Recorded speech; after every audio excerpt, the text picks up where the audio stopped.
Are you guys with the press?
So just a reminder to non-poolers, when the gavel comes down, we ask you to... I sent an email. Yeah.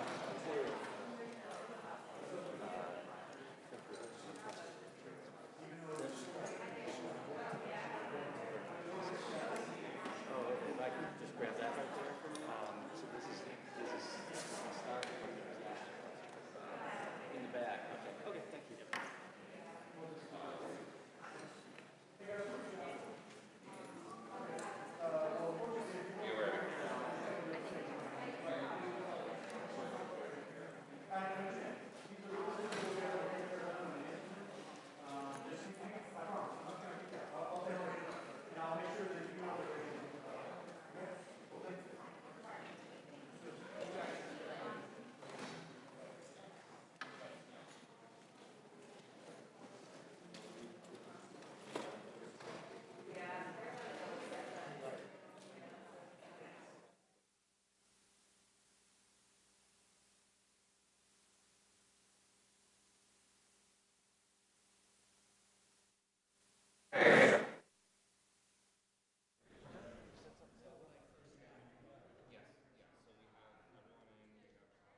Who's staying? Who's cool?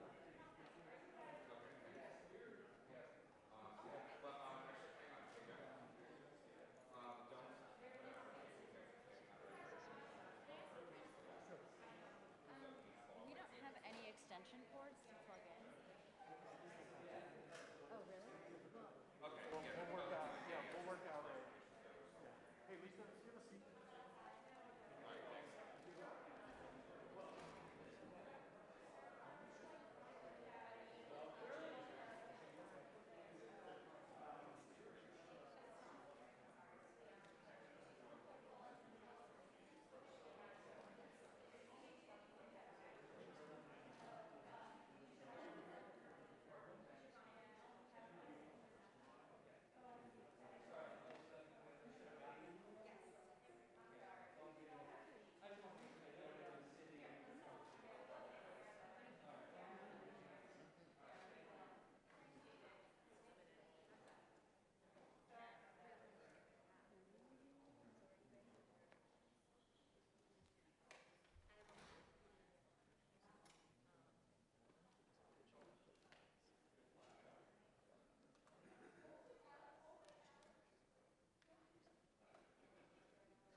Unless you're designated pool, we need to exit the room. Thank you. Alex, you're not pool, are you? We are doing the cup thing. So you're the one staying? Yeah. Okay, you're the one staying. Yep.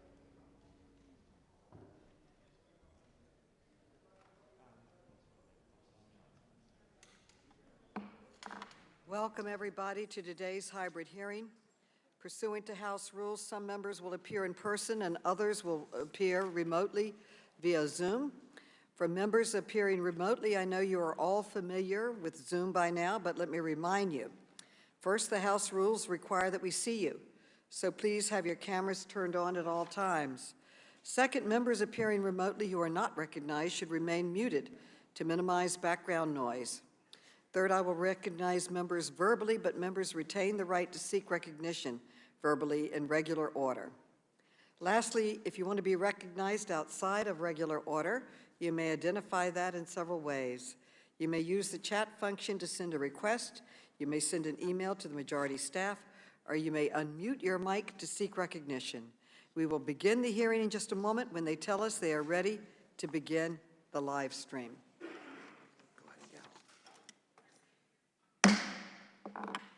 The committee will come to order. Without objection, the chair is authorized to declare recess of the committee at any time. I now recognize myself for an opening statement. Today, we will examine the destruction and heartbreak that gun violence is causing across our country. I want to express my deep gratitude to each of our witnesses for being here today. I am particularly grateful to our witnesses who will be discussing the loss of their loved ones and their personal experiences from recent mass shootings in Uvalde, Texas, and Buffalo, New York. Despite their pain, these witnesses express their strong desire to share their stories with this committee and the public. I know that I speak for every member of this committee when I say that we are inspired by your bravery. For a parent, there is no greater pain than the loss of a child. But across the country, senseless gun violence is claiming the lives of our children and loved ones in places where they should be safe. Our schools, our supermarkets, even our churches and our synagogues. Gun violence is the leading cause of death for children in our country. As a society, we are failing our children and we are failing each other. This out-of-control gun violence is a uniquely American tragedy. As you can see in this chart, in 2019, the United States suffered 17 times more gun deaths than the next highest G7 country. We stand alone in mass shootings. Other countries pass sensible gun safety laws and protect their children. And no other country comes close to the number of school shootings we have. Between 2009 and 2018, the U.S. had 288 school shootings. All other G7 countries combined had just 5. Some of my colleagues across the aisle have blamed the violence on mental illness. They have blamed violent video games. They have blamed family values. They have even blamed open doors. They have blamed everything but guns. But we know the United States does not have a monopoly on mental illness, video games, or any other excuse. What America does have is widespread access to guns. That includes assault weapons, which were designed to kill as many enemy soldiers on the battlefield as possible, as quickly as possible. Yet in many states, these weapons of war can be purchased by an 18-year-old just by walking into a store. Assault weapons were used in the recent massacres in Buffalo, Texas, and Tulsa, just as they were in Parkland, Newtown, San Bernardino, Orlando, Las Vegas, and so many other mass shootings. These weapons have no place in our communities. No civilian needs an assault rifle, and the Second Amendment does not protect the right to own a weapon of war. It's time that we banned assault rifles from our streets, from our communities, from our homes. But if we are going to truly address the gun crisis, we need to be honest about why our country has failed to act sooner. The truth is, the gun industry is making billions of dollars selling the weapons that are killing our children, and they are fighting tooth and nail to keep doing it. That is why I have launched an investigation into 5 leading gun manufacturers that sell assault weapons used in mass shootings. We need to know why these communities are marketing military weapons to civilians and how much they are profiting from the death of our children. Of course, mass shootings are just one part of this crisis. We can't forget that gun violence is a steady drumbeat in so many of our towns and cities, especially in marginalized communities. Black men make up more than half of all gun victims in the United States, despite making up less than 6% of the population. Latinos are twice as likely to be killed by a gun and 4 times as likely to be wounded by a gun as white Americans. We need transparency into how guns are reaching the hands of criminals, which is why this committee has been working to identify the gun dealers that are selling the most guns used in crimes, including across state lines. Today, the House is voting to pass common sense gun safety legislation, which is a crucial first step in addressing this crisis. I am particularly grateful this bill will include key provisions similar to a bipartisan bill I first introduced more than 10 years ago with the strong support of former Chairman Elijah Cummings.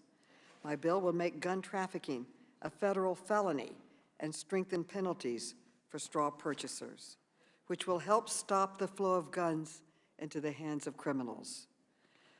My goal for today's hearing is simple.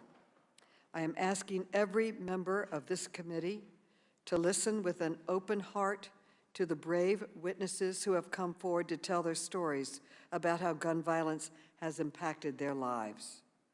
Our witnesses today have endured pain and loss, yet they are displaying incredible courage by coming here to ask us to do our jobs. Let us hear their voices. Let us honor their courage.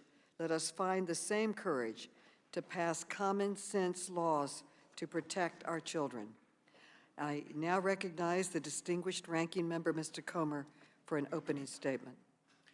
Thank you, Chairwoman Maloney, and all of our hearts go out to the victims and the families in Uvalde, Texas, and Buffalo, New York. To those who are testifying before us today, there are no words to describe the horror you have faced and the deep anguish you feel. The American people grieve with you. As elected representatives in Congress, it's our obligation to work to ensure that these violent crimes and tragedies never happen again. Americans of all backgrounds should be empowered to defend themselves against rising violence. The increased violence we have witnessed since the summer of 2020 is unacceptable. Murders and aggravated assaults are all up. This is a trend we must reverse. We have recently witnessed several high-profile, senseless acts of murder and mayhem that have impacted all Americans, including, tragically, our defenseless and innocent schoolchildren. We must respond to those heinous acts and provide justice for the families.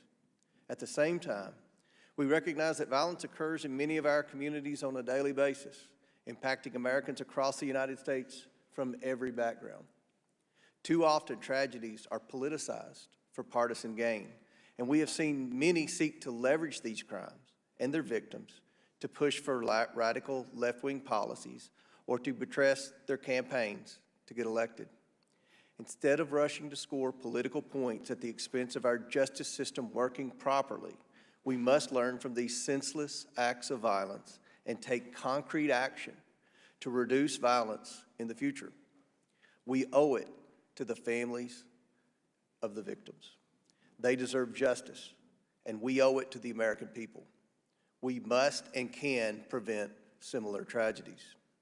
We all want to live in a country where we can achieve our American dream without the threat of violence in our communities. We must work together to deliver sensible solutions to secure our schools, protect our most vulnerable among us, and bring to justice those responsible for these heinous crimes. Our local officials cannot defund our police, and our prosecutors cannot be soft on crime. I believe that we must carefully consider the security posture of vulnerable targets sought out by evil people. We must ensure that every American has a safe environment in which to live their lives in peace. And that requires thinking creatively about solutions to harden our infrastructure, enforce our existing laws, and work to foster a culture that values conflict resolution and dialogue over violence. I strongly believe that there is an important place for law-abiding gun owners to serve in protecting themselves, their families, and their communities from violence. Our Second Amendment is an important tool in securing our individual rights to self-defense. Knee-jerk reactions to impose gun control policies that seek to curtail our constitutional right to bear arms are not the answer. Gun ownership is on the rise in America. People want to protect themselves and their families. We should commend all law-abiding gun owners who safely use, store, and carry those firearms, not vilify them for blatantly political purposes.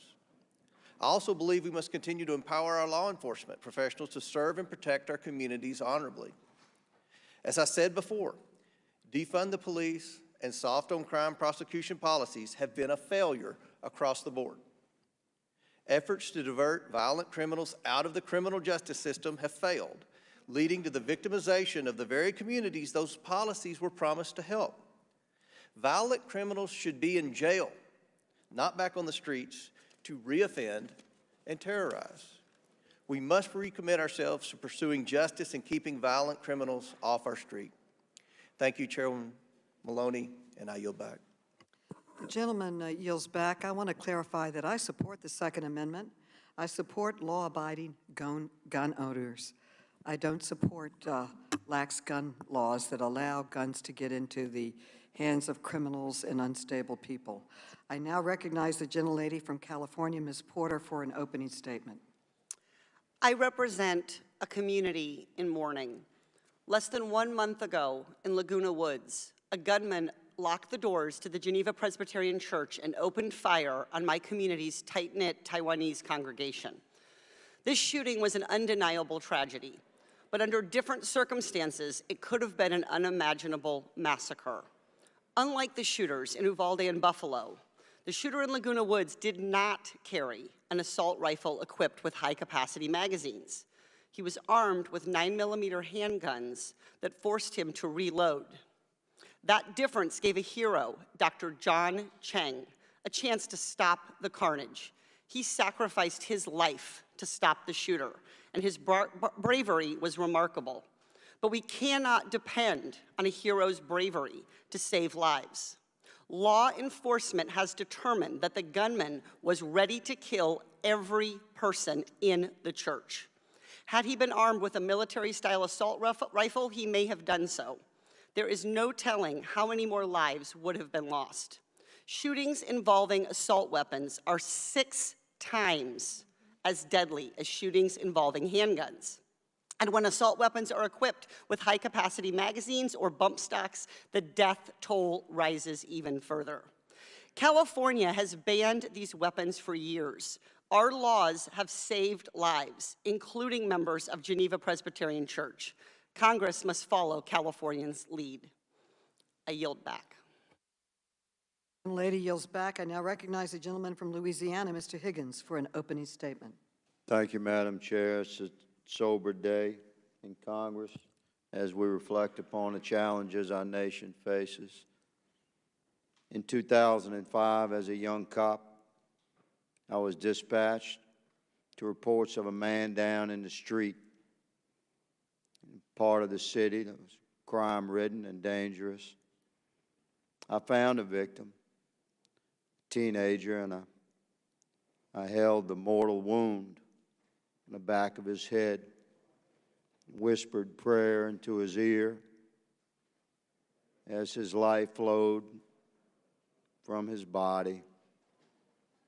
He died there in my arms on the street. He was killed by an axe handle. I am prayerful for America. I'm prayerful for healing, and I'm prayerful for discernment amongst this body and my colleagues. As a law enforcement officer, I know what it means to swear an oath to protect and serve my community and my nation, and the importance of bringing justice to the families of those who suffer at the hands of evil. And it is essential that the fundamental freedoms, First Amendment, Second Amendment, Fourth Amendment, are always protected and preserved by this body. I was sworn as a man, I swore an oath to uphold the Constitution of the United States, and I will never back down from defending that Constitution, including the rights of law-abiding Americans to keep and bear arms. Madam Chair, I thank you for this hearing today, and I yield. The gentleman yields. Now we will introduce our witnesses. I'd like to turn it over to the gentleman from New York, Mr. Higgins, to introduce our first witness. Without objection, Mr. Higgins is authorized to participate in today's hearing. He represents Buffalo, and you are now recognized, Mr. Higgins. Thank you, Madam Chair, and ranking member, the honorable members of the Oversight and Reform Committee. The Greek tragic poet Aeschylus says that we suffer our way to wisdom. He says we suffer our way to wisdom. To live is to suffer, to endure the suffering is to give meaning to the suffering. We have a problem in this country, unless we learn from the tragic events of the last 3 weeks, who are we as a people? And this brave group of panelists from 2 cities that were devastated, a destruction beyond human comprehension, we have to find a way to deal with this. In Buffalo, the shooting started at 2:30 in the afternoon and was concluded in 2 minutes and 3 seconds. One shooter, a semi-automatic weapon, 13 people shot, 10 dead, one shooter. If you look for a common denominator in all of these, it's typically someone that should never have had a gun with a high-capacity weapon to kill as many people as quickly as possible. Zanetta Everhart is here. She is a friend and a proud citizen of the city of Buffalo. Zanetta is with us today as the mother of a Buffalo mass shooting survivor, Zaire Goodman. Zaire was working at the Tops Friendly market that was targeted by a white supremacist, racist, deranged gunman. Zaire is also a colleague in government. She is the Director of Diversity and Inclusion for my friend and colleague, New York State Senator Tim Kennedy. Zanetta's story is both tragic and magic. And with that, it gives me great honor to present to the committee Zanetta Everhart. Thank you. And after Ms. Everhart, we will hear from Dr. Roy Guerrero, who is a pediatrician in Uvalde, Texas. Then we will hear from Mia Cirillo, who is a 4th grader at Robb Elementary School in Texas. Mia will be sharing her experience in a pre-recorded video. Her father, Miguel, is with us in the room today and will be making brief remarks after his daughter's video. Then he will excuse himself. Next, we will hear from Felix and Kimberly Rubio, who are the parents of Lexi Rubio, who tragically lost her life in the Texas shooting. I now recognize the gentleman from Georgia, Mr. Hines, to introduce our last witness on this panel. Thank you, Madam Chair. It's my honor to recognize Lucretia Hughes. She is a part of my constituency, an incredibly bright light in our 10th district, and she has an extremely compelling story. I just wanted to publicly recognize Lucretia. I want to thank you for being here today. I know it's hard to share the story that you come to us with, but we are grateful that you're here. And I just, Madam Chair, I want to say thank you for just these few seconds to recognize Lucretia Hughes and welcome her here. I yield. Thank you. The witnesses will be unmuted so we can swear them in. Please raise your right hands. Do you swear or affirm that the testimony you are about to give is the truth, the whole truth, and nothing but the truth? So help you God. I do. Let the record show that the witnesses answered in the affirmative. Thank you, and without objection, your written statements will be made part of the record. With that, Ms. Everhart, you are now recognized for your testimony. Please testify, Ms. Everhart. Thank you, Chairwoman.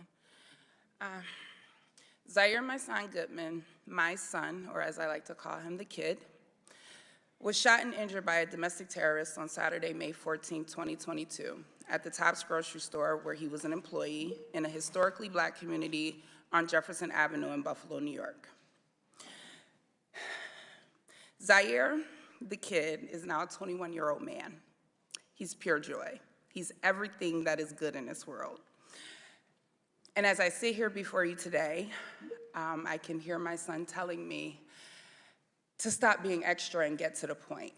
I was going to tell you all a bunch of fluffy, funny stories about Zaire, but I have a message.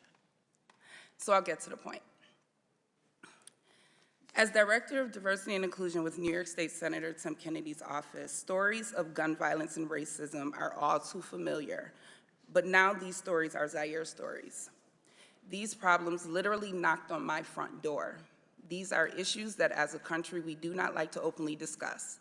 Domestic terrorism exists in this country for 3 reasons. America is inherently violent. This is who we are as a nation.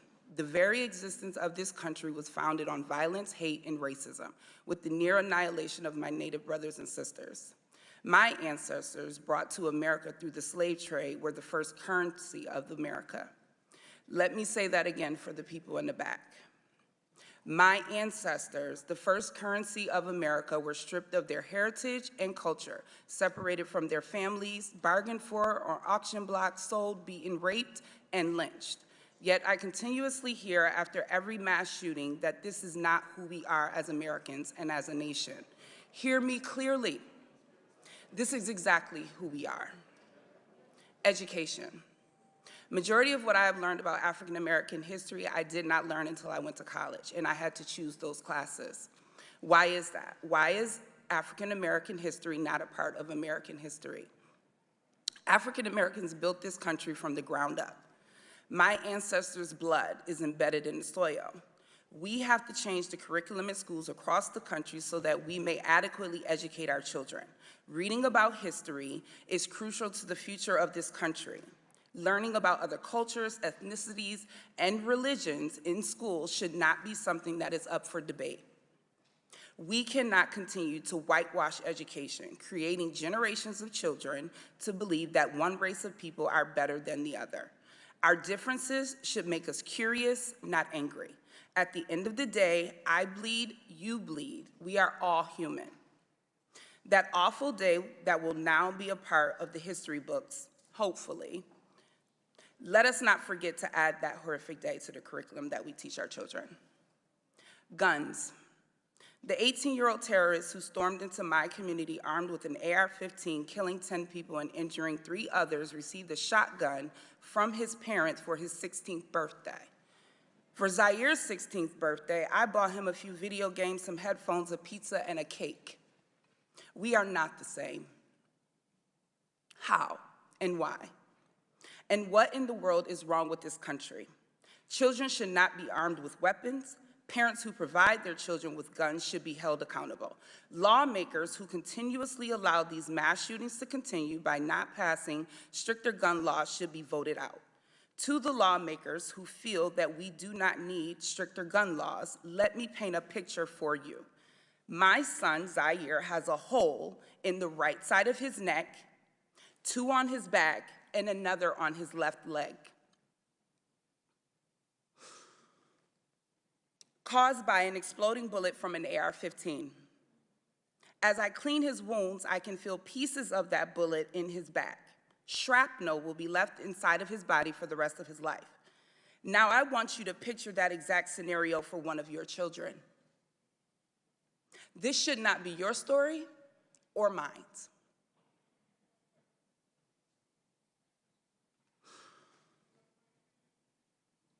As an elected official, it is your duty to draft legislation that protects Zaire and all of the children and citizens in this country. Common sense gun laws are not about your personal feelings or beliefs. You are elected because you have been chosen and are trusted to protect us. But let me say to you here today, I do not feel protected.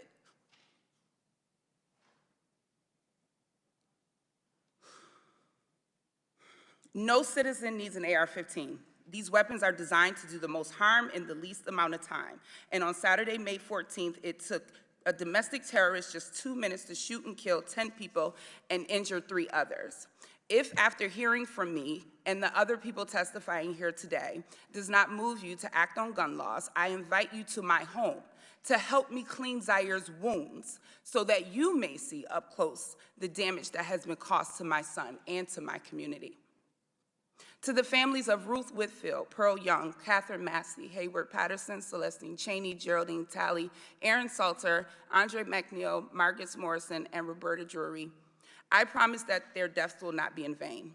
Zaire and I promise to use our voice to lift their names, and we will carry their spirit with us as we embark on this journey to create change. I know that their collective souls watched out for Zaire that day, and I am eternally grateful to them for that. To the east side of Buffalo, I love you. I'm speaking directly to my people, to my hood. From Bailey to Broadway, to Kensington, to Fillmore, to Delavan, to Jefferson, and every street in between. Just like the potholes that we want filled in, yes, I keep it real, together we will continue to fill those streets with love, no matter what people say about the east side of Buffalo. We will not be broken. I was born there, raised there. I raised my son there, I still live there. And I do the majority of my professional work on the east side of Buffalo. I vow to you today that everywhere I go, I will make sure that the people hear the real stories of our people. For too long, our community has been neglected and starved of the resources that we so greatly need. I promise that I will not stop pushing for more resources to be funneled into the east side of Buffalo. Each and every person that lives within that community, we are family. Not a perfect community, but I know that we are love. To the greater Buffalo area, to everyone from around the country and the world who have reached out and loved on us. On behalf of Zaire, Zaire's father, Damian Goodman, my mother, my father, my sisters, my brothers, and myself, we thank you. We thank you for all of your thoughts and your prayers. Thank you for all of the love and support you have shown us during this difficult time. But I also say to you today, with a heart full from the outpouring of love that you also freely gave us, your thoughts and prayers are not enough. We need you to stand with us in the days, weeks, months, and years to come, and be ready to go to work and help us to create the change that this country so desperately needs. And I will end with a quote from Charles Bloom in his book, The Devil We Know. Race, as we have come to understand it, is a fiction, but racism, as we have come to live it, is a fact. The point here is not to impose a new racial hierarchy, but to remove an existing one. After centuries of waiting for white majorities to overturn white supremacy, it is to me that it has fallen to Black people to do it themselves, and I stand at the ready. Zaire, this is for you, kid. Happy birthday. Thank you. Dr. Guerrero, you are now recognized for your testimony. Thank you. Thank you, Chairwoman. My name is Dr. Roy Guerrero. I'm a board-certified pediatrician and was present at Uvalde Memorial Hospital the day of the massacre on May 24th, 2022 at Robb Elementary School. I was called here today as a witness, but I showed up because I am a doctor. Because how many years ago I swore an oath to do no harm. After witnessing firsthand the carnage in my hometown of Uvalde, to stay silent would have betrayed that oath. Inaction is harm. Passivity is harm. Delay is harm. So here I am, not to plead, not to beg or convince you of anything, but to do my job, and hope that by doing so, it inspires the members of this House to do theirs. I've lived in Uvalde my whole life. In fact, I attended Robb Elementary School myself as a kid. As often is the case with us grown-ups, we remember a lot of the good and not so much of the bad. So I don't recall homework or detention. I remember how much I loved going to school. What a joyful time it was. Back then, we were able to run between classrooms with ease to visit our friends. And I remember the way the cafeteria smelled at lunchtime on hamburger Thursdays.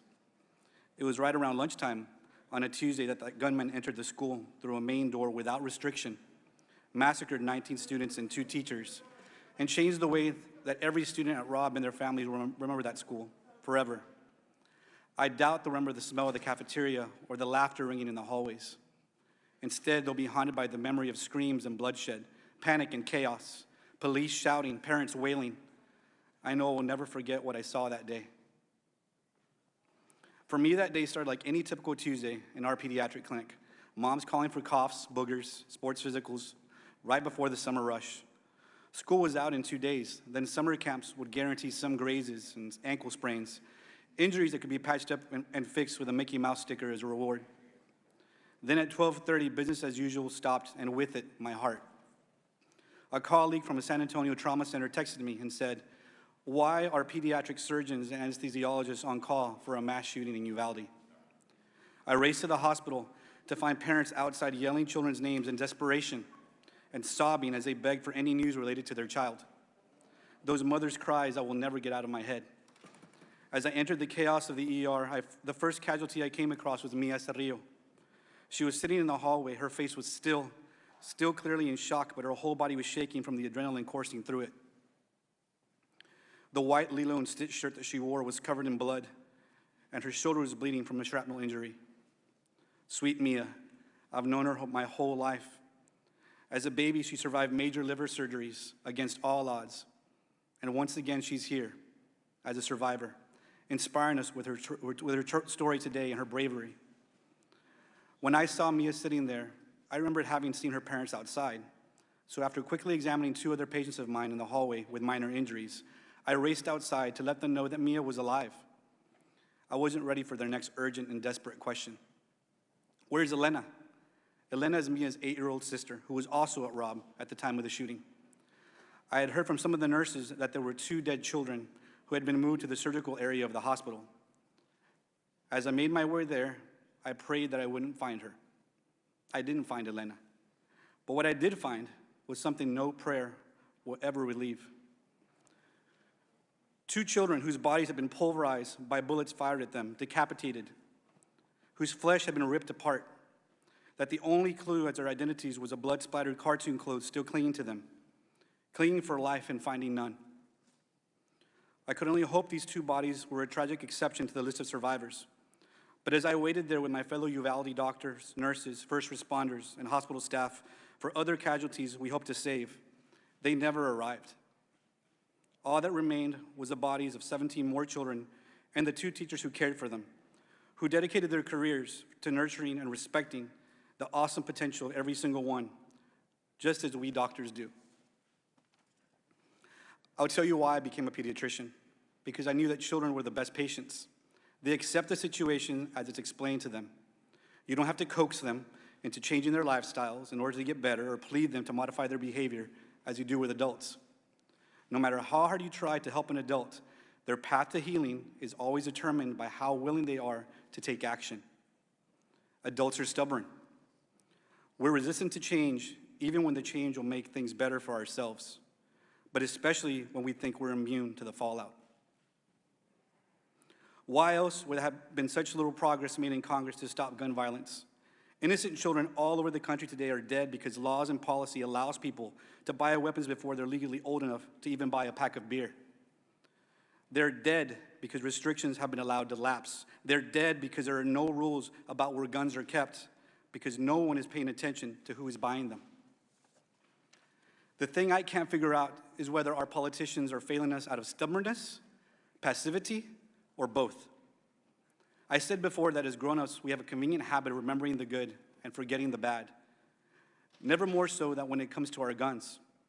Once the blood is rinsed away from the bodies of our loved ones and scrubbed off the floors of the schools and supermarkets and churches, the carnage from each scene is erased from our collective conscience, and we return again to nostalgia, to the rose-tinted view of our Second Amendment as a perfect instrument of American life, no matter how many lives are lost.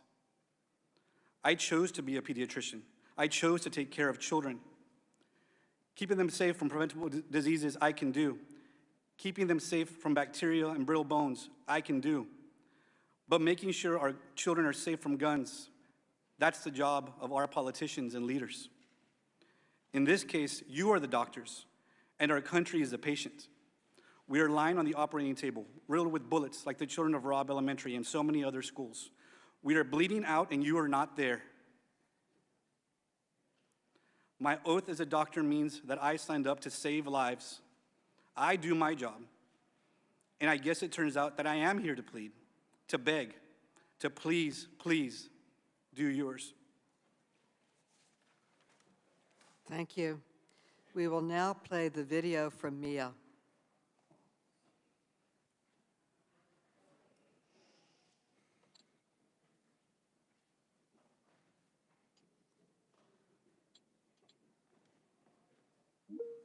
My name is Mia Cedillo, and I go to Robb Elementary.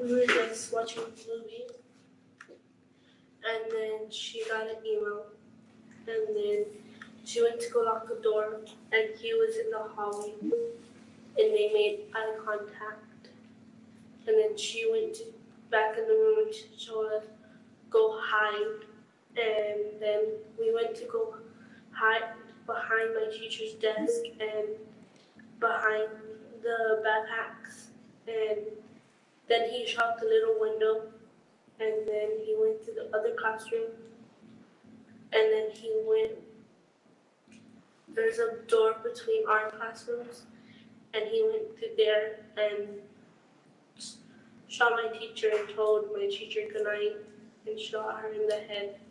And then he shot some of my classmates and the whiteboard. When I went to the backpacks, he shot my friend that was next to me, and I thought he was gonna come back to the room, so I grabbed the blood and I put it all over me. And What did you do then when you put the blood on yourself? just stay quiet, and then I got my teacher's phone and called 911. And what did you tell 911? I told her that we need help and to send the police in our classroom.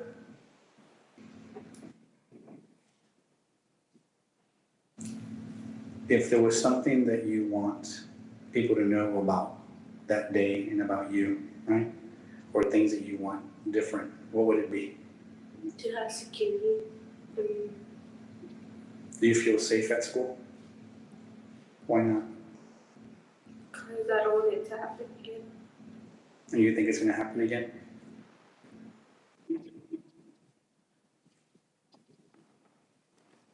Mr. Cirillo, you're now recognized. Hello. Hello, today I come because I could have lost my baby girl.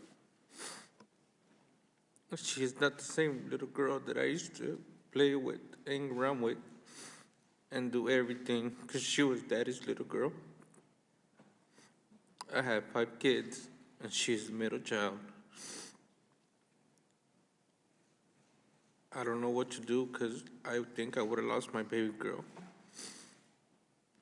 My baby girl is the world, 'cause not only once, but twice, she came back to us. She's everything, not only for me, but her siblings and her mother. I thank y'all for letting me be here and speak out, but I wish something will change, not only for our kids, but every single kid in the world, because schools are not safe anymore. Something needs to really change. Thank you. Thank you for your testimony, and I understand you are now leaving. We thank you for sharing your story.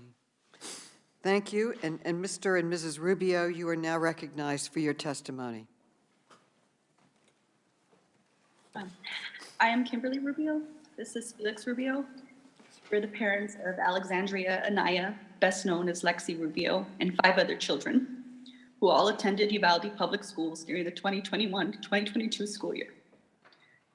Calissa, who completed high school this year, Isaiah, who attends Uvalde High School, David Morales Junior High, Jalila Flores Elementary, and our 2 youngest children, Julian 8 and Lexi 10, who were at Robb Elementary. On the morning of May 24th, 2022, I dropped Lexi and Julian off at school a little after 7 a.m. My husband and I returned to the campus at 8 a.m. for Julian's award ceremony, and again at 10:30 a.m. for Lexi's award ceremony. Lexi received the Good Citizen Award and was also recognized for receiving all A's. At the conclusion of the ceremony, we took photos with her before asking her to pose for a picture with her teacher, Mr. Reyes. That photo, her last photo ever, was taken at approximately 10:54 a.m. To celebrate, we promised to get her ice cream that evening. I told her we loved her and we would pick her up after school. I can still see her walking with us toward the exit. In the reel that keeps scrolling across my memories, she turns her head and smiles back at us to acknowledge my promise. And then we left. I left my daughter at that school, and that decision will haunt me for the rest of my life. Afterward, Felix dropped me off at my office, the Uvalde Leader News, and returned home because it was a rare day off for him between normal shifts and security gigs he takes to help make ends meet. I got situated at my desk and began writing about a new business in town when the news office started hearing commotion on the police scanner, a shooting on Diaz Street near Robb Elementary. It wasn't long before we received word from my son's teacher that they were safe, secure in the classroom. Once evacuated from campus, the children were reunited with parents and guardians at the Civic Center. My dad picked up Julian from the Civic Center and took him to my grandmother's house. One of our Robb kids was safe. We focused on finding Lexi. Bus after bus arrived, but she wasn't on board. We heard there were children at the local hospital, so we drove over to provide her description. She wasn't there. My dad drove an hour and a half to San Antonio to check with the university hospital. At this point, some part of me must have realized that she was gone. In the midst of chaos, I had the urge to return to Robb. We didn't have our car at this point, and traffic was everywhere. So I ran barefoot with my flimsy sandals in my hand. I ran a mile to the school, my husband with me. We sat outside for a while before it became clear we wouldn't receive an answer from law enforcement on scene. San Antonio firefighter eventually gave us a ride back to the Civic Center, where the district was asking all families who had not been reunited with their children to gather. Soon after, we received the news that our daughter was among the 19 students and 2 teachers that died as a result of gun violence. We don't want you to think of Lexi as just a number. She was intelligent, compassionate, and athletic. She was quiet, shy unless she had a point to make. When she knew she was right, she so often was, she stood her ground. She was firm, direct, voice unwavering. So today, we stand for Lexi, and as her voice, we demand action. We seek a ban on assault rifles and high-capacity magazines. We understand that for some reason, to some people, to people with money, to people who fund political campaigns, that guns are more important than children. So at this moment, we ask for progress. We seek to raise the age to purchase these weapons from 18 to 21 years of age.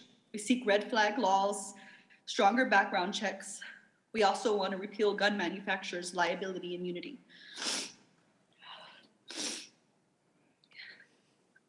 You've all seen glimpses of who Lexi was, but I also want to tell you a little bit about who she would have been. If given the opportunity, Lexi would have made a positive change in this world. She wanted to attend St. Mary's University in San Antonio, Texas, on a softball scholarship. She wanted to major in math and go on to attend law school. That opportunity was taken from her. She was taken from us. I'm a reporter, a student, a mom, a runner. I've read to my children since they were in the womb. My husband is a law enforcement officer, an Iraq war veteran. He loves fishing and our babies. Somewhere out there, there is a mom listening to our testimony, thinking, I can't even imagine their pain, not knowing that our reality will one day be hers, unless we act now. Thank you for your time.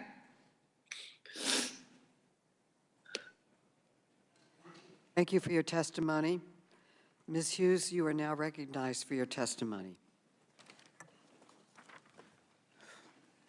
Honorable Chairwoman Maloney, Ranking Member Comer, distinguished members of the committee, thank you for allowing me to be here today to address the violence in our country. My name is Lucretia Hughes Kluken. I have 4 children and 9 grandchildren. On the night of April the 2nd, 2016, my family got a phone call that would change our lives forever. My ex-husband answered the phone and let out a blood-curdling scream, a scream of pain from the depths of his soul. He screamed, he cried, he's gone, he is gone. Our 19-year-old son, Emmanuel, went to a party early that night. After we got the call, we was frantic. We called his phone, no one answered. We called even the police. I went to Facebook and I had to ask, is my son dead? I found out that he was shot point blank in the head and killed while playing dominoes. No one spoke up for weeks, and the killer was on the run. No one was going to snitch, but that is the street life.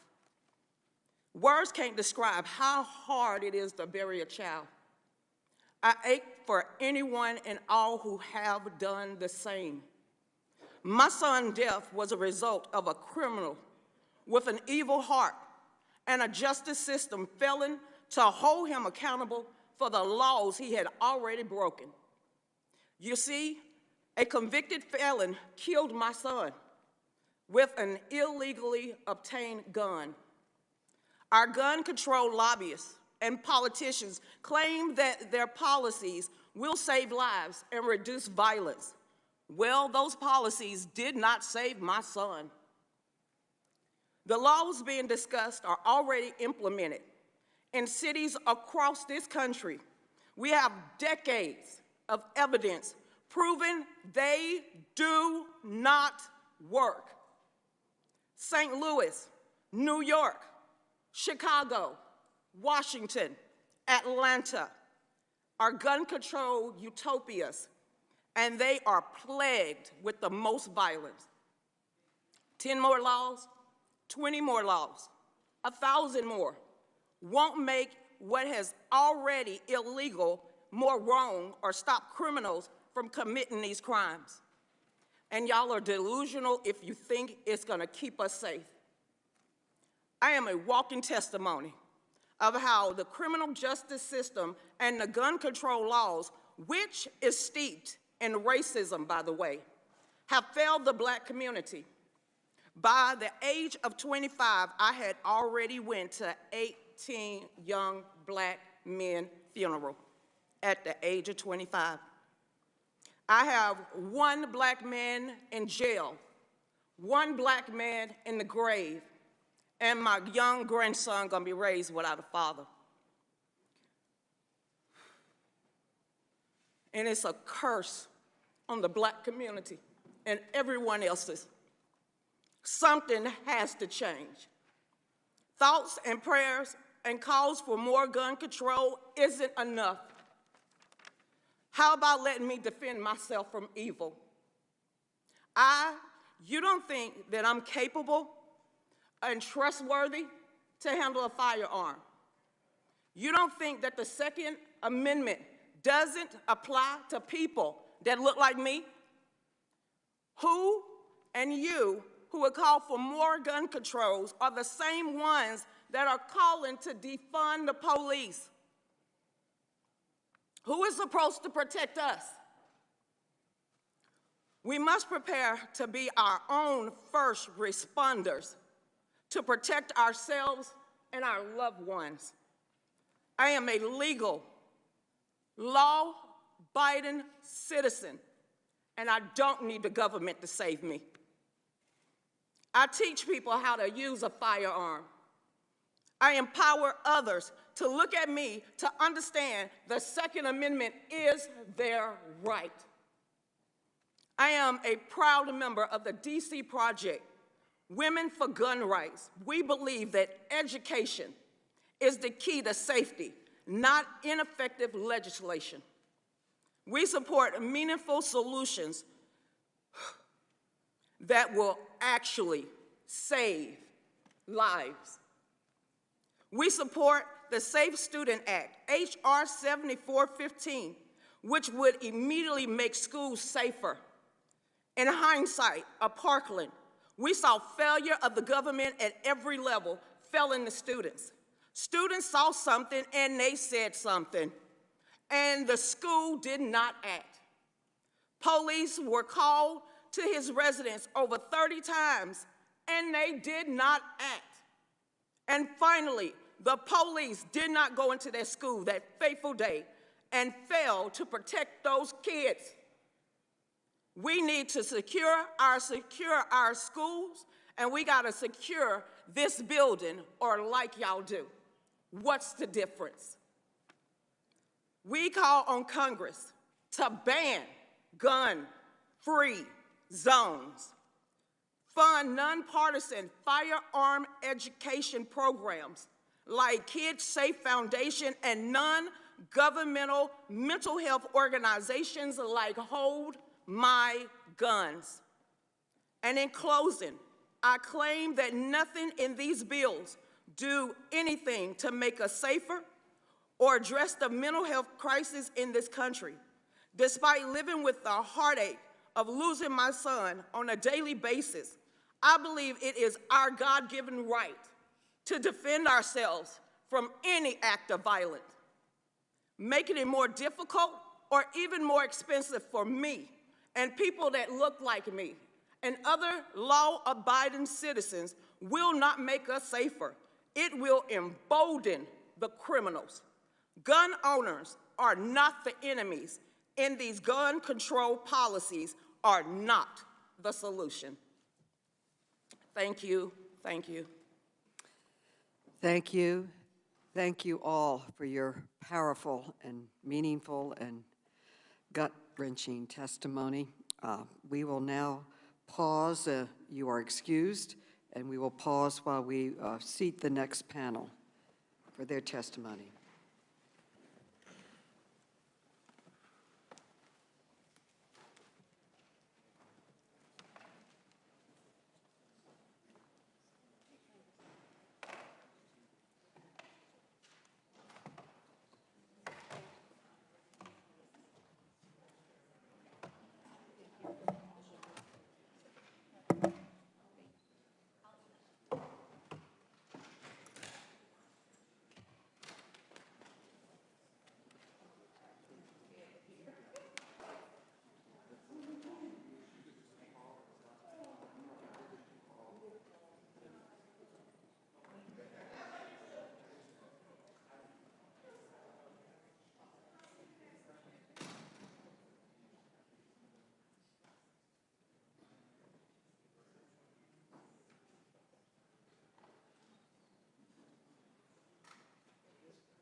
Meeting will resume. We are now ready for our second panel, and I'd like to introduce our witnesses. The first witness is the Honorable Eric Adams, who is the mayor of the City of New York. Then we will hear from Greg Jackson, who is the executive director of the Community Justice Action Fund. Next, we will hear from Becky Pringle, who is the president of the National Education Association.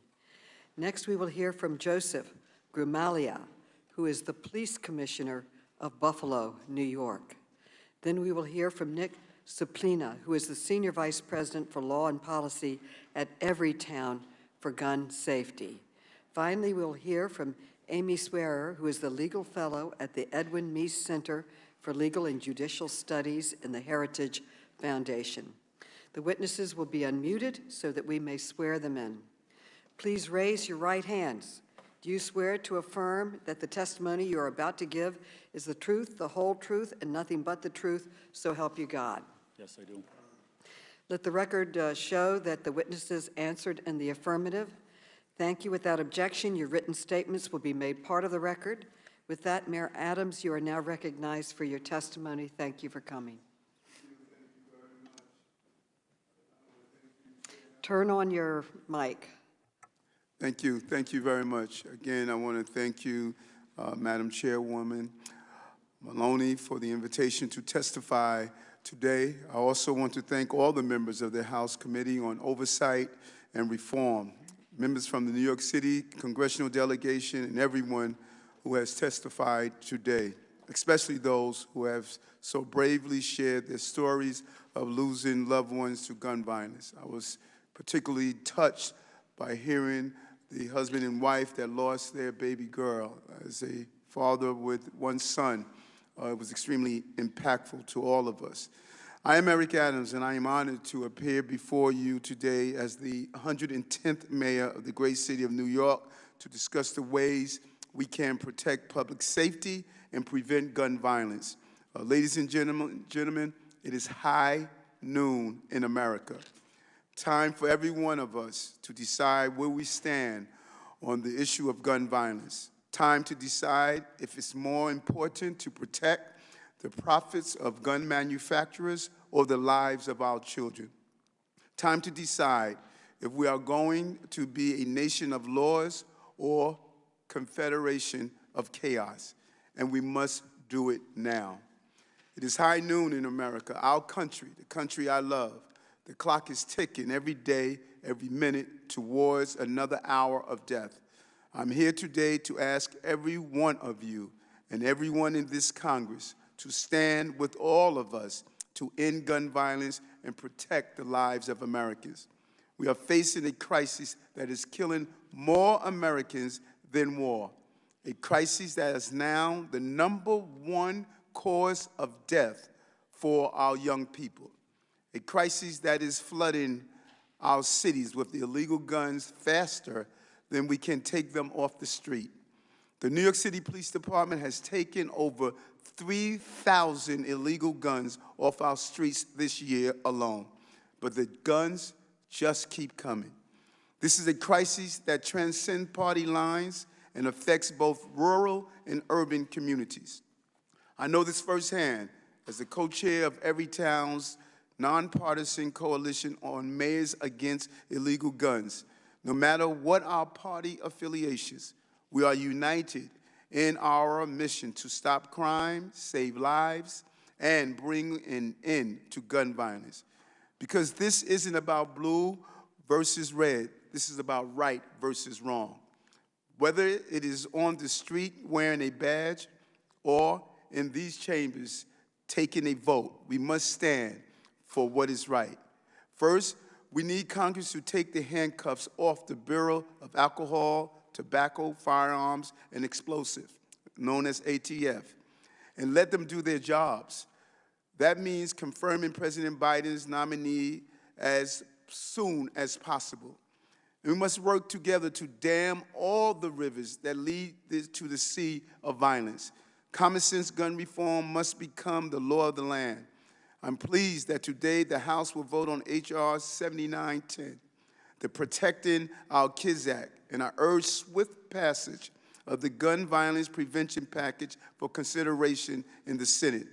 I also urge the Senate to pass H.R. 8, the Bipartisan Background Checks Act of 2021, and H.R. 1446, the Enhanced Background Checks Act of 2021. These are bipartisan gun safety bills that will make our cities and our people safer. I stand with President Joe Biden in calling on Congress to act now to regulate or ban assault weapons in this country. Even if we only raise the age required to buy one of these weapons, lives will be saved.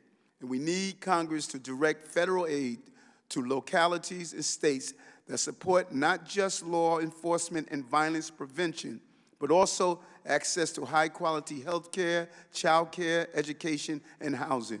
We must build a society while youth are on a path to fulfillment, not a road to ruin. As mayor, my greatest responsibility is protecting the lives and the safety of the people of New York City. This is my calling, my duty, and my life's work. I did it as a police officer, in a uniform and wearing a badge, and I do it now as the elected leader of our largest American city. But I need your help to further protect our people and to save lives. The time is act now. It's high noon in America. Thank you. Mr. Jackson, you're now recognized for your testimony. Mr. Jackson. Thank you, Chairwoman Maloney, Ranking Member Comer, and the rest of the committee for inviting me on this really important topic. My name is Greg Jackson. I'm the Executive Director for the Community Justice Action Fund, the only national gun violence advocacy organization led by a survivor of color. But I'm not here by choice. I'm here by circumstance. In 2013, just miles from this chamber, I was shot as an innocent bystander while I was simply walking home. And when I arrived at the hospital, I wasn't welcomed with nurses and surgeons. No, I was met with investigators that questioned me as a suspect first and a patient second. I spent 21 days in the hospital, 6 months learning how to walk again. But what was most terrifying and tragic was that when I turned on the TV, I was watching members of Congress have the same debates that we're having right now. That was 9 years ago. Every year, over 110,000 people are shot or killed by gun violence. So that means nearly 1 million lives have been directly devastated since I laid in that hospital, looked up at that television, and watched the members of this chamber debate this topic. Most of the stories of those who've been impacted by gun violence, like mine, will never make the headlines. You know, just 2 miles from here, Micaiah Wilson was shot, 10 years old, while going to get ice cream. Karan Brown, one of my mentees, who hosted his own Stop the Violence event in his neighborhood, was shot down that same summer and killed in front of a McDonald's. And Pamela Thomas, here in D.C., who was so afraid of gun violence in her community that she wrote her own eulogy just to be shot by a stray bullet in front of her son. These stats are not stats, these are stories of real people that are dying in our streets every single day.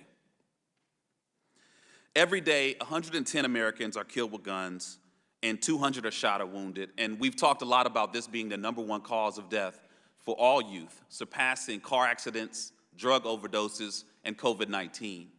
But amid this pandemic, we've also seen a 35% increase in homicides, and this still remains the #1 cause of death for Black men, the #2 cause of death for Latino men, and the #2 cause of death for Black women. We are here because we cannot and must not hide from the harsh truth. Gun violence is destroying communities around the country, and every day families experience firsthand the devastation gunfire brings. To eliminate gun violence, we must swiftly recognize that this is a public health crisis that deserves a public health response. At Community Justice, we address gun violence by focusing on those who have been most impacted by the crisis.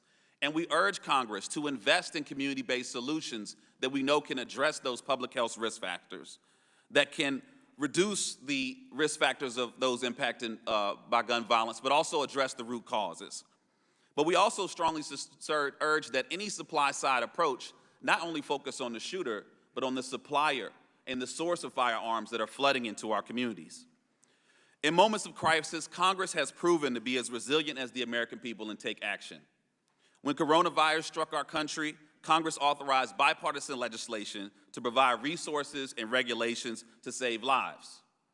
When Ukraine was in crisis, Congress sprang into action and mobilized bipartisan authorization to authorize immediate aid, economic investments, mental health resources, and other services to support those communities.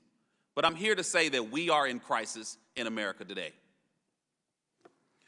Each time, we did the hard thing because it was the right thing to do, and this crisis is no different. This crisis now has taken away grandparents in Buffalo, elementary kids in Uvalde, fathers in Chicago, mothers in Atlanta, nephews in Chicago, even pastors in Charleston. And we're here still asking for action. There are 3 direct things that we know can be done. First, we must acknowledge this as a public health crisis and craft policies to combat it as such. Second, we must advance common sense legislation that not only addresses the hardware, but promotes community-based solutions to end gun violence, such as the Break the Cycle of Violence Act. And lastly, I urge you to create a select committee on the gun violence crisis to investigate the health impacts of gun violence and its disproportionate impact on Black and brown communities across the country. Now is the time to take action before another person loses their life, before another child opens his last textbook, before another parent hugs that child for the last time, and also before someone like me isn't alive to ask you to do so. Thank you, Madam Chairwoman. Thank you, Ms. Pringle. You are now recognized for your testimony.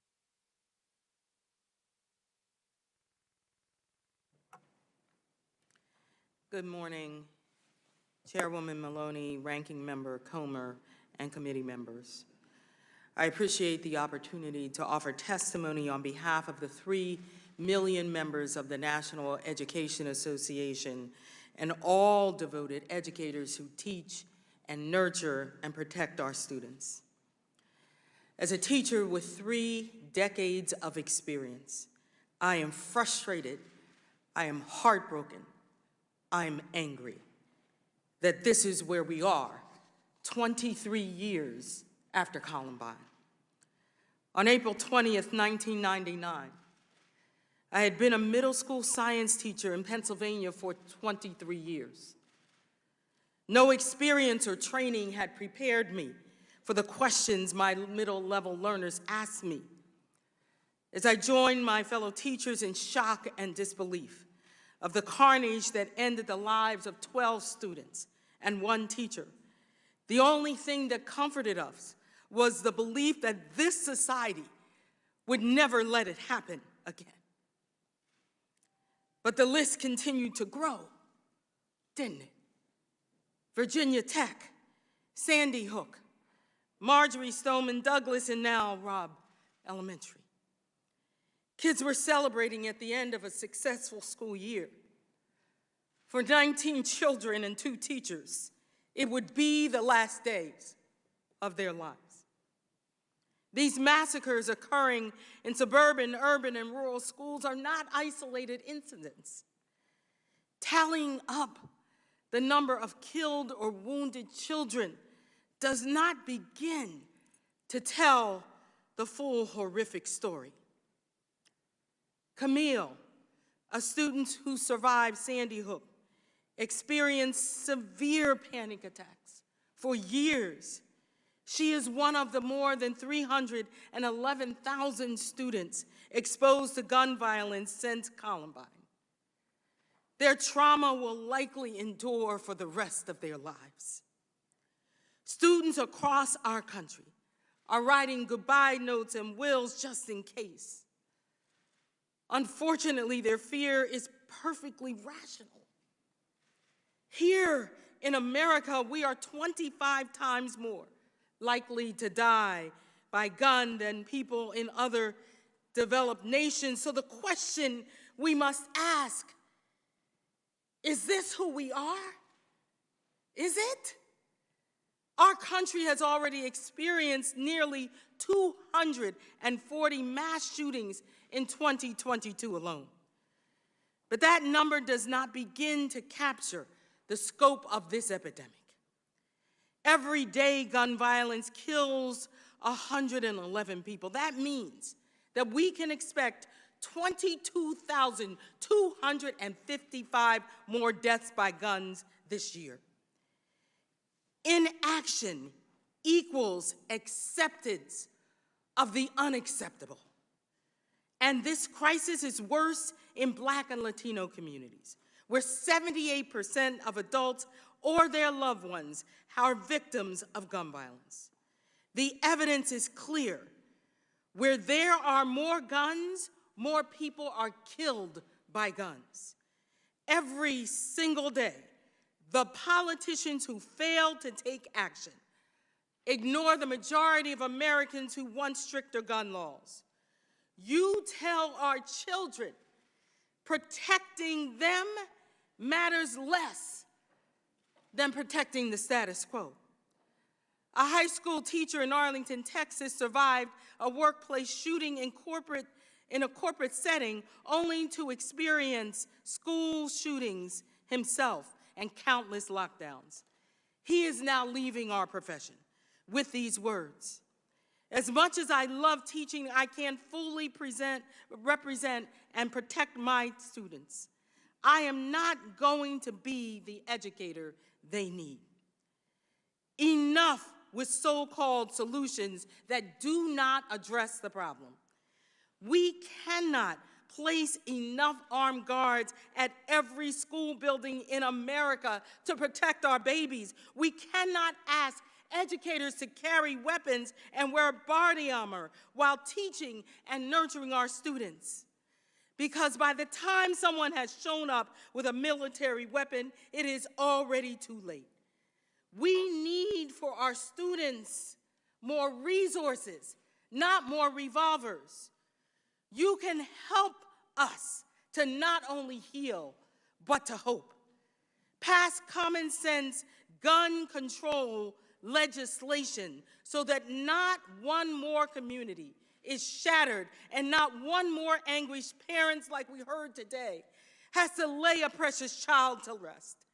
Our children deserve the chance to grow and to thrive, to live into their brilliance. Thank you for what I know you will do for our babies. Thank you. Commissioner Gramaglia, you are now recognized.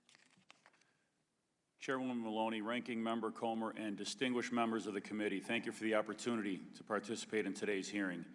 I appear before you today as a police commissioner in Buffalo, New York. It is also my privilege to testify on behalf of the Major City Chiefs Association. We're here today to discuss gun violence epidemic plaguing our nation. This hearing comes in the aftermath of multiple mass shootings that have devastated communities throughout the country, including my home city in Buffalo. Our communities are hurting, and we must continue to support them, the loved ones of the victims, and our brave first responders. On May 14th, 2022, an 18-year-old white supremacist invaded our city and inflicted terror on the Black community in a way never seen in Buffalo's history. He legally purchased a military-style weapon and body armor and then spent months practicing his shooting skills. He entered the Tops supermarket and opened fire on civilians, striking 13 and killing 10. He live-streamed this with a GoPro he had affixed to his helmet. Retired Buffalo police officer Aaron Salter Jr., who I posthumously promoted to lieutenant and issued the department's highest honor, the Medal of Honor, was working top security that day. Aaron was helping an elderly shopper leave with her groceries when the shooting began. He did his best to warn customers while in a completely defensive position. He engaged the shooter as he entered, hitting him with at least one shot. It is often said that a good guy with a gun will stop a bad guy with a gun. Aaron was the good guy and was no match for what he went up against: a legal AR-15 with multiple high-capacity magazines. He had no chance. Assault weapons like the AR-15 are known for three things: how many rounds they fire, the speed at which they fire those rounds, and body count. This radicalized 18-year-old adult should have never been able to have access to the weapons he used to perpetrate this attack, and the laws need to be enacted to ensure it never happens again. Buffalo police officers responded to tops and were able to take the shooter into custody within minutes. I have no doubt in my mind that their swift response time and handling of the situation saved lives. I would like to publicly thank them and the rest of the Buffalo Police Department for the heroism they showed on that day. Buffalo is known as a city of good neighbors. We are a resilient, culturally diverse community.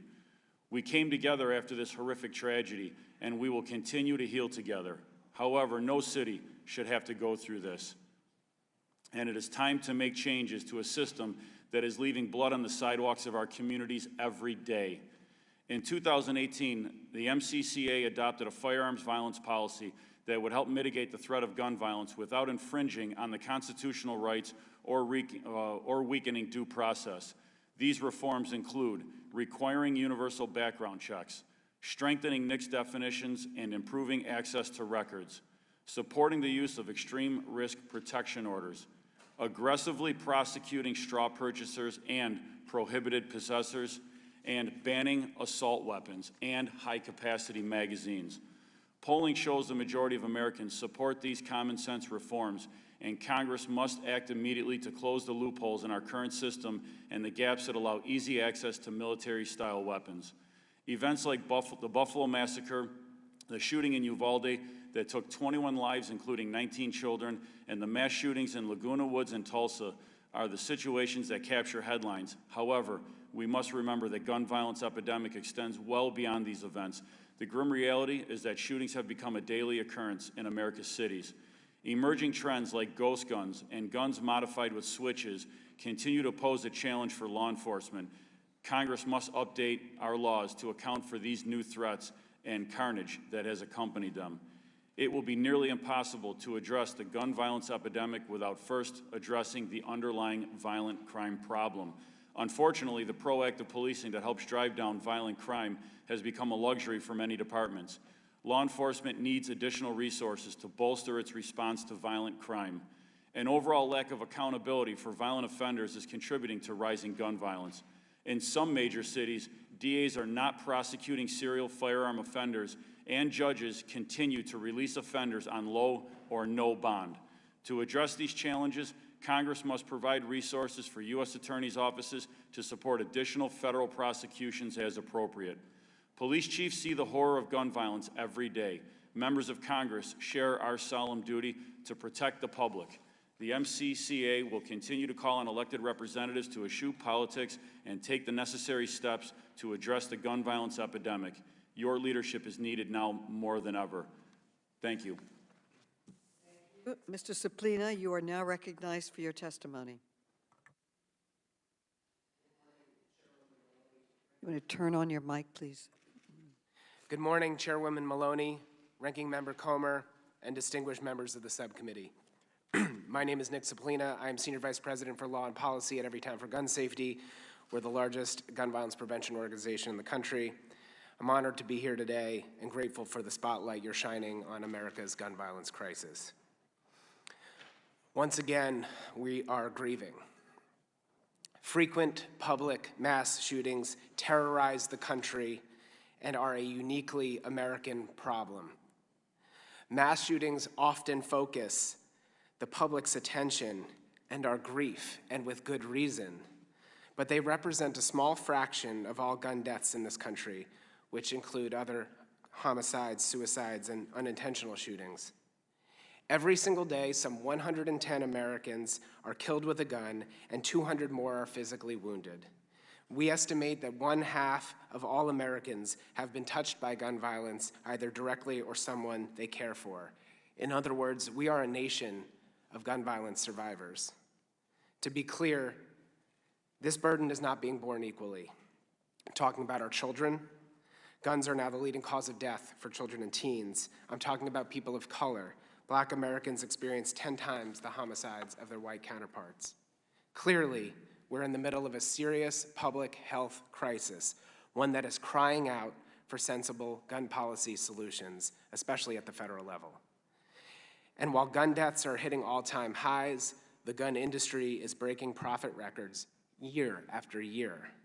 The gun industry uses fear to sell guns, and it believes that mass shootings are great for gun sales. They are making money on these tragedies right now.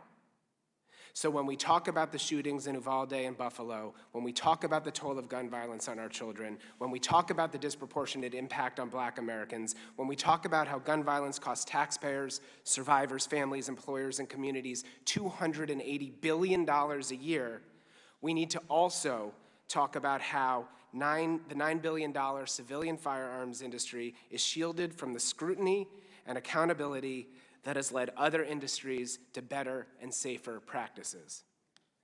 The gun industry, for its part, has innovated not to make guns or us safer, but to make them more dangerous, more likely to evade regulation, more profitable. Instead of designing firearms that can't be fired if stolen or that make it easy for law enforcement to trace, gun makers have created modifications to mimic automatic fire. They've created impossible to trace ghost guns that help circumvent background checks. And they've designed AR-15s that can be modified in minutes to bypass a state's assault weapons law, as we saw in Buffalo. And now, in a crowded field, gun manufacturers are trying to market in increasingly brazen ways, often touting the deadliness of products, glorifying combat, and attempting to appeal to younger and younger audiences. Finally, let's not forget the industry has done almost nothing to take steps to prevent diversion of guns into the criminal market and to gun traffickers. Between 2016 and 2020, over 1 million of the industry's firearms were recovered by law enforcement in connection to crimes. More and more of these guns carry the telltale signs that they were purchased with the intent to traffic or illegally use them. Yet the industry is rarely held accountable. This committee's investigation found a dealer in Georgia where 10% of the guns it sold ended up on crime scenes, 10%. And we wonder why it's so easy for criminals to get guns. So why is no one holding the gun industry accountable for its dangerous practices? In 2005, at the behest of the NRA, Congress passed the Protection of Lawful Commerce in Arms Act, which insulates the industry from most legal threats. And again, at the behest of the NRA, Congress passed the Tiahrt Amendment, a budget rider that purports to limit sharing of data about guns used in crimes, which keeps the industry out of the conversation about how criminals get armed. These laws have to go. In spite of these barriers, I'm heartened that public and private actors in legislatures, city halls, courts across the country are taking action to reveal the gun industry's role in gun violence, and I'm grateful to this committee's investigation into gun trafficking and its recent letters to gun manufacturers. I hope you have the CEOs appear here for testimony, because America hears every day from the families who have lost loved ones to gun violence, and our country deserves to hear from the CEOs who are profiting off of their loss and pain. Thank you. Thank you, and Mrs. Swearer, you are now recognized for your testimony. Madam Chairwoman and distinguished members. Your mic. Madam Chairwoman and distinguished members. We still can't hear you. Turn your mic on. Pull it closer to. Is that better? It says it's on. It's not on. The green light is on, ma'am. I will try to speak a little bit louder. Madam Chairwoman and distinguished members of Congress, my name is Amy Swearer, and I'm a legal fellow at the Heritage Foundation, where my scholarship focuses on the Second Amendment and gun violence prevention. I've testified before various legislatures after several mass shootings: Parkland, Virginia Beach, El Paso, and unfortunately, too many others. And I hope to God this is the last time I ever have to testify before a legislative body after a mass shooting again. I fear that it won't be. And I fear that it won't be because the conversation has become predictable. An unspeakably horrific event like Uvalde or Buffalo happens, reflexively, almost compulsively, come calls for Congress to pass a whole host of gun control measures, largely targeting peaceable, law-abiding citizens. Should anyone dare question the constitutionality, practicality, or even the effectiveness of any of these policies, their opposition is immediately framed as callous obstructionism, and their legitimate concerns are brushed aside as, and I quote, bullshit. Any viable alternatives are deemed frivolous without so much as a passing thought to their usefulness. And so I will once again run through all of the problems with the serious problems with commonly proposed gun control measures. It's all detailed in my written submission, which I hope you read. Semi-automatic rifles are the type of firearm least often used to commit acts of gun violence. Pistol grips and barrel shrouds don't make them any more or less deadly in the context of mass shootings. While these features can and do make a difference in the context of lawful self-defense for civilians, which is why millions of peaceable Americans own them. Standard capacity magazines are commonly possessed by law-abiding citizens for lawful purposes. The few rigorous studies on their prohibition have found that the evidence for their success at lowering rates of gun violence is inconclusive at best.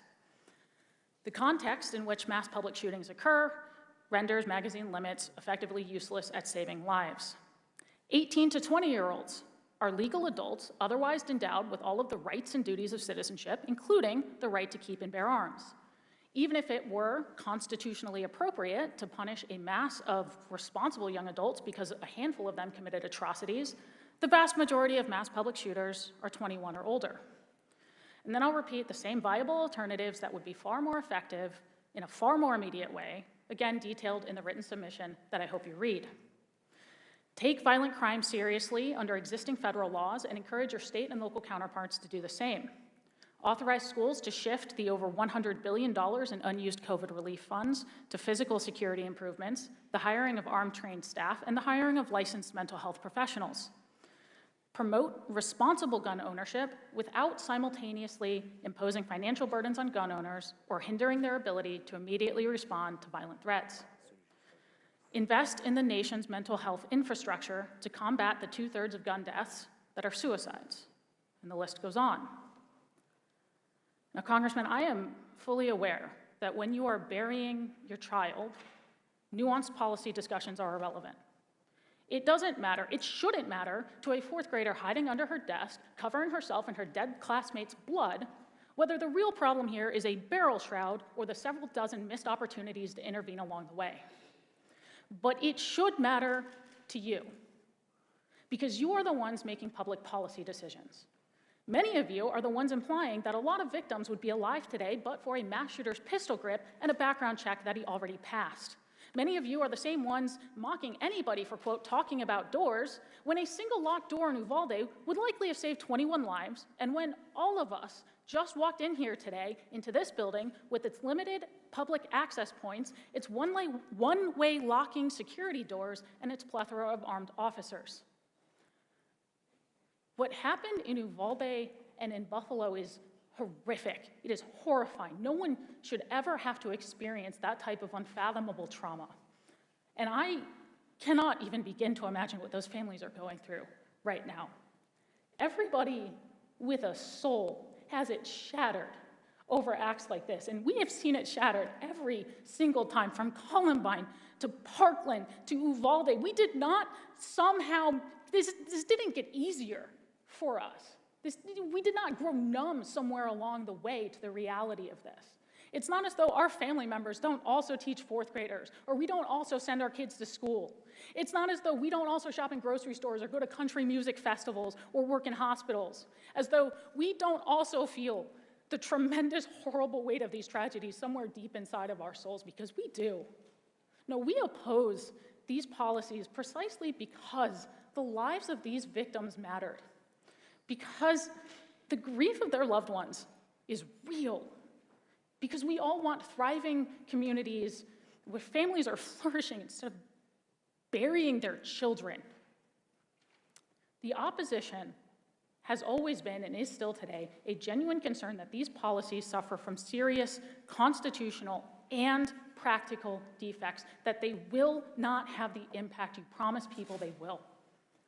And we have always proposed alternatives that would be more effective and less constitutionally suspect. What we have rarely been met with are open ears. And I hope for the nation's sake that today is different, because I would really love to never testify after a mass shooting again. Thank you. Thank all of you for your very important testimony. I now recognize myself for questions. As a mother, it is hard to find words to express the grief and outrage I feel and others feel in this room listening to the stories from our witnesses today. No child should be cut down by a gun. Lexi Rubio should have been able to grow up, live her dreams, become a lawyer, major in math, visit Australia. 11-year-old Mia should not have been forced to cower in fear as she watched her teachers and friends massacred. And the close-knit, vibrant Jefferson Avenue community in Buffalo, many of whom came today to stand with us, should not be forced to reckon with the violent deaths of friends and ones gunned down by a racist weapon. We are in a crisis, but we are not powerless. Congress just needs to find the courage to act, and I hope we find it today when we pass on these sensible and vote on these sensible gun reform bills. Let's start with assault weapons. The shooters in Uvalde and Buffalo were too young to buy alcohol, but they were both purchased assault weapons legally. Ms. Pringle, as an educator, your organization represents millions of teachers, some of whom have witnessed horrific gun violence, some of whom have been murdered, and its aftermath.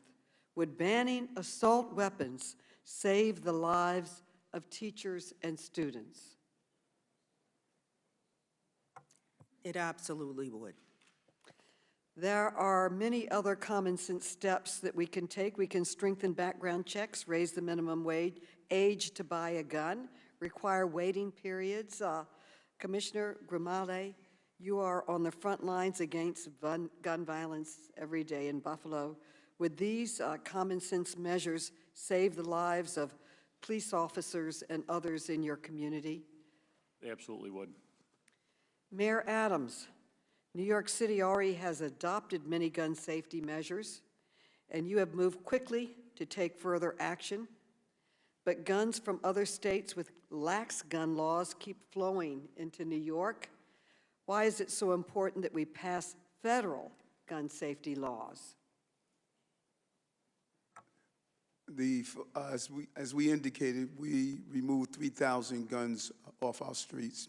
But in addition to that, we have witnessed an over 240% increase in what's called ghost guns.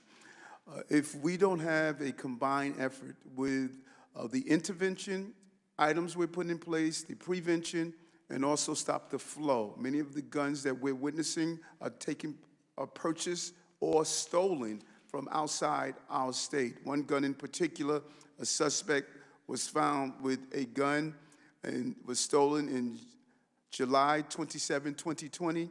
It was used in 6 acts of violence, individual cases shooting individuals, shooting into a random crowd. The gun found its way on the streets of New York. So it's more than what we do locally. We need assistance with the partnership of the federal government to stop the flow of guns in our cities.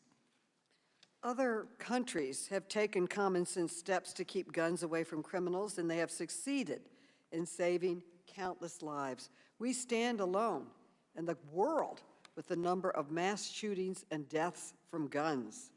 And as you can see in this chart, the American people overwhelmingly support gun safety reform. So, Mr. Ceplina, in your view, why has Congress failed to adopt these common sense measures that most Americans and most countries in the world have adopted? Well, to put it bluntly, Chairwoman, the gun lobby presents a formidable obstacle in this country.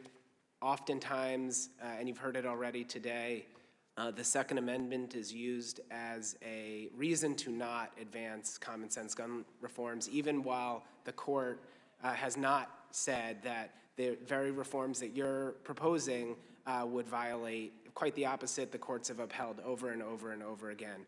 So the lobby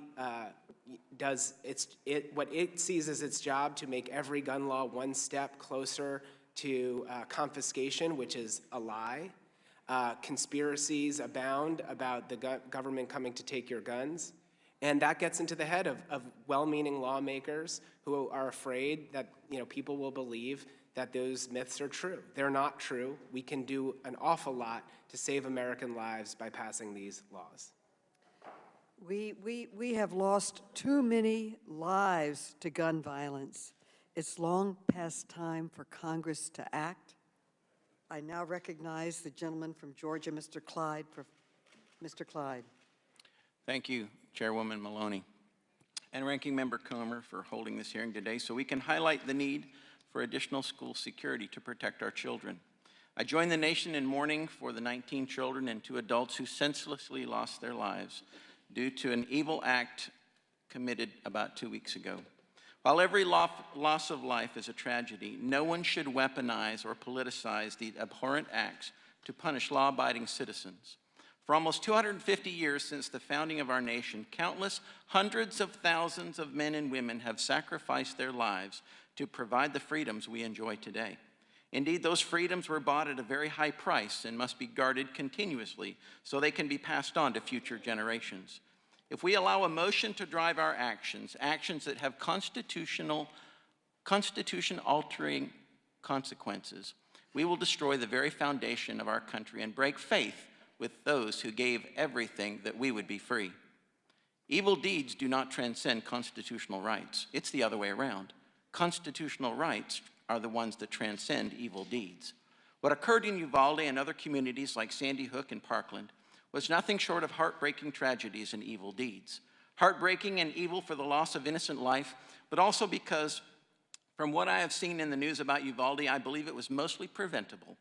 We don't know all the facts yet because the investigation is still ongoing, but I hope that this hearing is truly looking for legitimate, functional, and effective answers, and not just a bunch of left-wing talking points to fill the do something, do anything mentality that I have heard coming from the Biden administration.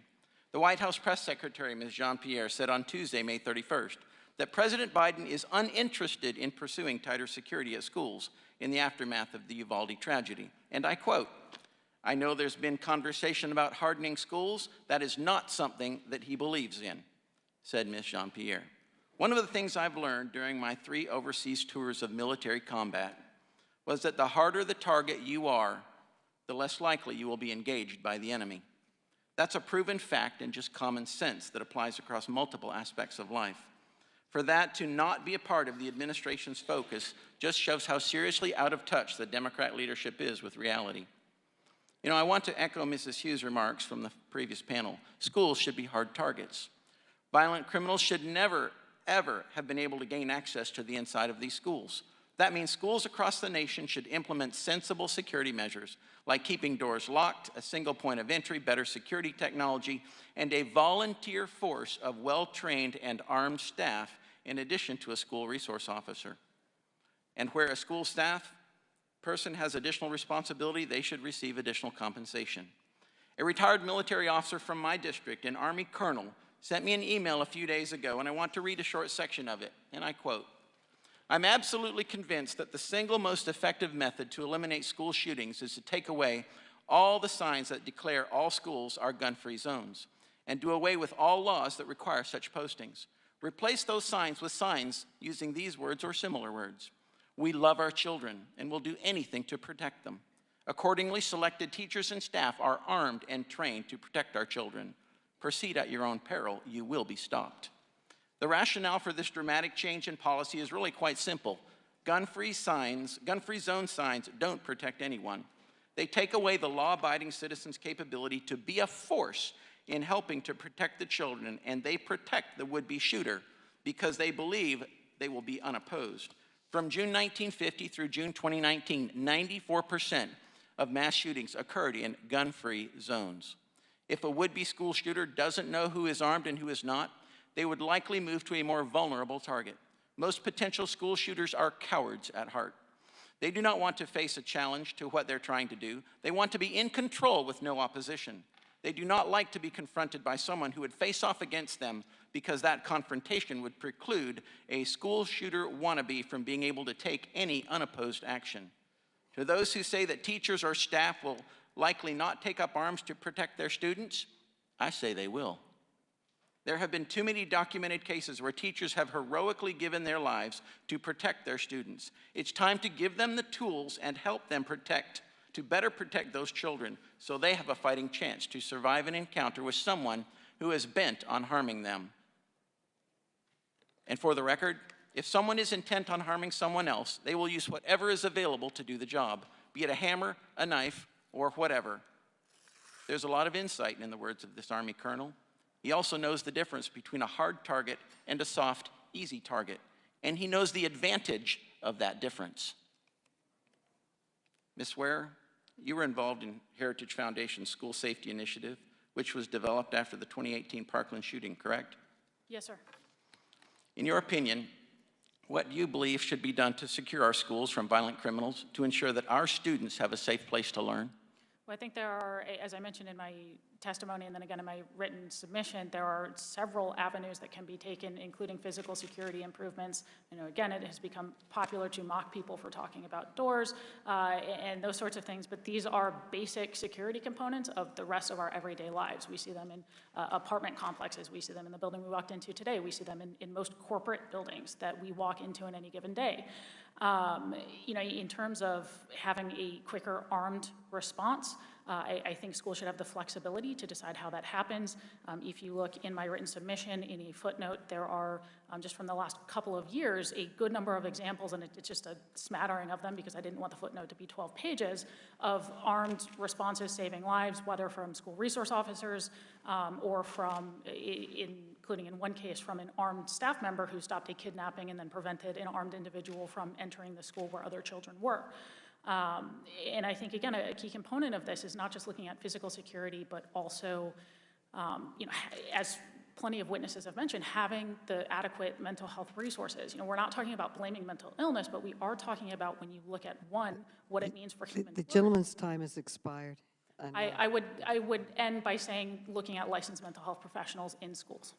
Thank you very much. I yield back. The gentleman from Massachusetts, Mr. Lynch, is recognized for 5 minutes. Thank you, Madam Chair. Thank you for holding this hearing. I want to thank the panel of distinguished witnesses. Thank you for coming before this committee to help us with our work. I also want to thank the previous panel, the families of the victims who had the courage and selflessness, I think, to, despite their pain, come here with the sole purpose of preventing other families from suffering a similar loss. So I thank them. Madam Chair, I'd like to ask unanimous consent to submit for the record a report and analysis conducted by Coctrong Bui, Alicia Palapiano, and Margot Sanger-Katz over at the New York Times. It's an analysis of 106 mass shootings since Columbine in this country. And I want to read an excerpt. It describes best what they found. To quote this report, if the key gun control proposals now being considered in Congress had been law since 1999, 4 gunmen younger than 21 would have been blocked from legally buying the rifles they used in mass shootings.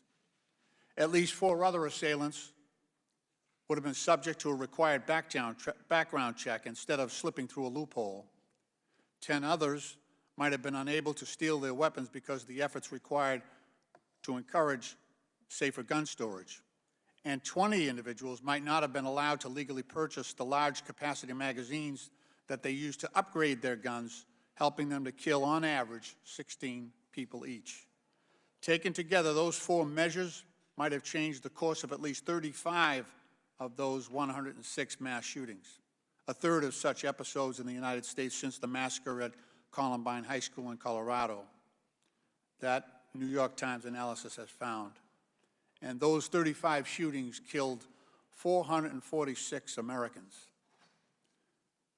Mr. Suplina, there's been referrals made, or references made to the fact that someone could cause damage with a hammer or a knife.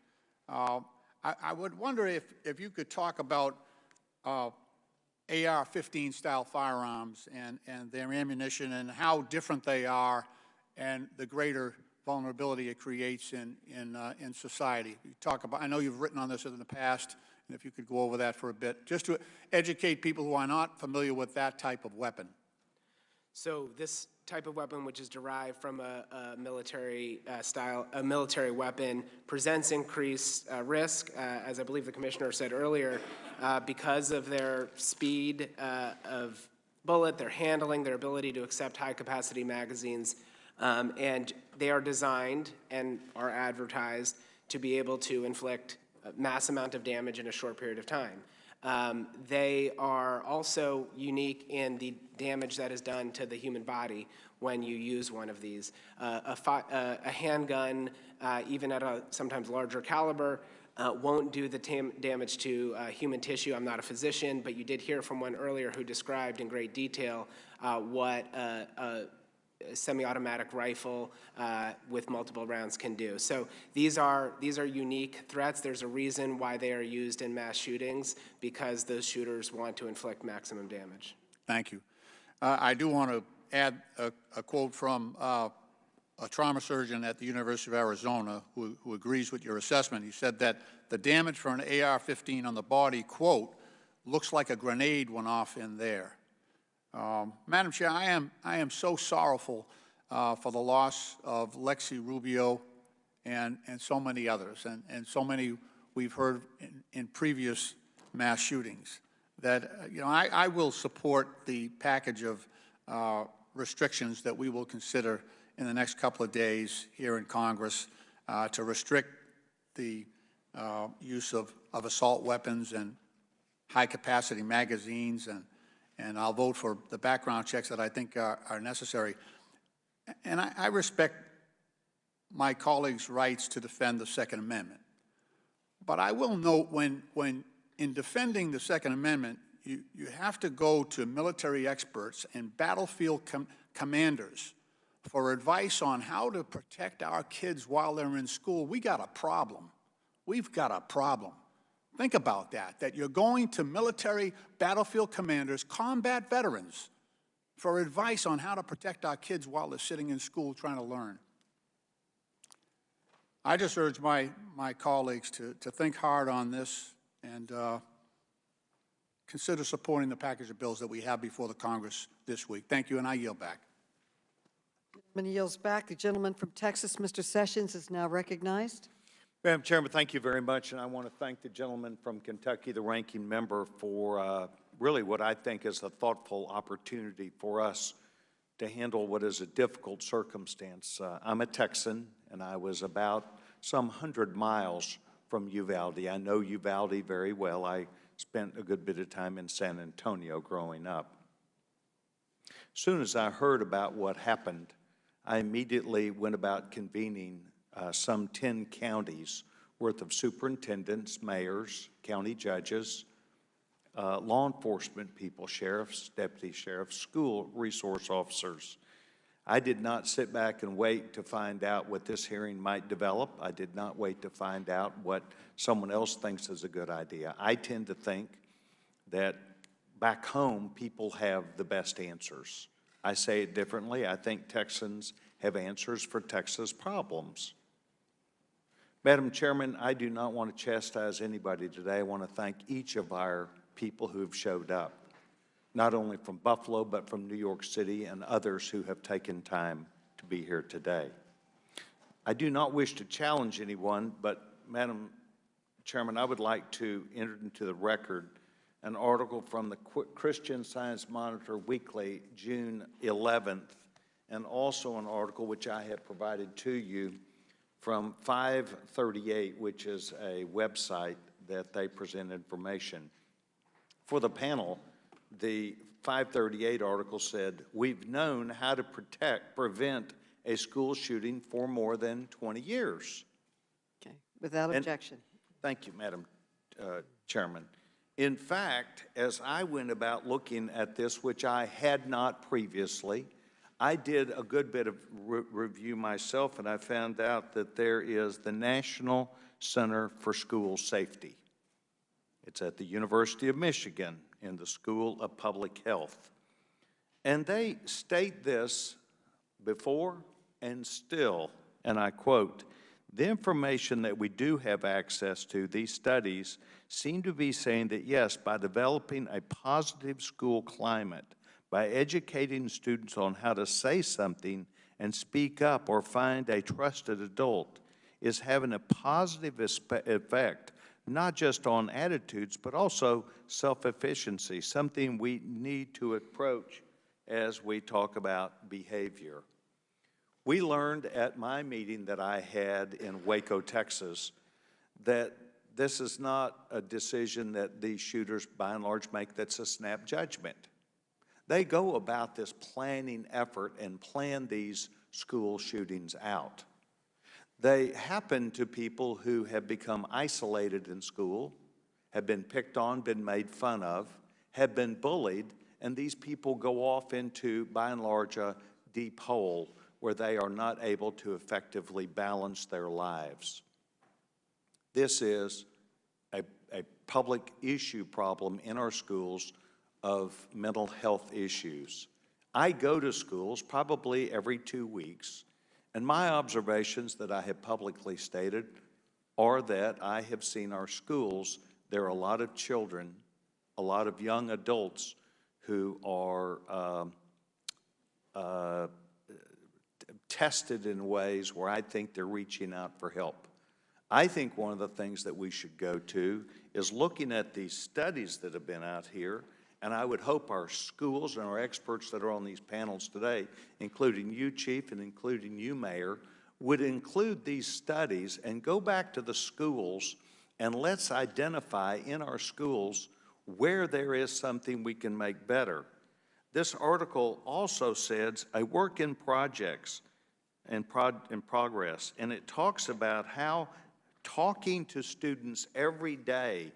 When I grew up, we would recite the Pledge of Allegiance to the flag, taking a few minutes. And I know we've heard testimony that everything about America is racist, but I think that in our classrooms, we need to talk about our nations, our rights and our responsibilities, but taking time every day to be nice to each other, leaving notes, knowing each other, and then listening to people who emanate and identifying people who have problems. It is my hope, Madam Chairwoman and our ranking member, that instead of taking to the floor this immediate action, we would really listen to you and other experts. And Madam Chairman, I would like to see if we would call Justin Hines, who is Director of National Center for School Safety, Assistant Professor at the University of Michigan School of Public Health. I believe we need professionals who have studied these things. I say this as an opportunity to each one of you. I want to thank you. We listen to you, and I hope you will hear us back. Thank you very much, and may God bless the people of Uvalde, Texas, who are struggling through this at this time, and our nation. Madam Chairman, I yield back my time. The gentleman yields back. The gentleman from Illinois, Mr. Krishnamurthy, is recognized. Thank you, Madam Chair. Commissioner Gramaglia, thank you for your service to the people of Buffalo. I was born in India, and I immigrated first to Buffalo, New York. And so the fact that you said that it's a city of good neighbors is very poignant for me. And I'm very sorry for the loss of all those lives in Buffalo. The shooter in Uvalde used what's called a Daniel Defense DDM V7 rifle. It's a style of AR-15 rifle. It markets that rifle as, quote, a perfect rifle for everybody. This particular picture comes from their Twitter account on May 16th, 2022. Now, Commissioner, guns are the leading cause of death among young people aged 24 and under. Guns kill far more kids than cigarettes, but we don't let cigarette companies market to children. Sir, you don't think it's appropriate for Daniel Defense or any manufacturer to market AR-15 style rifles or handguns or any other weapons to children, correct? I think that picture behind you is very disturbing, is what it is. And no, I don't believe that that should be the case. And why do you find that picture disturbing? How many children in our country because of a lack of safe storage on weapons have either accidentally taken their own lives or somebody else in that household or another friend within that house who was there visiting. It's disturbing. Shortly after the Daniel defense rifle was used in the Uvalde shooting, this picture was taken down from their Twitter account, and indeed their Twitter account was made private. I think they had second thoughts about advertising in this manner as well. Ms. Swearer, in 2019, while testifying before the House Judiciary Committee, you went viral in a viral video talking about the lethality of AR-15s. You said, quote, "Your mother struggled to hit a stationary target from 6 yards out under ideal conditions, and then she picked up an AR-15, and I watched my mother put a fist-sized grouping of lead in the center mass of the target 20 yards out. When accuracy and stopping power matter, they are simply better." You said that, correct, Ms. Swearer? Yes, I did.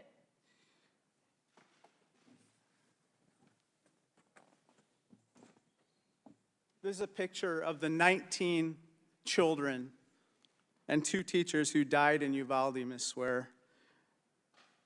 You mentioned the AR-15 stopping power, but I gotta believe these little children were not the ones you were talking about stopping, correct? No, I was talking about stopping the individual who showed up to shoot them. And the Who did show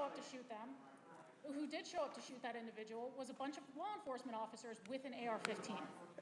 and Ms. Swearer, your mic's not on, but The green light is on. We'll take care of it. It's on there. I can hear you, Ms. Swearer. It's good. I can hear Ms. Swearer.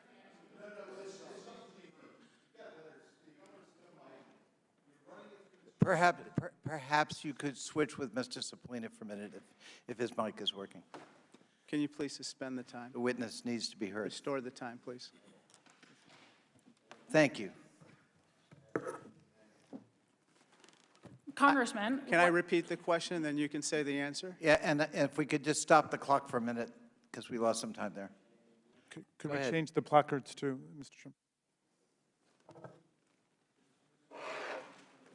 Mr. Krishnamurti, did you want to repeat the question? Yes. Ms. Swearer, when you talked about the stopping power of these AR-15s, it wasn't these children that you were talking about stopping, obviously.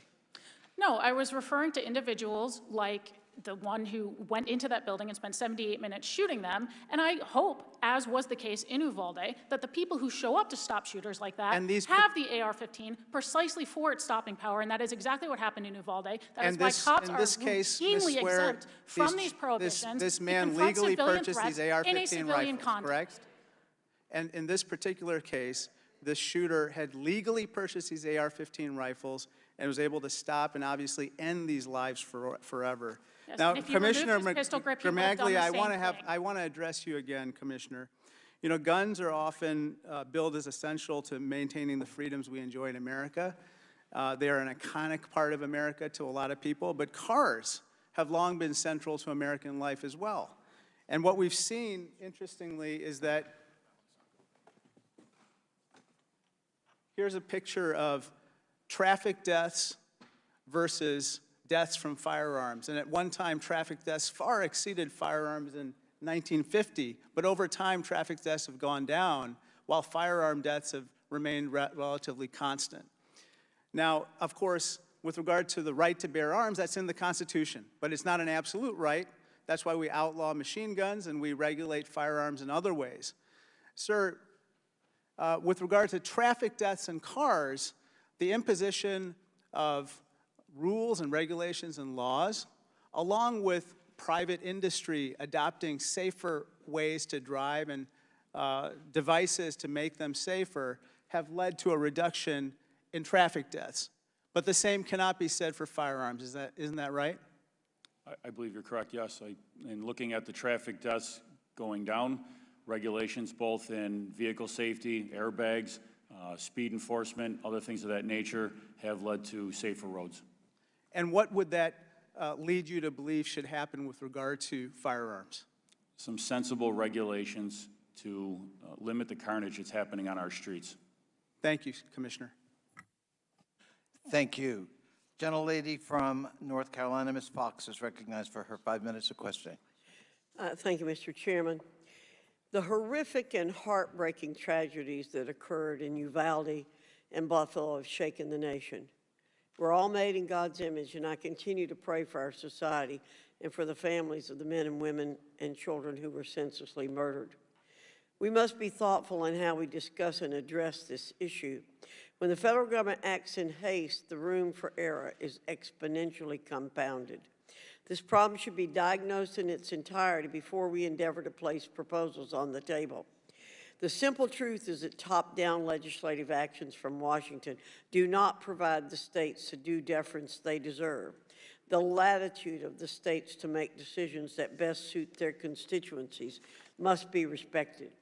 The Second Amendment was intended both to empower individuals and also to shield them from the federal government exerting undue influence. Unfortunately, over time, the underlying principle of the Second Amendment has been distorted and misconstrued by Washington bureaucrats who simply want it stripped away from law-abiding citizens. This cannot be allowed to happen. I now yield the balance of my time to the gentleman from Georgia, Mr. Clyde, who has a tremendous amount of experience with these issues. Thank you very much, Virginia.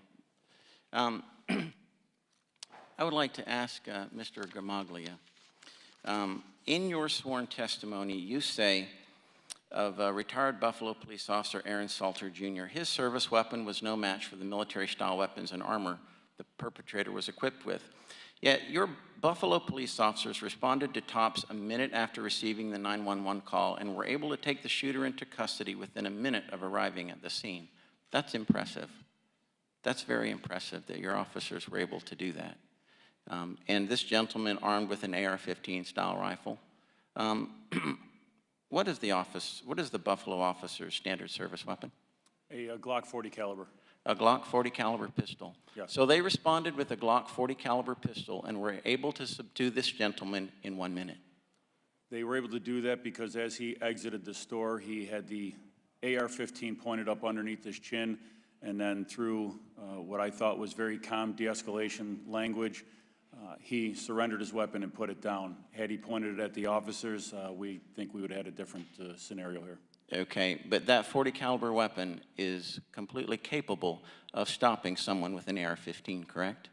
Well, he had military-style body armor and a tactical helmet on. He was shot at least one time that we had uncovered through our evidence, and that had no effect on him. I also watched the video, both the store surveillance video that has not been released and the GoPro video that was downloaded, which showed the confrontation between. But the 40 caliber pistol that the officers carry is plenty enough to stop an armed shooter, correct? It's all about shot placement, isn't it? It isn't, it isn't. All right, thank you, I appreciate that. Mrs. Swearer, actually,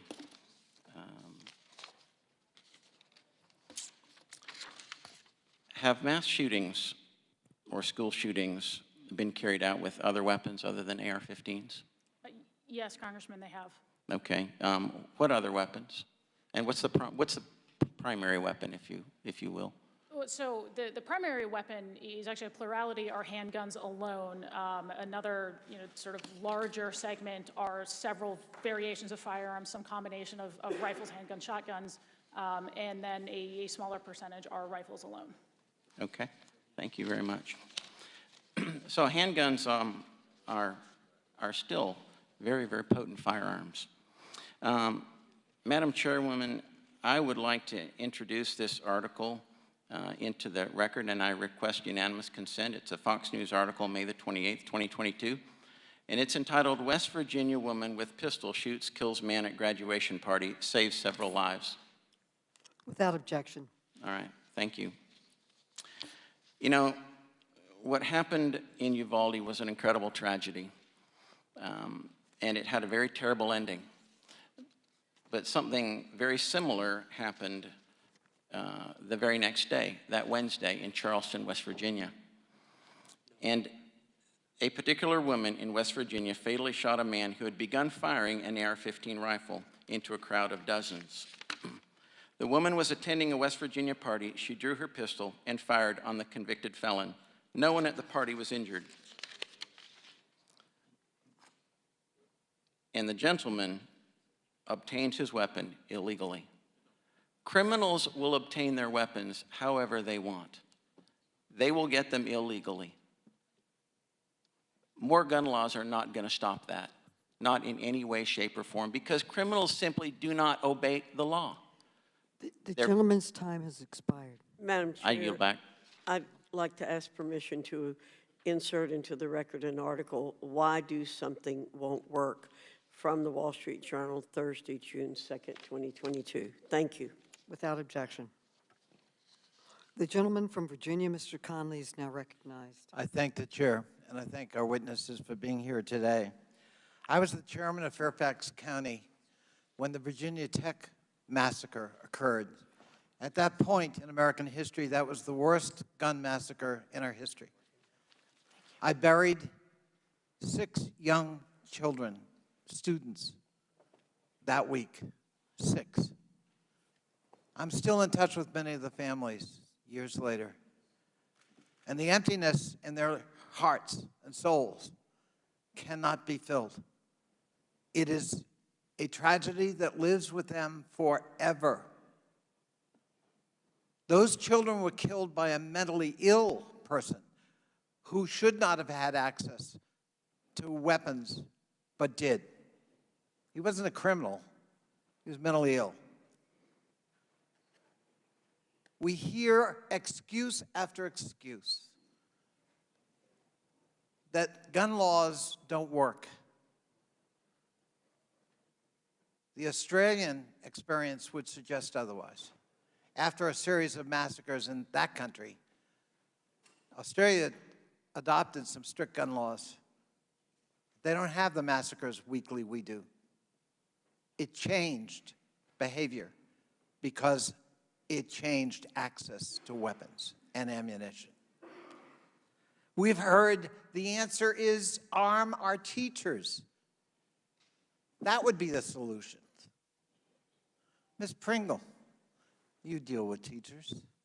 Would that be a good solution from your point of view? Absolutely not. We know that the majority of not only our teachers, but our parents do not believe that arming teachers would in any way prevent the carnage that we have seen for over 23 years. I just want you to imagine, I was a middle school teacher. My responsibility was to ensure that every student was nurtured and that they could learn, come to school ready to learn every day. And now the suggestion that I, as a teacher, would be responsible for carrying a weapon and making a split moment decision about whether I was going to shoot someone or not, whether that responsibility would be mine to bear, that is a distraction from what we know we need to do in this country, which is to pass comprehensive gun control laws, something we have never done. In the short time that we did ban assault weapons, we saw that carnage go down, didn't we? Yes, we did. But we've never passed comprehensive gun legislation in this country. Thank you. We need to do it now. Mayor Adams, welcome. Mayor Adams, you're the mayor of, I think, the largest city in the United States. Yes. Would it be a good idea from your point of view as the mayor of that city and your commitment to reducing crime in that city to arm our teachers in all of your schools in New York City? Would that be a solution from your point of view? No, and I think the facts show that between 1996 to 2010, one study found that police officers were 3 times more likely to die from gun violence with a heavy flow of guns in their city. So it's harmful to the law enforcement community, it's harmful to our civilians, and it's harmful to our children. Mr. Gramagilia, Police Commissioner, would arming teachers help your force? Would it have made a difference in your community in Buffalo? I think what we have to be careful on is to not militarize our schools and make students feel like they are in a system where they are surrounded by weapons in an institution where they're supposed to be learning. I certainly agree with that, hardening our targets, making sure our schools are safe buildings, having a strong school resource program where school resource officers are engaging with their students, are building trust within their students. But I think we have to, caution against over-weaponizing our schools. It causes fear in our students, and I think we need to engage our students in these conversations. And just real quickly, and Ms. Pringle's point, the use of weapons and the decision to use them for law enforcement can be a split-second judgment, and that requires careful training, does it not?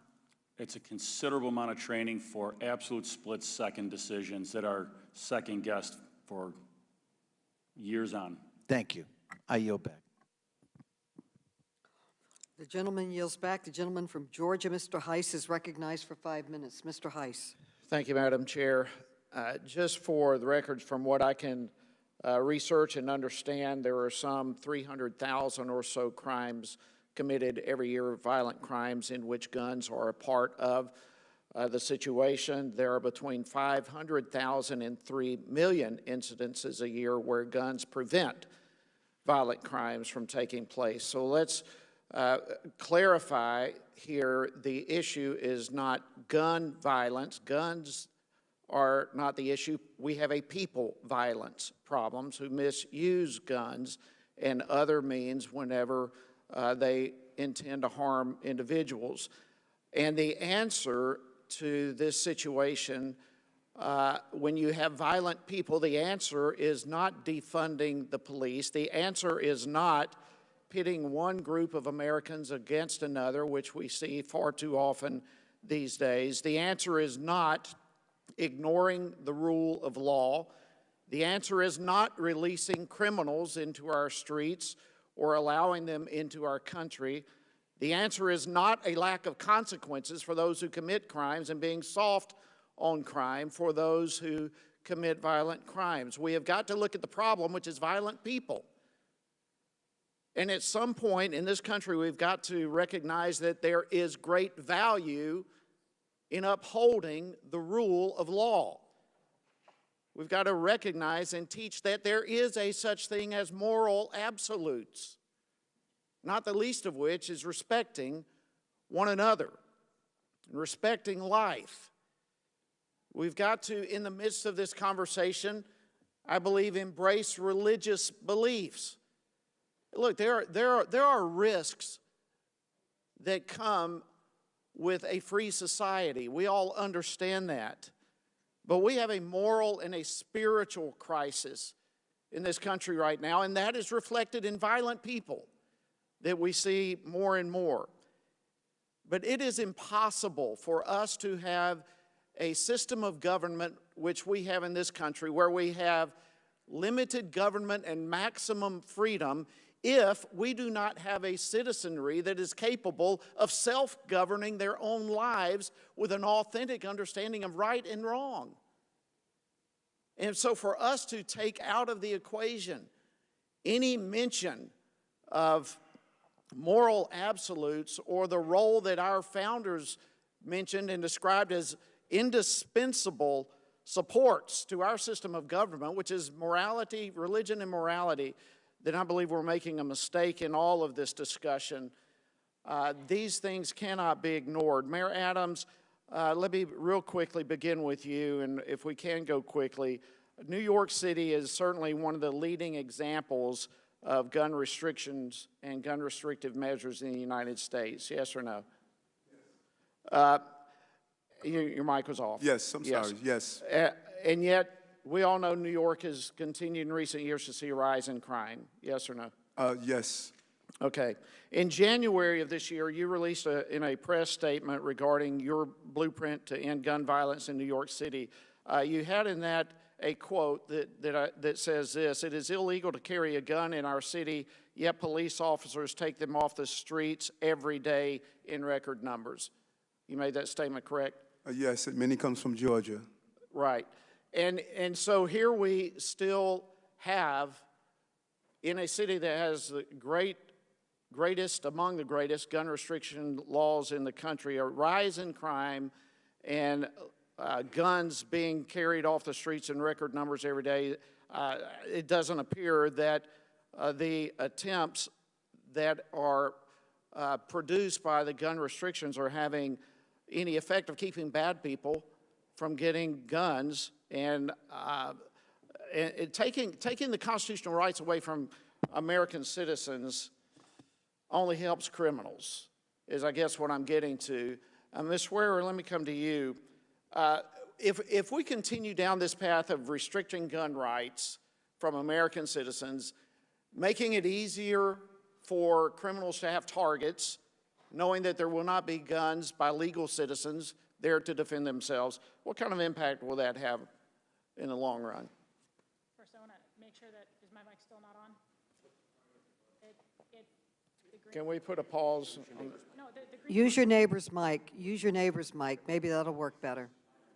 My apologies, I was told the issue had been taken care of. Congressman, to answer your question, criminals are rational actors. You look at the studies on this and the way in which criminals operate. Obviously, they don't want to confront someone with a firearm any more than we would want to if we were criminals. They are rational actors. You mentioned the statistics on defensive gun uses. I think that is important to point out. I would also note how much lower that is, considering there are a number of states that essentially do not allow ordinary law-abiding citizens to protect themselves with firearms in public, and or who make it far more difficult for individuals to keep and bear arms even inside their own homes, and so that could be considerably higher under different circumstances. That said, again, I appreciate you pointing that out, but again, criminals are rational actors. To pretend otherwise is borderline silly. So of course— Gentleman's time has expired. Okay. Thank you. Thank you, Madam Chair. The gentleman from Maryland, Mr. Raskin, is now recognized. Thank you, Madam Chair. Buffalo, Uvalde, Sandy Hook, Tree of Life, Mother Emanuel Church, El Paso, Walmart, Pulse Nightclub, Las Vegas, Columbine. The bloodbath continues. In the history of our species, a number of civilizations have practiced or allowed human sacrifice, including the sacrifice of children. The Carthaginians, the Mesopotamians, the Incas, the Aztecs. Will we be recorded as such a society that accepts the sacrifice of innocence? Gun violence is the #1 cause of death of children in the United States of America today, which makes us globally unique. We have rates of gun violence and gun death 20 times higher than other industrialized nations like France, the United Kingdom, Israel, Norway, Sweden, Japan. No other nation comes close to what we see here, even though we have comparable levels of mental health problems and mental illness. Will we continue to accept the slaughter of innocents, including innocent children, as acceptable collateral damage for loyalty to a completely bogus and distorted misreading of the Second Amendment and what the Supreme Court has said about it? Justice Scalia in the Heller decision was emphatic that reasonable gun safety regulation is perfectly consistent with the Second Amendment right. Justice Scalia said he specifically rejected the view advanced by a number of our colleagues today, saying that the right of gun ownership is not unlimited. No, Justice Scalia stated the Second Amendment right is, quote, not a right to keep and carry any weapon whatsoever, in any manner whatsoever, and for whatever purpose. He enumerated a partial list of reasonable regulations, including a ban on carrying concealed weapons, the possession of firearms by felons, the mentally ill, and other dangerous people, laws forbidding the carrying of firearms into schools, in government buildings, and other public places, laws imposing the conditions and qualifications on the sale of firearms, such as background checks. All of these things, he has said, are perfectly consistent with the Second Amendment right. It's not different from other rights we have, like the First Amendment, where you have an absolute right to speak, but you don't have a right to set up a demonstration with loudspeaker system in front of the White House at 2 o'clock in the morning and keep the president's family up. We accept reasonable time, place, manner regulations with respect to all rights. Now, our colleagues invite us to believe the Second Amendment is some kind of policy straitjacket, but they won't read or quote the decision by Justice Scalia himself, who wrote the most elaborate defense and explication of the majority's view of the Second Amendment in D.C. versus Heller in 2008. Mr. Suplina, in 2005, Congress gave the gun industry unprecedented and unique immunity from civil lawsuits for crimes committed with their products. No other industry's got anything like that. Could you explain what that immunity protection means for the gun industry and how it has blocked common sense laws to end gun violence in our country? Yes, Congressman, thank you.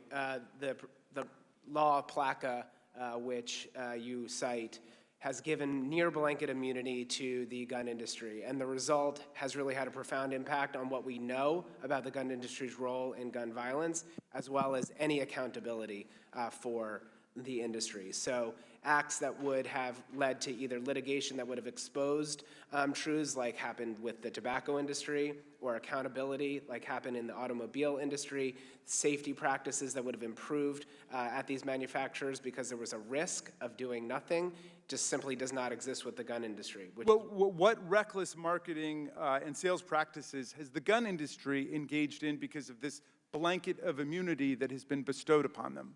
Well, you know, there are several, and the marketing is getting increasingly reckless, increasingly desperate as the field gets more crowded, but also in terms of distribution practices. I've heard several times today about how easy it is for criminals to get guns, as if that's some act of magic, but these guns are all starting with gun manufacturers and gun sellers.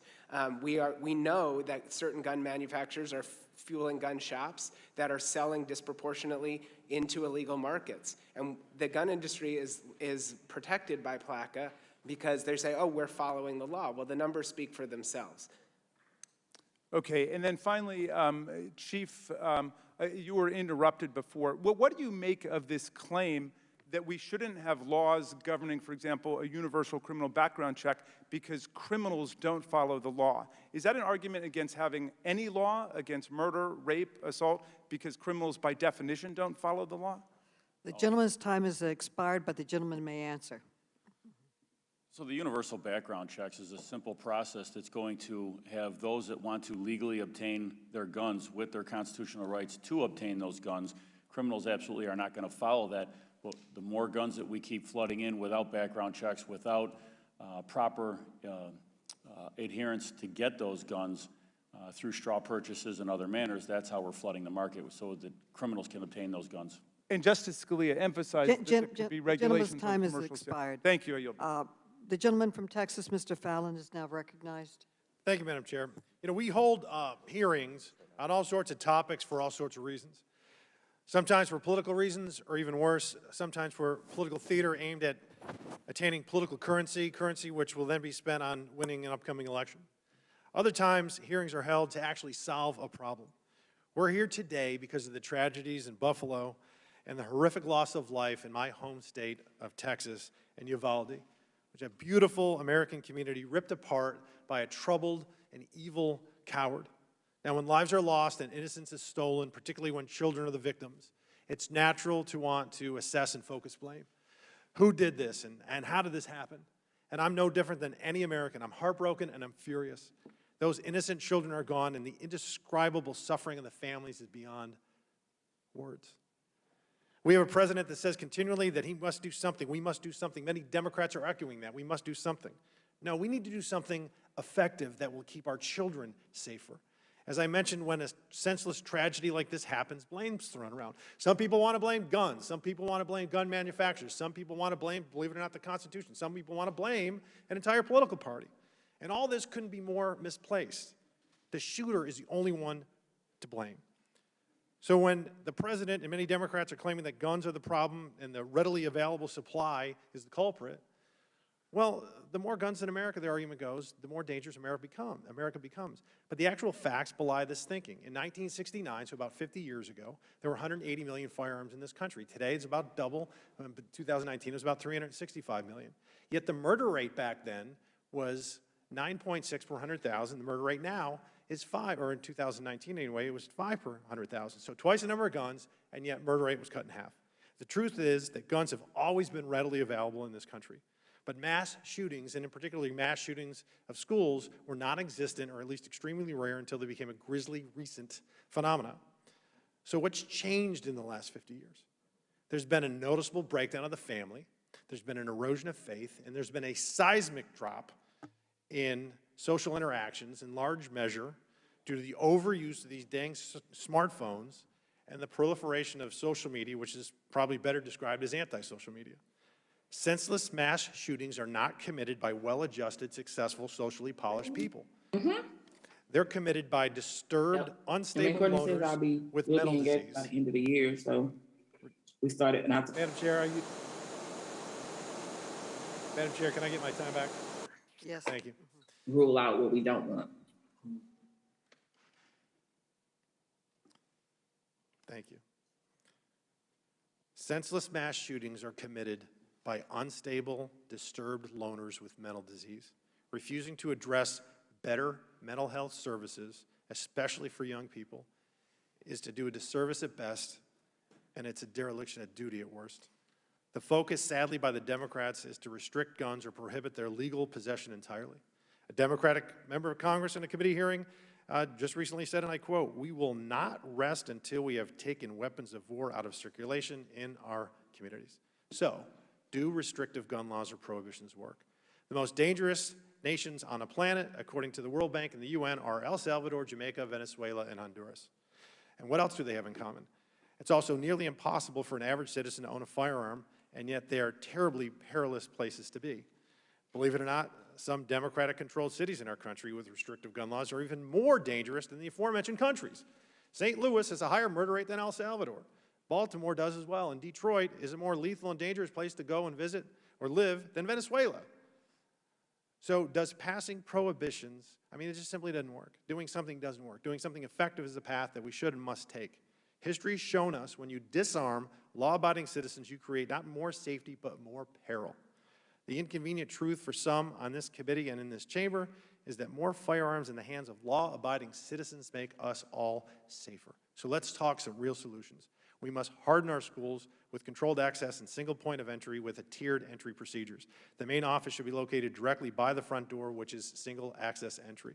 Classroom doors should automatically shut and lock like hotel room doors do. Let's support and foster a robust school marshal program where qualified and volunteer teachers and staff go through proper training to be armed on campus. Let's increase the number of SROs in our schools. Let's leverage technology by putting cameras in schools, much like Frisco, Texas did 15 years ago when I was on a city council. And they had a command center and a mobile command center, and any threat could be immediately detected, tracked, and eliminated forthwith. We need a rapid response plan and a rapid response force to be trained to world-class standards.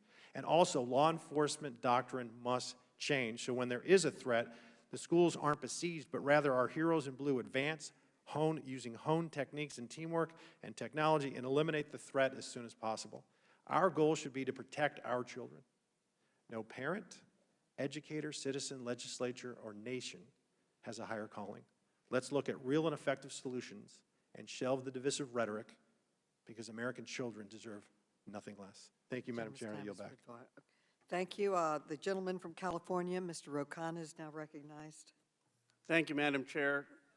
Like so many on this committee and around the country, I was deeply moved, not as a politician, as a father, by the testimony this morning of the families of victims. Kimberly Rubio, who lost her precious daughter Lexi, cut through all the talking points, all the debate, and asked the central question before our Congress and our country. As she put it, what do we value more, children or our guns? It's really that simple. I want to talk about the common sense reforms on guns, but as a representative of Silicon Valley, I feel I also have a duty to talk about some of the role of social media in this massacre. With the Uvalde shooter on Instagram having a group chat where there is conversation of school shootings, where there is conversation of threats of violence, where he's bragging about getting assault weapons, why is there no action? And let's be very clear, these are minors. He was a minor when he did this. It's not the same free speech rights. Mr. Suplina, do you think companies like Instagram should have some responsibility in group chats when minors are involved and you have explicit discussion of school shootings to do something? I think the role of social media companies is an important one, and you're right to point it out, Congressman. Instagram, Facebook, these are often where we see the earliest warning signs of a potential mass shooter, as well as other social media platforms where these instances are discussed. There's often multiple people in the chat. And I do want to also mention, with respect to the Buffalo shooter, for instance, he cited YouTube for the videos that allowed him to modify the firearm that he had to accept a detachable magazines, which he used to deadly effect. So social media companies do have a role to play here. And just like my colleague, Mr. Raskin, said that the right of the Second Amendment is not absolute, it's important to recognize that the right of the First Amendment is not absolute. Under Brandenburg, you can't have things that incite violence, and there are greater protections for minors. I mean, it is crazy to me that you can have people under 18 talking about shootings and mass shootings, and these companies are taking no action. So we need to have regulation that gets to the heart of this. You know, Mrs. Swearer, I'm trying to understand your position, and I just want to ask you some simple yes or no questions to understand where you're coming from. Is it your view that someone who has committed a violent felony should be able to purchase a gun, yes or no? No. Is it your view that someone who's a serial rapist should be able to purchase a gun, yes or no? Very clearly, no. Is it your view that someone who is a drug trafficker should be able to purchase a gun, yes or no? No, and these are becoming insulting. And so, well, I mean, so would you support any laws that would make sure that violent felons, serial rapists, or people who are drug traffickers will not get access to guns? If they are written and narrowly tailored to approach that issue without burdening the rights of law-abiding citizens or criminalizing low-risk transfers between responsible citizens, yes, I'm more than willing to look at that law. That is exactly what the background checks, I mean, because right now what you have a case is that the background checks do not cover a lot of the sales to violent felons, to serial rapists, and I just want to be clear, when the Republican Party, their position right now by opposing H.R. 8 is they are for violent felons, serial rapists still being able to purchase these guns. No, they're not. Yes, they are. No, they're not. They're against low-risk transfers It's being my time. criminalized. Please, I'm reclaiming my time. Point of order, Madam Chair. The position of Republicans is that violent criminals be in jail. Well, no, the position is... Madam Chair, the gentleman has not stated a valid point of order. The position, H.R. 8, all H.R. 8 at its core said is that violent felons are still getting these guns. Serial rapists are still getting these guns. And the law and order party that has demagogued the issue of law enforcement and policing, that party is saying, we're okay with violent felons still getting these guns. We're okay with serial rapists still getting these guns. And all the Congress on the Democratic side is trying to do is to close those loopholes. I respectfully refer you to my testimony on this very bill before the Senate Judiciary Committee last year, where I explained how that is a grotesque mischaracterization of our opposition to that bill. I am saying that there is not... The gentleman's time has expired. Well, she kept interrupting me. Okay, all right. But then, the gentleman from Pennsylvania, Mr. Keller, is now recognized. I would first like to take a moment to thank all our panelists, this panel and the previous panel, for your testimony. We've seen some horrific acts in the Commonwealth of Pennsylvania. We saw a devastating shooting in Philadelphia on Saturday, and I continue, and we all should offer prayer for the families across the Commonwealth of Pennsylvania and across our nation that have been affected by these acts committed by violent criminals skyrocketing crime in our cities. That's what we need to focus on. New York City saw a 16.2% increase in violent criminals shooting others in March of 2022. That's up from a year before. San Francisco saw a 31% rise in homicides. In Chicago, violent criminals were responsible for shooting 47 people on Memorial Day weekend alone. There's a trend here. Crime is rising in cities that have the most restrictive laws on firearms and have the least severe criminal enforcement penalties on the books. And in fact, cities that don't enforce the laws that are on the books. The district attorney in San Francisco has dismissed over 40% of felony convictions since 2020.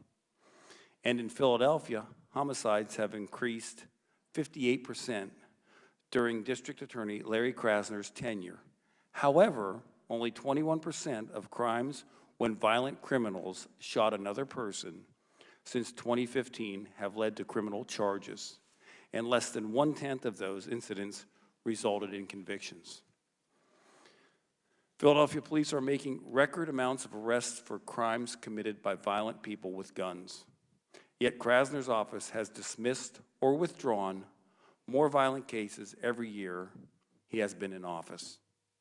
The bottom line is when you fail to enforce the law and hold criminals accountable, you get criminal behavior. So, Ms. Swearer, how does failure to prosecute past or current crime affect crime rates in the future? Well, it certainly emboldens criminals and reasonably allows them to believe that there's a very little chance that they will be punished or in any way held accountable for their crimes. Many of the proposals we're discussing today are widely implemented across the municipalities where crime spikes are happening. Would limiting law-abiding citizens' right to own a firearm curb these disturbing trends? No, it would not, and I would also point out the reality of most gun violence is not that it's being perpetrated by people who lawfully purchase and possess their firearms. It is largely perpetrated by individuals with long histories of violence who obtain their firearms already through illegal and illegitimate channels that are not addressed by universal background checks because they are already circumventing the law regarding those background checks. It's a very low reward endeavor, even if it's like 100% enforceable. Okay. What measures should be taken to ensure victims and their families are not legally ignored in favor of defendants? I would, again, refer to some of my previous testimonies, and I know our time is short. Previous testimony that I've given before the Senate Judiciary Committee on gun violence in Chicago, I think a lot of that is still applicable to your question. From a federal perspective, as I said, I continue to enforce federal laws and hold criminals accountable at a federal level when possible, and encourage state and local counterparts, some of whom have done a horrific job of this, to do the same. So I just have a question. There's called the NICS system, and when you purchase a firearm, as I don't know how many people in this room have ever gone through a background check, but it does ask questions. I know it was brought up earlier about criminals being able to purchase guns. Is it not already illegal for rapists and murderers and people who have done domestic violence and convicted of these things? Isn't it already illegal for them to purchase firearms? To purchase and to possess, assuming they are felons and have not had their rights restored to them under existing state or federal processes, though there is no process under federal law, so it would just be under the state.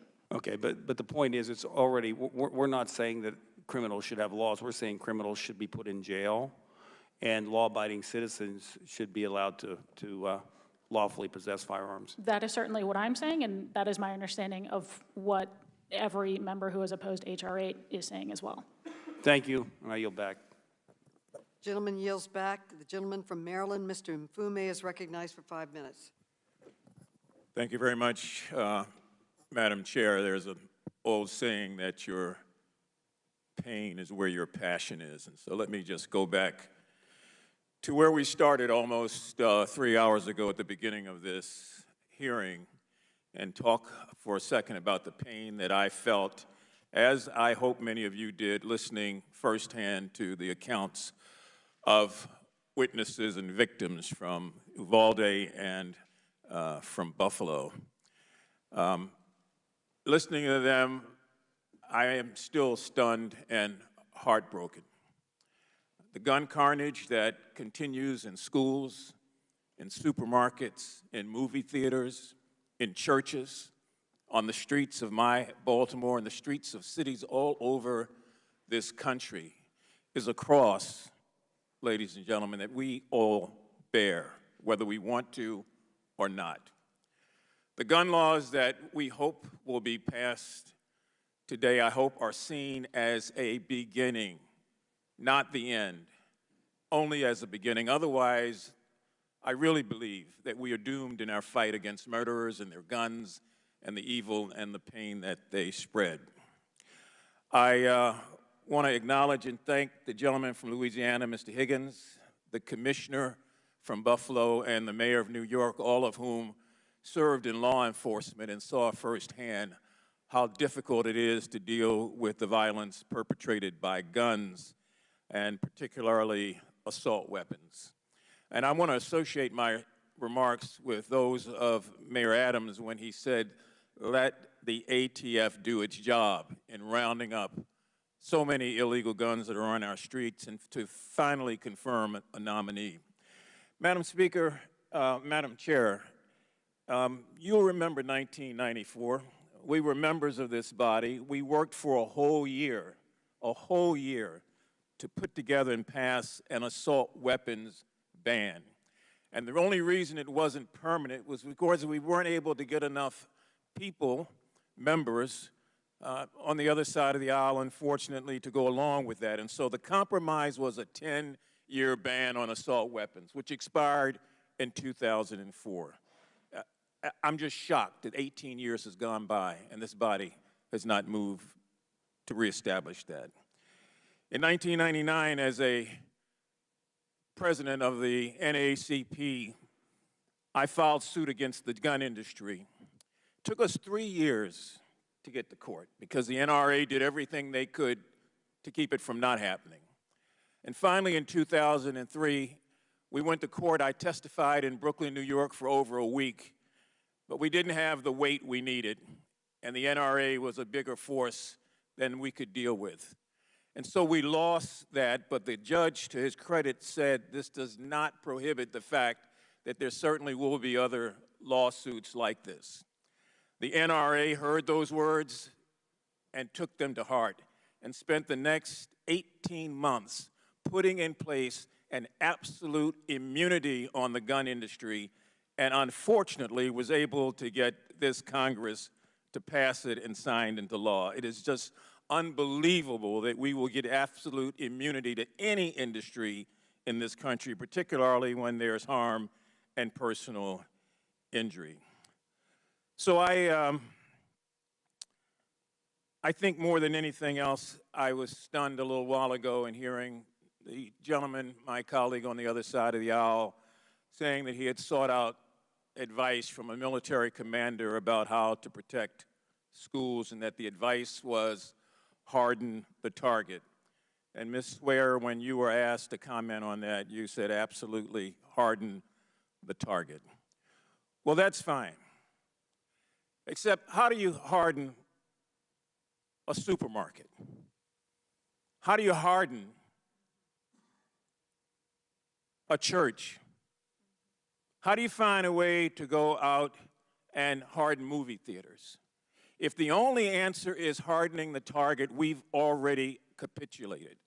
And I'm telling you, I'm so glad that so many people are focused on this hearing around the country so they can see firsthand what is going on here. We have a problem that is not going to go away. Every year it gets worse. And so until we are prepared to do what we were sworn constitutionally to do, to protect this country from enemies, foreign and domestic, we would have failed. Madam Chair, I yield back. The gentleman yields back. The gentleman from Louisiana, Mr. Higgins, is now recognized. Mr. Higgins. Thank you, Madam Chair. Commissioner Gramaglia, I'm looking at your presented statement, sir. Say you support confiscating guns from individuals determined to be a threat to themselves or others. Determined to be. So by this legislation my colleagues are putting forth, my understanding of the letter of that law, which I 1,000% oppose, as would our founding fathers, the letter of that law says an anonymous tip from a citizen. So if this was law, Commissioner, would you confiscate, would you go to your neighbor's home and confiscate his legally owned weapons, a man that was not under criminal investigation nor under arrest? Would you do it? The red flag laws would. That's a yes or no, brother. I got 5 minutes to make an hour-and-a-half statement here. It's more than a yes or no answer. We'll move on then. If you cannot say yes, you would confiscate weapons from an American citizen that was subject to this law that my colleagues intend to push through this Congress, then you said in your statement that you would confiscate those weapons if an American was determined to be, your quote, a threat to themselves or others. According to that law, determined to be is defined by an anonymous tip that an American citizen, a threat to themselves or others. You're a police commissioner, a thin blue line brother, sworn to uphold the Constitution, and you're saying you'd seize those weapons. I see that as a problem. I'm going to bring us back in time to World War II. America's population, 140 million. 15 million American men came home from World War II with deep scars and significant skills. They bore the invisible wounds of war. And there was weapons everywhere. We'll talk about mental challenge. My father was one of those men who was a Navy pilot in World War II. He came back from the war and built his family. I'm the 7th of his 8 children. I was born in 1961. We had guns everywhere. There was virtually no regulation. Any child in the 50s could buy a weapon from any seller if Daddy sent them with the money. We didn't have mass shootings. It wasn't until 1968 in America that serial numbers were even required on weapons sold in this country. You order weapons through the Sears catalog by the mail. In the 70s, I attended a high school, large rural school. Virtually every vehicle in the parking lot was a pickup truck, and almost every one had a rifle or a shotgun on the back glass and a pistol under the seat. And we didn't have school shootings. 1979, I began college. One of the jobs I had to work my way through college was as a carpenter. We restored historical buildings.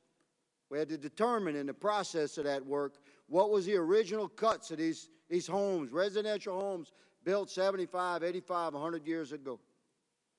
You could tell by the saw cut if it was a mechanical cut, an electric cut, or a hand cut.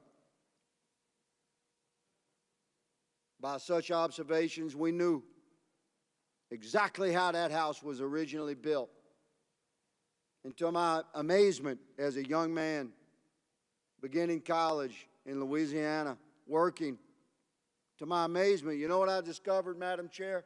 You know what these houses did not have that were built 100 years ago in cities in America? You know what they did not have, Commissioner? Locks. Locks.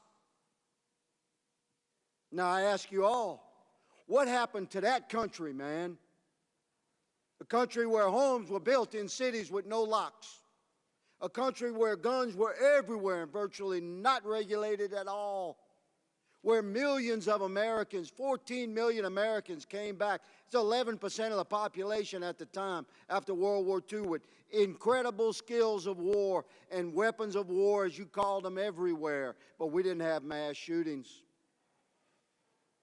And here we sit today where an entire once proud Democratic Party is presenting unbelievably unconstitutional laws to press upon our nation, and we have a police commissioner that says he would go home to home and confiscate legally owned weapons.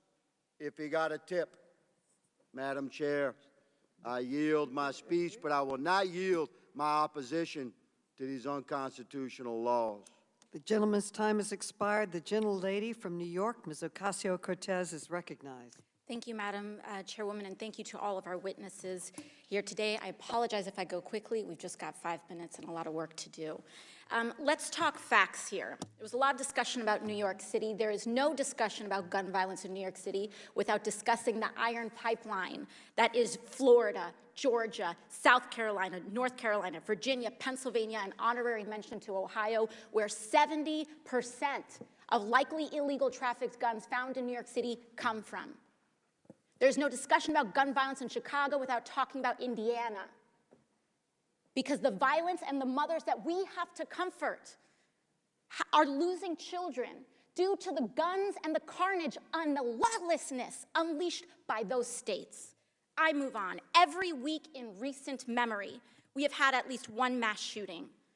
Ms. Pringle, you are the president of the National Education Association. You represent teachers.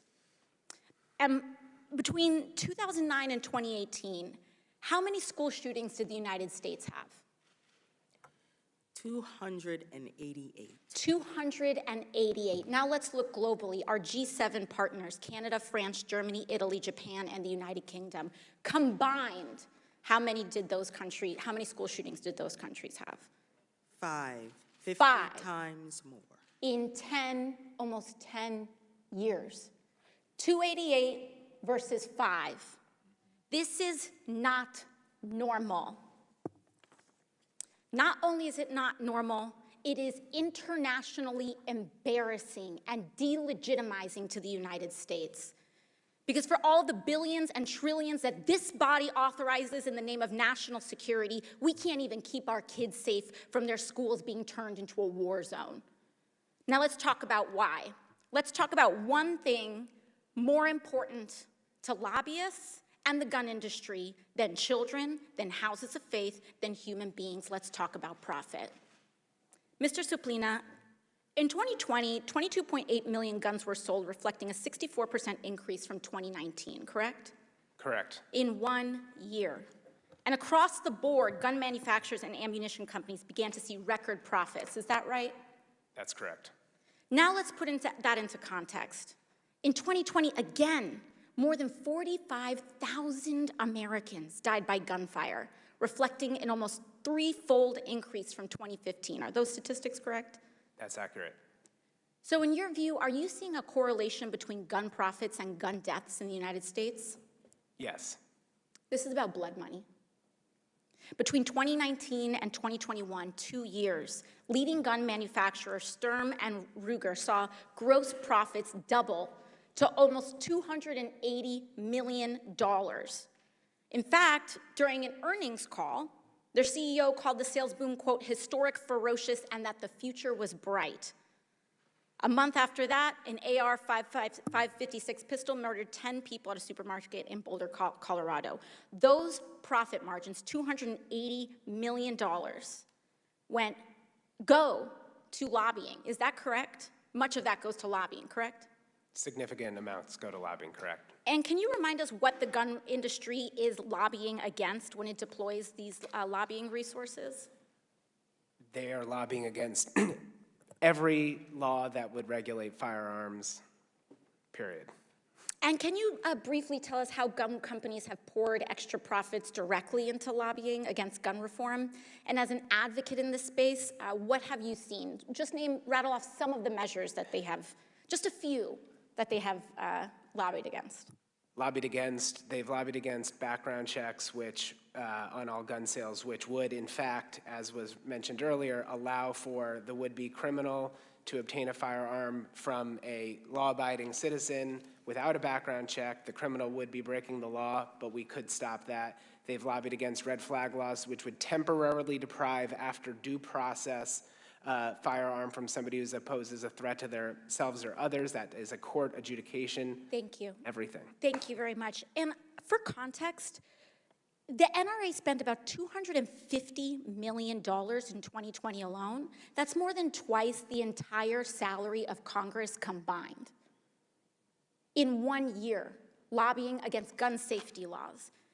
There's also this discussion about anything but a gun, but that these are about violent people, but yet we aren't doing anything about addressing the actual root causes of misogyny, where 2/3 of mass shootings are connected to domestic violence, or the emergence of white supremacy radicalization, mass incarceration, and poverty, and the connections between that and mass shootings in our communities. I yield my time. Thank you, Madam Chair. The gentlelady's time has expired. The gentleman from Wisconsin, Mr. Grothman, is recognized for 5 minutes. Thank you very much. Last couple of weeks, I had a chance to go down to Mexico, and they brought up an issue that I wasn't really expecting to hear.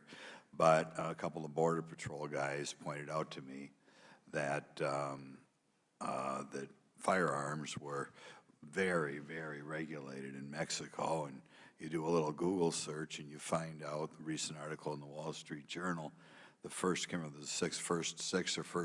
months in 2019, Mexico, with some wildly difficult laws, had a murder rate of 6 times that in the United States. Not 6% more, not 60% more, but assuming he got it right, maybe he was cherry-picking the year, I don't know. 6 times as many murders as in the United States. I assume the Mexican officials who put these laws into effect thought they were going to save lives at the time that they made it so difficult for law-abiding Mexicans to get a hold of a firearm. But obviously the results of their laws was not to make Mexico safer. There are thousands, probably tens of thousands of people who have died now in Mexico under the current rules connected to ownership of guns. We've also in this country had a dramatic increase in the number of deaths from guns the last 2 years since kind of the beginning, or at least expansion, of the I Hate Police movement, which I blame for all the young people and not so young people who have died in the last 2 years in this massive increase of murders that we've seen, almost unprecedented.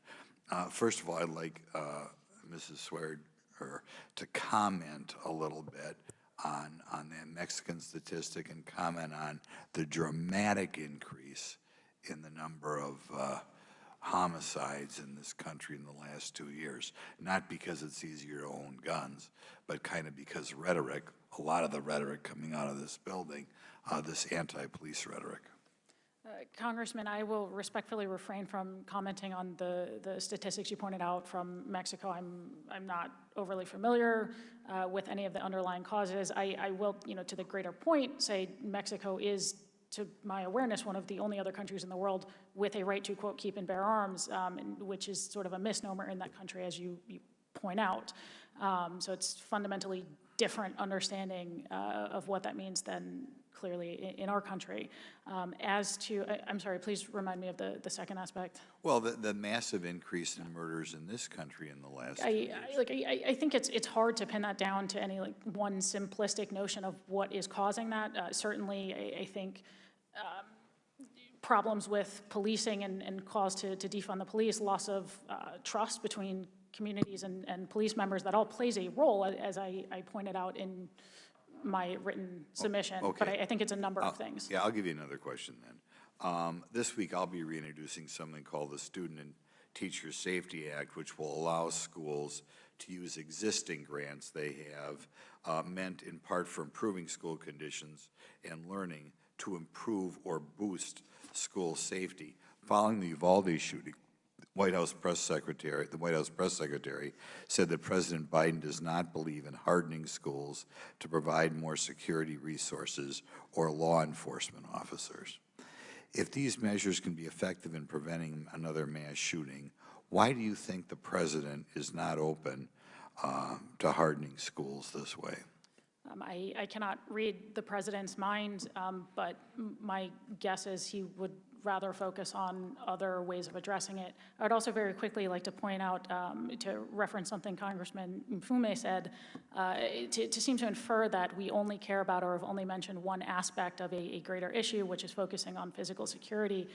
Congressman, I respectfully don't know if you were not here for my opening statement or have not read my written submission, but I respectfully have pointed out roughly a dozen other issues as well. This is comprehensive in nature. It is not one thing or the other. It is both. I've been here for 3 hours since before the hearing started. I heard your testimony. My reference was to schools, and my reminder was those are Madam not Chair, the I only think he's sources. out of The gentleman order. is not recognized. Well, Yeah. witness, address me, Madam Chair. Okay. Could you give me another few seconds back? Someone jumped in there. Well, could you give us, if President Biden is going to stand between us and trying to improve the physical security in school districts, can you give us other ideas that we can use to prevent these tragedies? Sure. As I mentioned in both my written and oral testimony, I think we can focus very clearly on building up the nation's mental health infrastructure, both specifically in schools and generally across the board. We are talking about 2/3 of gun deaths every year that are suicides, which is clearly plays into an aspect of mental health, which is problematic. We are talking about with mass shootings, individuals who clearly show signs of being a danger to themselves or others, but who are otherwise, not felons yet, and oftentimes cannot be involuntarily civilly committed.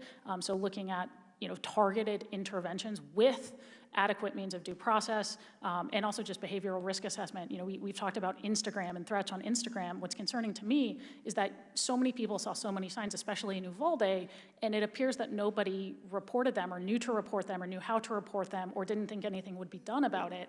Okay, And the that is gentleman's time has expired. Yeah. Okay, the gentlelady from California, Ms. Porter, is now recognized. Ms. Swear, in 2019, you testified on Representative Cicilline's bill, the assault weapons ban, before Congress. At the 2019 hearing, Representative Jim Jordan asked you if law-abiding people will be less safe to protect themselves if that bill was passed. Do you remember your response? I have a general idea of what I would have said under that circumstance, but no, I don't remember my specific words. You said, and I quote, "I think worse than that, sir, you will see millions of otherwise law-abiding citizens become felons overnight." Yes. For nothing more than having scary-looking features on firearms. It's I was true. quite surprised by your answer. You read the bill before you came to Congress to testify against it, yes? If we are referring to the ban on assault weapons? Correct. Yes. So you knew that the bill would allow any gun owner to maintain possession of any semi-automatic assault weapon that was lawfully possessed before the bill became law. No, so that is the case under that bill. The problem is, Reclaiming anytime my that is time. transferred to anybody Reclaiming else, my time, that Madam now becomes Chair, an would issue. you please instruct the witness that the time belongs to me? If you don't want to hear an answer to my question, I'm not sure Gen- why it's being asked. The gentlelady has reclaimed her time. So you knew that the bill, you said yes in response to my question, that you knew the bill would allow the gun owner to maintain possession of any semi-automatic assault weapon that was lawfully possessed before the bill becomes law. Ms. Swearer, I respect that we have different opinions on Representative Cicilline's assault weapons law, but we cannot have different facts. We have a duty to debate the merits of proposal. You falsely testified under oath. Would you that like that the bill, explanation of no, why I will I said not. I that? have not yielded, Ms. Swearer. Suspend. Madam Chair, if she's going to ask questions, shouldn't she let the witness have time to The answer? gentleman is not recognized. You falsely testified under Madam oath. Chair, No, I point did of not. order. Point of order. What is the gentleman's point? I've been of order? accused of falsely testifying She- under oath, the- and I would like to the- address it. The gentlewoman has accused her of perjury. Is she going to hold to that, or are you going to allow the witness to respond to that accusation of criminal conduct? You have not come forward with a significant point of order. Ms. Porter will continue. I asked you if that bill was correct, if the bill would allow any gun owner to maintain possession, and you said yes. Yet you testified that the bill would allow people to become felons overnight. Earlier today, you testified that you hoped that this was the last time you testified before Congress. For the sake of our nation and the integrity of this Congress, I said Congress, do too. after a mass shooting, trying to figure out how to solve a problem that we are all heavily invested in solving. Ms. Swear, That is I have not insulting. Point of order, asked a point of order. question. How dare you? Reclaiming my time. How dare you misstate the law? How dare you at ask questions that you legislation. do not even want an answer to? Ms. Swear, I'm moving on. I'm a lifelong consumer protection advocate. From 2015 to 2020, there were at least 2,070 unintentional shootings by children. 765 of those children died. A consumer product that causes this much harm to the public would normally be subject to a recall. But federal law prohibits the Consumer Product Safety Commission, the agency responsible for protecting the public from dangerous products, from regulating guns. This is absurd. After one child died using a Peloton treadmill last year, the Consumer Product Safety Commission intervened and recalled the product. But when hundreds of children die using guns, there is no federal response. There is no federal safety standard for guns. Even though 40,000 Americans hurt or kill themselves or other people in hundreds of accidents every year. Instead of regulating guns like any other consumer product, federal law protects gun manufacturers. A teenager can watch a video online and learn how to modify a rifle to make it more deadly. And the gun industry avoids any liability if that teenager uses that modified rifle to fire repeatedly and rapidly at innocent people, even though their products could be designed to prevent unsafe modifications. I want to give an example. In 2001, a 13-year-old boy named Billy accidentally shot his father's handgun and killed his friend Josh. Billy mistakenly thought the gun was unloaded because he had removed the gun's magazine.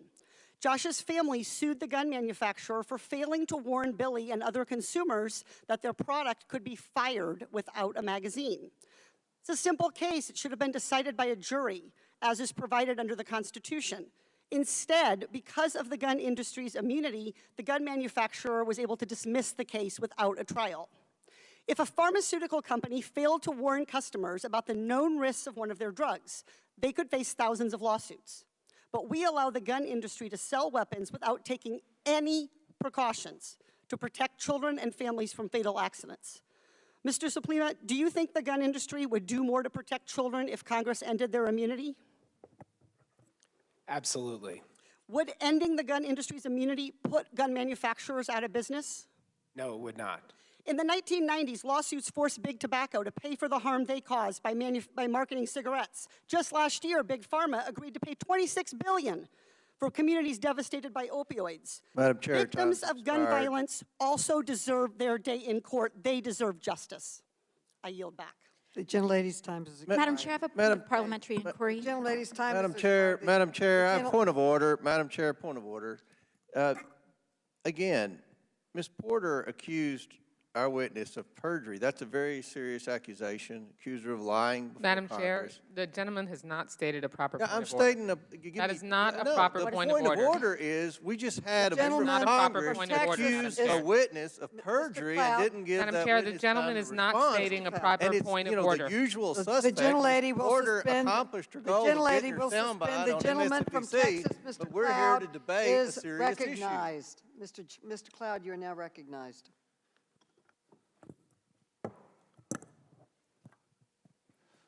Thank you all for being here. Thank you, Madam Chair. And obviously, this is a tragedy that's heartbreaking for all of us. And naturally, coming out of this, as we look for solutions, emotions are naturally high because we're all grieved by the fact that we see this in our nation. There's going to be 1,000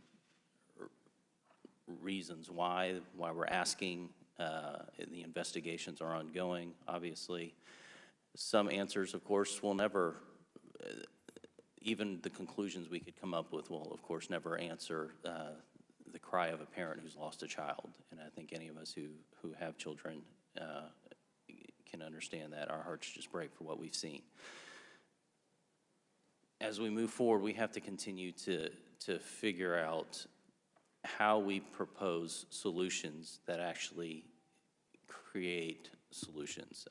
Very often in this Congress, we do things out of a best of intent and have the worst of results. And a lot of data, there's a lot of data that points to the fact that gun control leads not to more safer communities, but to more dangerous communities.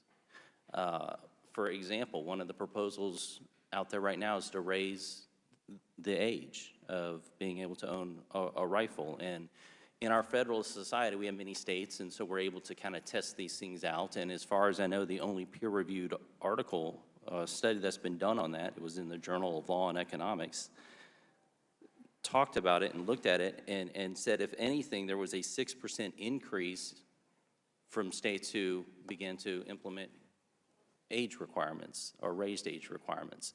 So we have to tread passionately but very carefully as we continue to address this from a policy perspective. I'd like to bring up a topic that I think needs to be added to this conversation, and Representative Hines and Higgins touched on this quite a bit, because a lot of times here in Congress politicians like to get away with measuring our personal compassion. Usually it's on a spending bill, so we'll measure our personal compassion by how much money of other people's money we spend. And generally it's the more money we spend, the more compassion we have, in a sense. I've always found that absurd. In the same way as we do this, it would be wrong for us, just out of the sake of doing something, to measure our personal compassion by how much of other people's constitutional rights we take from them and give to the federal government. And it's important to point out in history that anytime a federal government takes authority, it's always for altruistic reasons. The danger comes when the next person in charge is, or what happens after that. And many times that power is taken under good intentions and then used nefariously much later. So we have to be very careful about that. We have to keep history and context in mind in all of this. And the other thing I would say is that we should not think that any of this is monocausal. There's not one thing that caused this. There's a lot of things. But one thing I'd like to throw into the mix of this, because if there's a common denominator as we look across these, it's not age so much, it's not the firearm used or the type or even how it was required, as much as it is we see when we look at crime in our communities, when we look at the societal decline. We are in decline as a nation when it comes to the moral and societal decline in our nation. There's no doubt about it.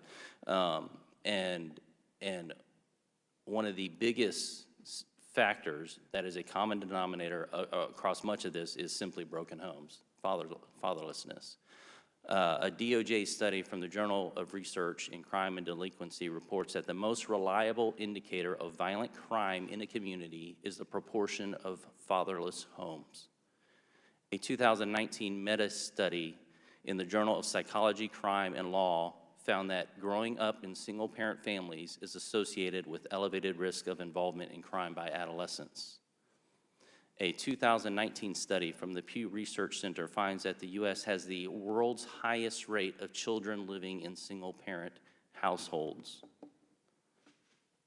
The National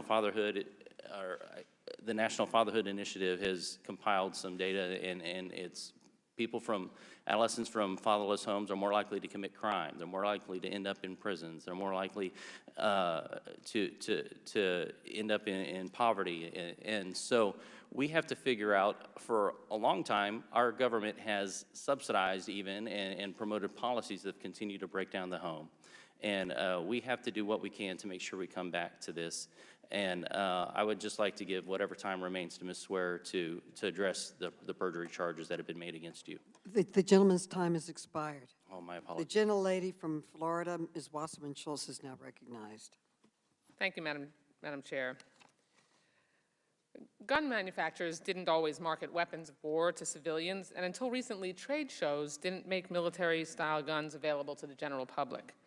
Now, gun makers aggressively market AR-15-style weapons to civilians and actively tie them to military and law enforcement weapons.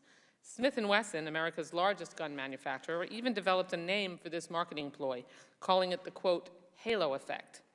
Now, I want to draw your attention to the screen. Mr. Suplina, I want to ask you about one advertisement that I find troubling, this one.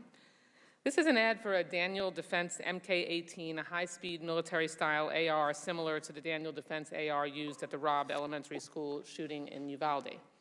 The ad states, quote, use what they use, and that the gun features, quote, military-adopted technology. Mr. Suplina, do you believe the associations made in this advertisement are appropriate for a civilian? No, but they're very effective at selling military-style weapons to the civilian population. Reports on this gun indicate that it's favored by special forces. I would like to ask Daniel Defense why the same style guns being used in war zones should be marketed to everyday people.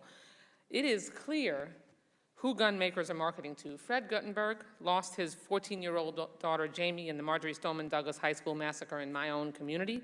Fred filed an FTC complaint alleging that Smith & Wesson mimicked first-person shooter video games in its advertising materials to attract adolescents and young adults. Smith & Wesson's M&P 15 .223 caliber rifle was used in the Parkland massacre. Mr. Suplina, what level of culpability should gun manufacturers have when they market human killing machines to a civilian customer base? Again, this is now, unfortunately, increasingly the norm among gun manufacturers to market using, video game style ads. Daniel Defense itself referenced popular video games in its advertising, in its advertisements, and they should be held accountable for this. Thank you. Commissioner Grimalgia, I'd like to turn to you next. I want to put another advertisement on the screen. This is an advertisement for a Bushmaster XM15. Is that the same gun that was used in the mass shooting at the Top supermarket on May 14th? Yes, it was.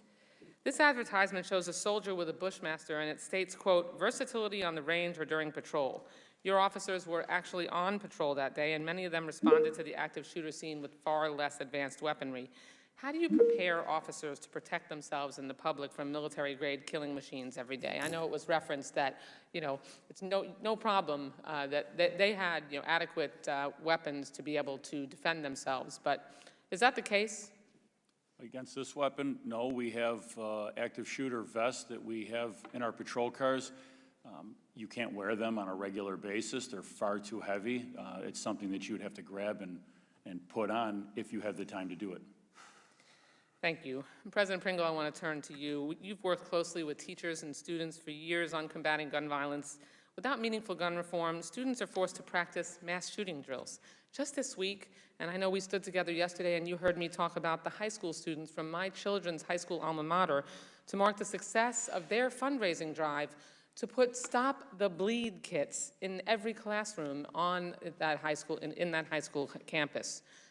I mean, those are kits that are meant to triage a bleeding wound. Students now prep for the time that they have in school in the event that they are facing an active shooter and that they may bleed to death from gunshot wounds. What kind of traumatic effect does normalizing gun violence through these reactive measures have on students?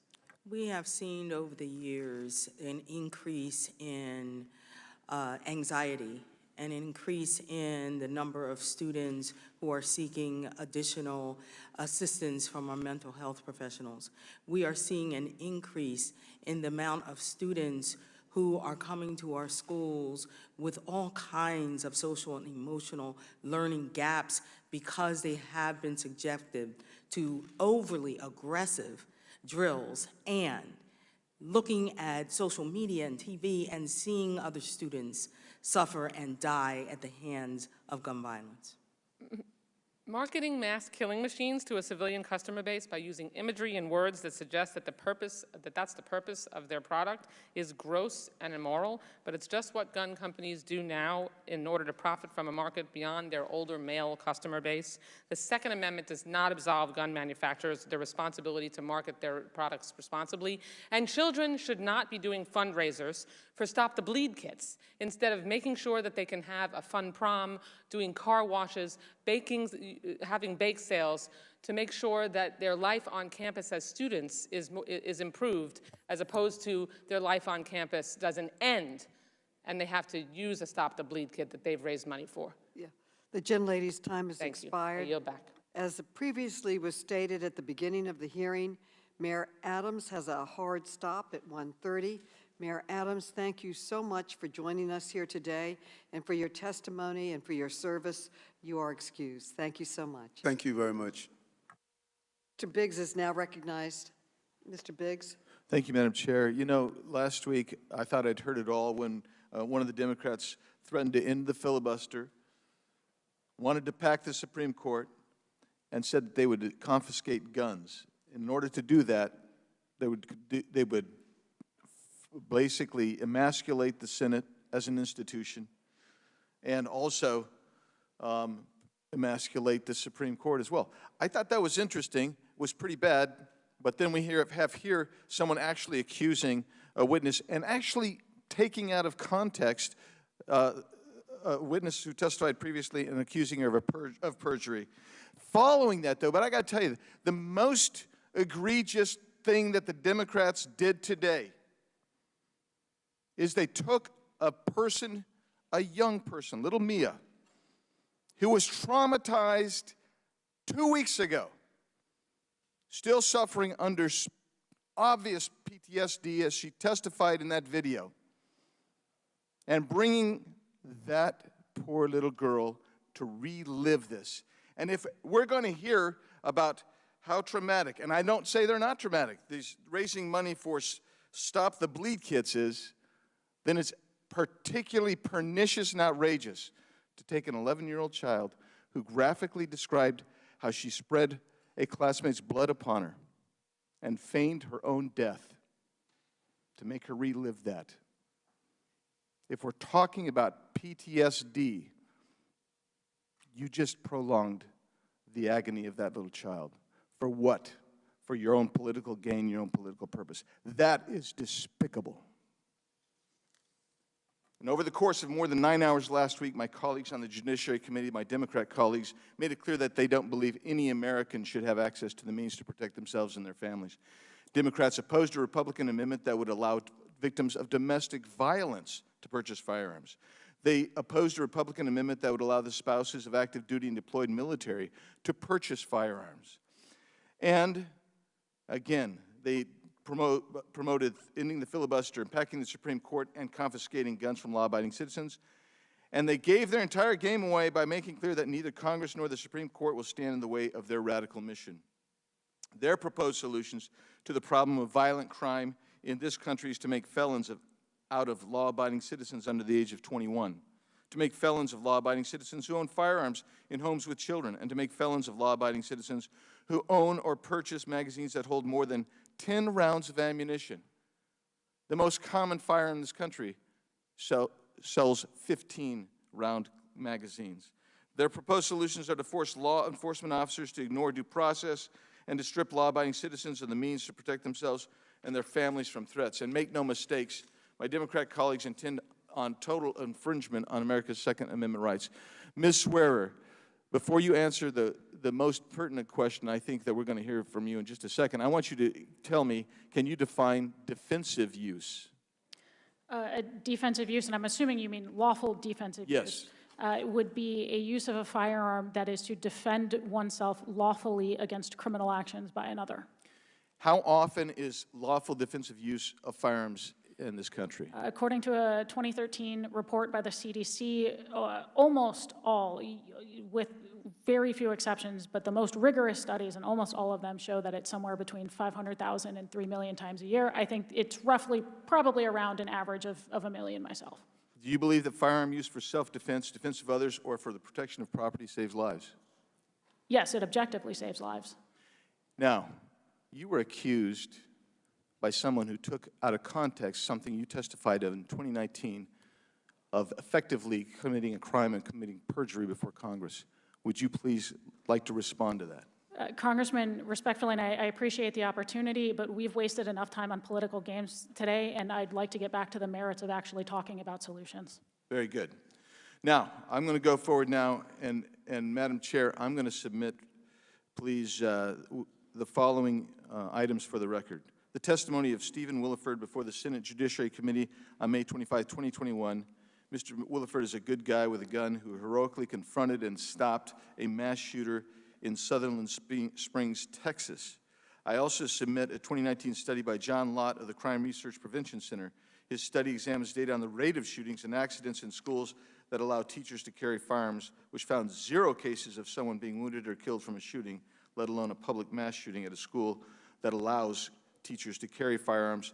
And thirdly, an article by the Washington Examiner that the Buffalo shooter was an eco-socialist racist who hated Fox News and Ben Shapiro. With that, I yield back. Without objection, the gentleman yields back. The gentleman from Georgia, Mr. Johnson, is now recognized, and we have been called for votes, so after him, we will recess. Thank you, Madam Chair, for holding this hearing, and I'd like to thank the witnesses, particularly those on the first panel, for their testimony. I was very moved by what each of them had to say. Americans have grown weary, frustrated, and frightened by the ever-intensifying cascade of gun violence afflicting our country. And they are sick and tired of their elected leaders continuing to do nothing to address the carnage. The fact of the matter is that the gun lobby, led by the NRA and the gun manufacturers that fund it, exert great influence on politicians to support its policy, which is that the only way to stop a bad guy with a gun is a good guy with a gun. You know, I mean, if that holds true, then, you know, it just doesn't make sense in a civilized society. And I'd submit to you that every person with a gun makes us unsafe as opposed to more secure. Every stopping a bad guy with a good guy with a gun just has not worked. To allow the floodgates to remain open for gun dealers to flood our streets with weapons that are more powerful than what was available last week. That policy, Madam Chair, has been a deadly failure. And if we continue the unbridled flow of firearms flooding our nation's streets, we will continue to see rising rates of gun violence in America. No other country has a problem like the gun violence problem plaguing our country, and policymakers who stand in the way of doing something to address the problem should be ashamed of themselves, and they need to be voted out of office and replaced with leaders who are willing to stand up to the NRA and pass common sense gun reform laws. It's common sense to impose a ban on the manufacture and sale to the public of military assault weapons meant for use on the battlefield. It's common sense to mandate universal background checks by closing the gun show loophole. And it's common sense to raise the age to purchase all firearms from 18 to 21. But for some reason, my colleagues insist on doing nothing to reverse what is a tide of a failed policy. It allows greedy firearms manufacturers to maintain their ever-growing profits by flooding our streets with weapons of war. And they continue to ignore the impact of their inaction, hiding behind the Second Amendment as if it were the Bible. They proclaim any attempt to pass gun safety legislation infringes on their right to carry. Well, what about the right to live of the 19 children and two teachers killed in Uvalde, the 10 shoppers killed in Buffalo, New York? What about their right to live? What about the right to live of the almost countless others who've died from street gun violence? How much more blood should be shed before we in Congress take action? Madam Chair, the House has acted to pass laws on universal background checks, but our legislation is stalled in the Senate because of the filibuster. And Congress today will pass common sense gun legislation. I should say Democrats in Congress will pass common sense gun law today and pass it on to the Senate, where it will be met with the filibuster. The overwhelming majority of Americans support the types of common sense gun safety reforms under consideration this week. And failure to act is unconscionable. Failure is an insult to the countless dead children and shattered families and communities. Failure is an insult to the people we are here to represent. And I join my colleagues in their fervent thoughts and prayers and beg my colleagues to match their thoughts and prayers with equally fervent action. Mr. Gramaglia. A paper released by the International Association of Chiefs of Police noted that when the Biden assault weapons ban was in place between 1994 and 2004, the number of assault weapons traced to crimes fell by a dramatic 66%. Since assault weapons are often used against police officers and the IACP is supportive of the assault weapons ban or the assault rifle ban, what message does it send when Republicans who loudly proclaim their support for law enforcement refuse to even discuss banning assault weapons? You know, my issue here is that we need to reduce the amount of bloodshed on our streets, and the damage that these weapons cause will lead to more bloodshed on the streets. It's more victims that are being struck, and it's something that needs to be banned. Thank you, and I yield back. Gentleman's time has expired. The gentleman from Florida, Mr. Donalds, is recognized for 5 minutes. Thank you, Madam Chair. And Madam Chair, also thank you for the indulgence before we have to go vote. Heard a lot today. Don't want to do too much speechifying because we do that too often here. Ms. Swearer, it's been referenced a lot today, actually, about the need for universal background checks and closing the quote-unquote gun show loophole. Can you actually explain in detail what that policy actually means? Sure. So universal background checks start with this general conception of what could be, you know, at its core, legitimate. Right now, most gun sales, whether it's brick and mortar gun stores, whether it's bought over the internet, anything that occurs interstate, those require a background check under existing law. The only exception is for intrastate sales between private sellers, and that is largely because they do not have access to the NICS system. They cannot, like FFLs, call up the FBI and say, hey, can you run a background check? Now, could that theoretically be a way that interstate sale for individuals who are otherwise prohibited to obtain firearms? Sure.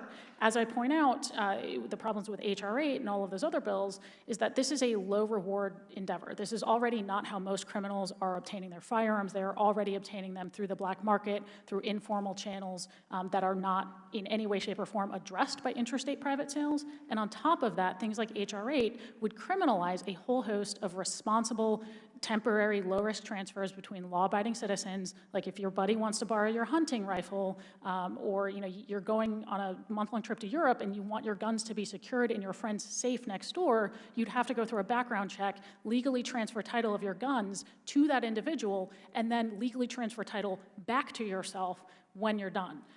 That's the problem. So, Ms. Ware, real quick. So, the policy of universal background checks, would that have stopped the shooter in Uvalde from acquiring his weapon? It would not have stopped the shooter in Uvalde. Would it have stopped the shooter in Parkland from acquiring his weapon? It would not have stopped, with perhaps one lone exception, a single mass public shooter in the last 20 years, because they all either passed or were capable of passing background checks, and that's the problem. The shooter in Sandy Hook, the Newtown shooting, did that shooter kill his mother and take the guns? Yes, he did. Okay.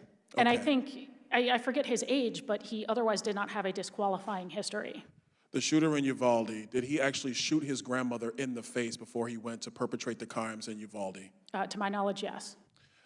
Folks, here's the deal. One of the things that we've seen through all these mass shootings, I was a member of the state legislature during the Parkland shooting, so I was in the legislature during that time period. The one thing is crystal clear, that these mass shooters that target our schools are all psychopaths. They are psychotic. In Parkland, the red flags were there for everybody to see. The school district did not act. That came out in the Parkland report. The site itself was not secured. That came out in the Parkland report. In Uvalde, the back door was open. It was open, wide open. The perpetrator shot his grandmother in the face. That is insane. I know in this bill, the proposed bill today or tomorrow, they're talking about raising the age to buy rifles from 18 to 21. Are we now going to say that a 19-year-old who is a legal adult in the United States does not have the mental capacity to own a shotgun or an AR-15, but they have the mental capacity to enlist in the military? They have the mental capacity to actually sign legal contracts? They have the mental capacity to be treated as an adult by law enforcement?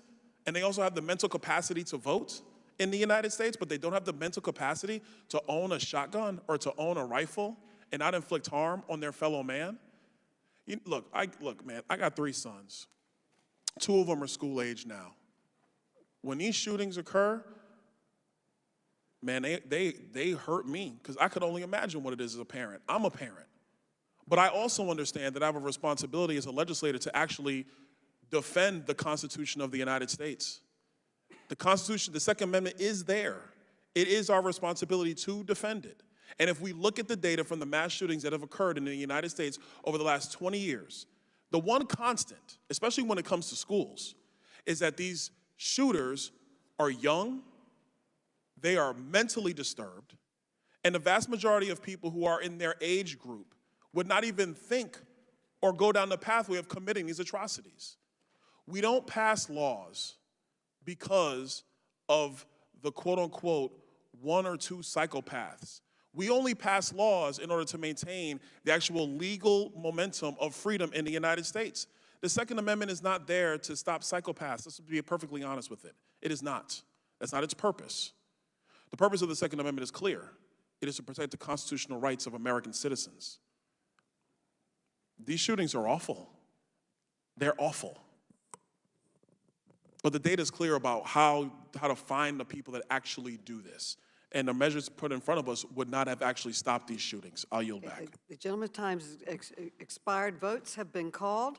To allow members to vote, the committee will stand in recess until the end of the first vote series. The committee stands in recess.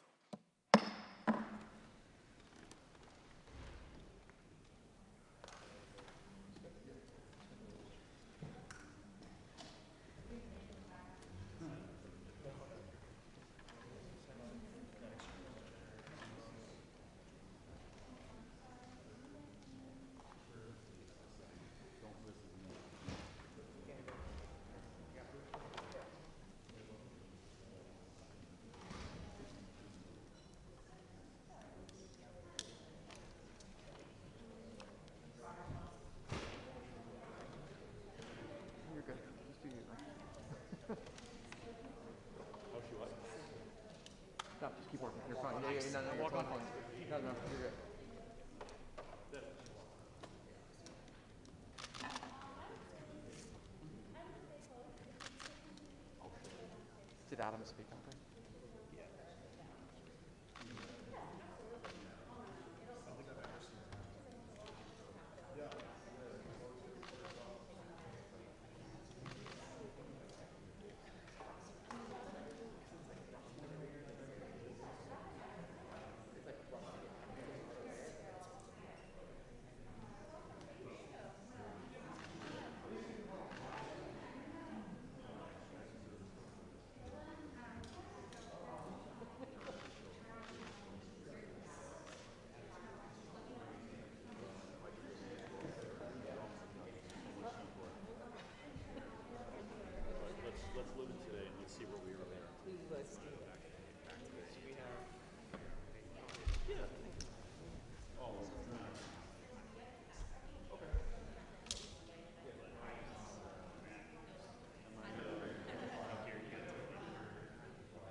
will reconvene. The gentle lady from Michigan, Ms. Tlaib, is recognized for 5 minutes. Thank you so much, Chairwoman, and thank you so much for all of you for being here. Sometimes Congress often feels like it's an own little world, separated from the rest of the country. But I hope this morning, hearing the witnesses' strength and courage inspires meaningful action here. The biggest fear I have as a member of Congress, but also just really a mother in America, is that when Buffalo and Uvalde stops being in the headlines, everyone here will go on and do nothing. Other violent shootings never reach those national headlines, like the 4 shootings in the span of a week in the city of Ecorse in my district. With that in mind, I want to really talk about AR-15s. A few weeks ago in Buffalo, one person armed with an assault rifle carried out a racist act of terrorism in a historically black community. As you may have heard my colleague from California, Congresswoman Porter, talk about how the shooter there, having to reround or reload the gun, actually helped save lives because they have a ban on AR-15s in the state of California. So, Mr. Sepulveda, the gunmen in each of these kind of mass shootings use assault weapons to carry out their attacks, correct? Correct. In a span of 1 minute, how many people could a person kill with an AR-15? I don't know the answer to that question, but the answer is with the right high-capacity magazine, these are designed to inflict the maximum amount of damage in that time. In Buffalo, it was brought 2.5 minutes, something of that sort? Correct. How many people? 10? Correct. Those are the 10 that get killed. How many were injured? 2 more. 3 more. And Ms. Everhart testified about the damage to those even that survive. That's correct. Talk about that, because I'm just thinking of the little 4th graders and 5th graders that survived the shooting and what is happening of not only the trauma, but their livelihood of having that kind of trauma to your body. Gun violence in America is deaths, it's injuries, and it's the community trauma that starts at the scene of these crimes and ripples out. And we too often don't talk about those that survive their wounds but have to live with them forever, and the family members who need to take care of them. We don't talk about the costs on society that, loss of work, loss of mental well-being costs our society, not to mention those that aren't hit by a bullet but whose lives are forever changed. So many of my friends who are in the military service and been trained to use AR-15s tell me that there's this big opposition to call them weapon of war, but they are, correct? They're not only weapons of war, but they are literally designed and based on weapons in current use in the military, correct? One of the things if I may, Chairwoman, to enter from the New York Times article, the mass shootings were where stricter gun laws might have made a difference. Without objection. Even raising the minimum age, I have not thought about that. I was more focused on banning assault weapons, but as they went through, they said 4 gunmen were under the age of 21 that purchased their weapons legally. And they went on to say, the number of people that were killed. And it even goes on to talk about the use of so-called assault weapons or weapon of war, as some of my veterans in my community call them, that the easy access to them is even mind-boggling for those that serve our country, but even in some of these communities had no idea that's how accessible they are. That a lot of the parents don't even realize that this person was able to just go to the corner department store and get it. The American people don't realize how accessible these weapons of wars are. The reason that the country currently requires you to be 21 to own a handgun is because the country came to understand the lethality of handguns and use in crime. The reason the country did not raise the age on long guns is because what comes to mind is the hunting rifle that you use, in a rural area that 18-year-olds are more than capable of learning to shoot on. These are AR-15s. These are designed for people with military training. And yes, in most places, you can walk in as an 18-year-old into a department store and buy one. Thank you. Ms. Pringle, really quickly. I told you in tears, breaking down of friends I've known for a long time as teachers, buying literally ladders to bust the window down to be able to climb out of their classroom in situations like what we saw in Texas. What are you hearing from teachers other than that? Because I hear them talking about getting bulletproof vests for not only themselves, but the their... gentlelady's time has expired. Ms. Pringle may answer briefly. I'm hearing from teachers all over this country that what's being asked of them to stand in the gaps to protect students is unacceptable, that they should not be the ones responsible for trying to protect them against assault weapons that are killing students in 2 minutes, 4 minutes.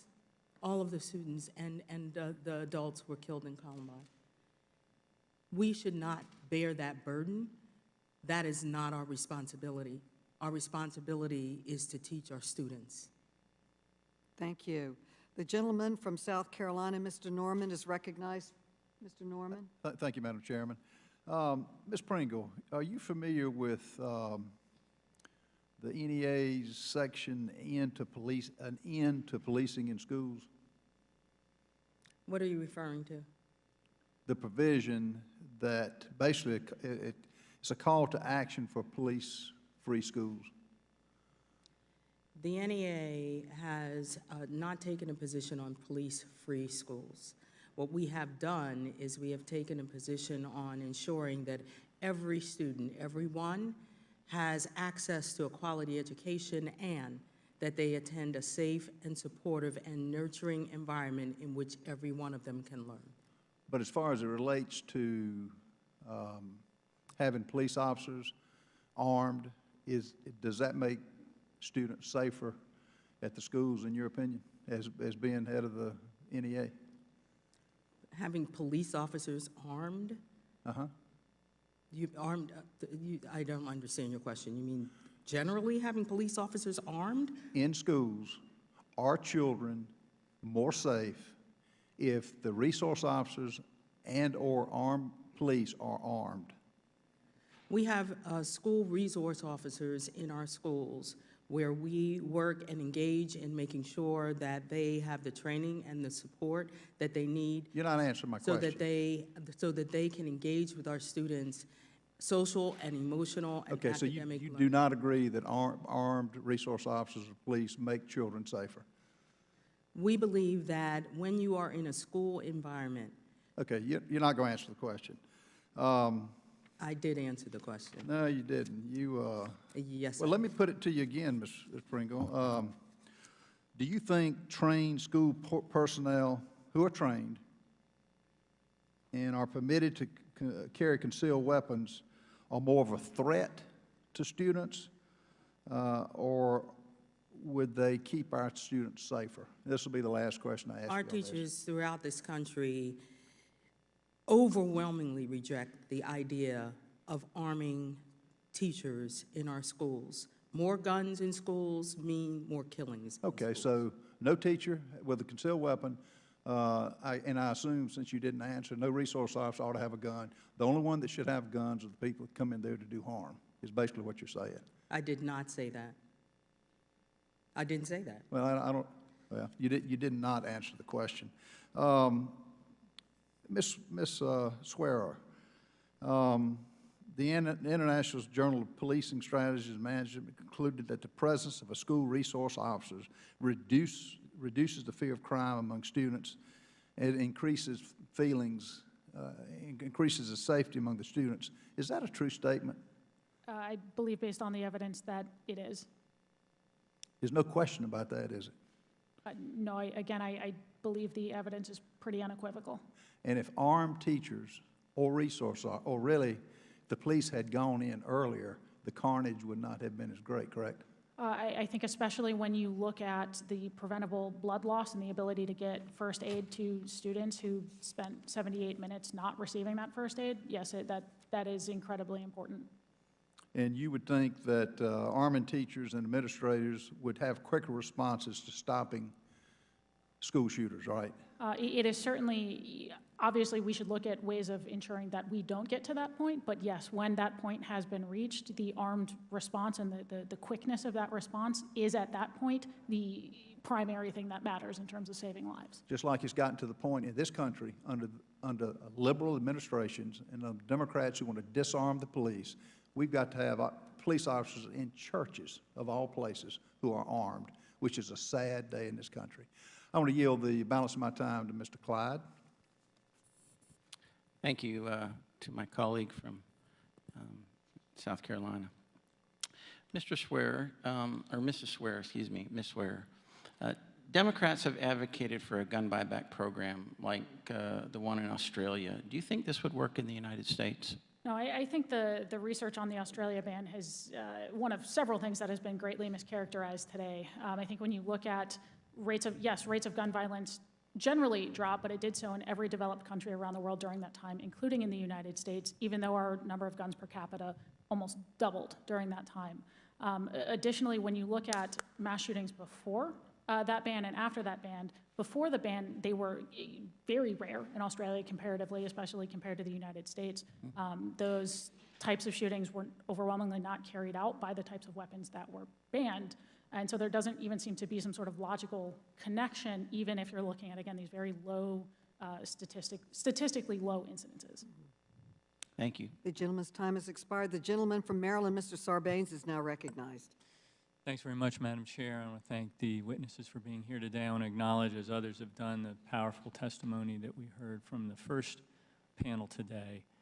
As we know, we've heard the statistic now many times today, each year more than 45,000 Americans are killed by guns, and nearly 10% of those killed are children, for whom gun violence is now the leading cause of death in the United States. Yet for nearly 25 years, until 2019, the strength of the gun lobby up here on Capitol Hill prohibited the CDC from conducting research on gun violence, effectively preventing us, the federal government, Congress, and others from treating gun violence as the public health crisis that it is. In addition to the human toll, gun violence is draining our public health system. According to GAO, gun violence costs the U.S. $1 billion per year in initial hospital costs alone. Medicaid and other public programs shoulder 60% of those costs. So we're paying for this violence.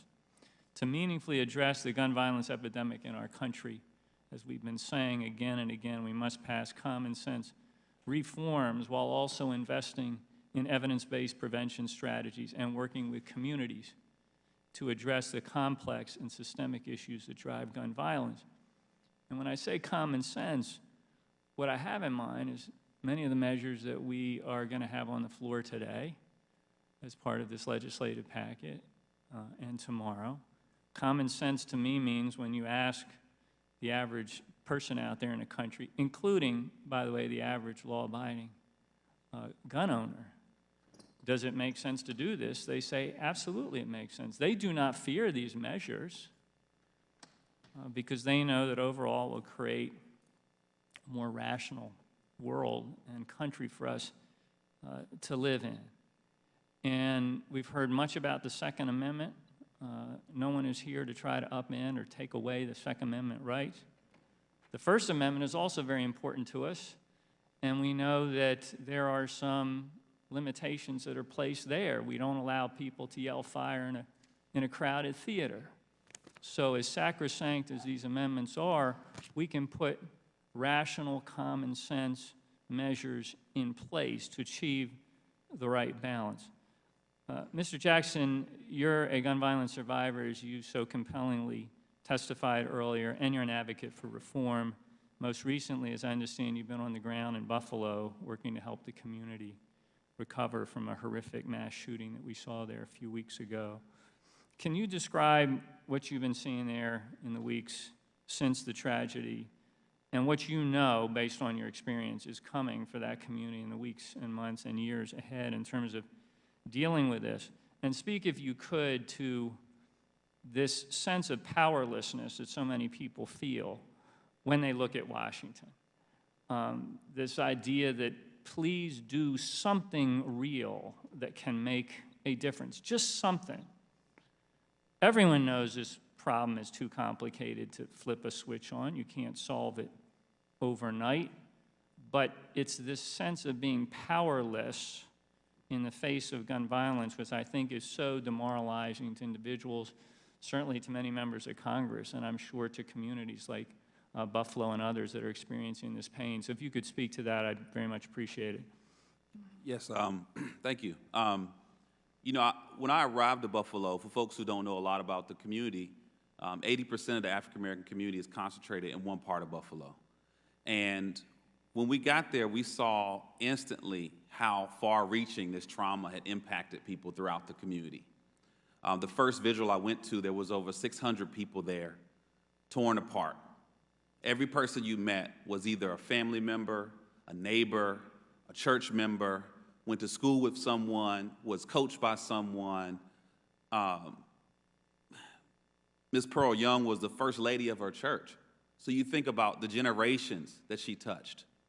I met one young man who was the nephew of Hayward Patterson, who had 8 children and couldn't even bring them to the funeral because he didn't want them to be re-traumatized by what had happened. And when we talk about violence and its impact, yes, 10 people were impacted and killed. Yes, we know those families, but what we don't see is the trauma that ripples through the entire community.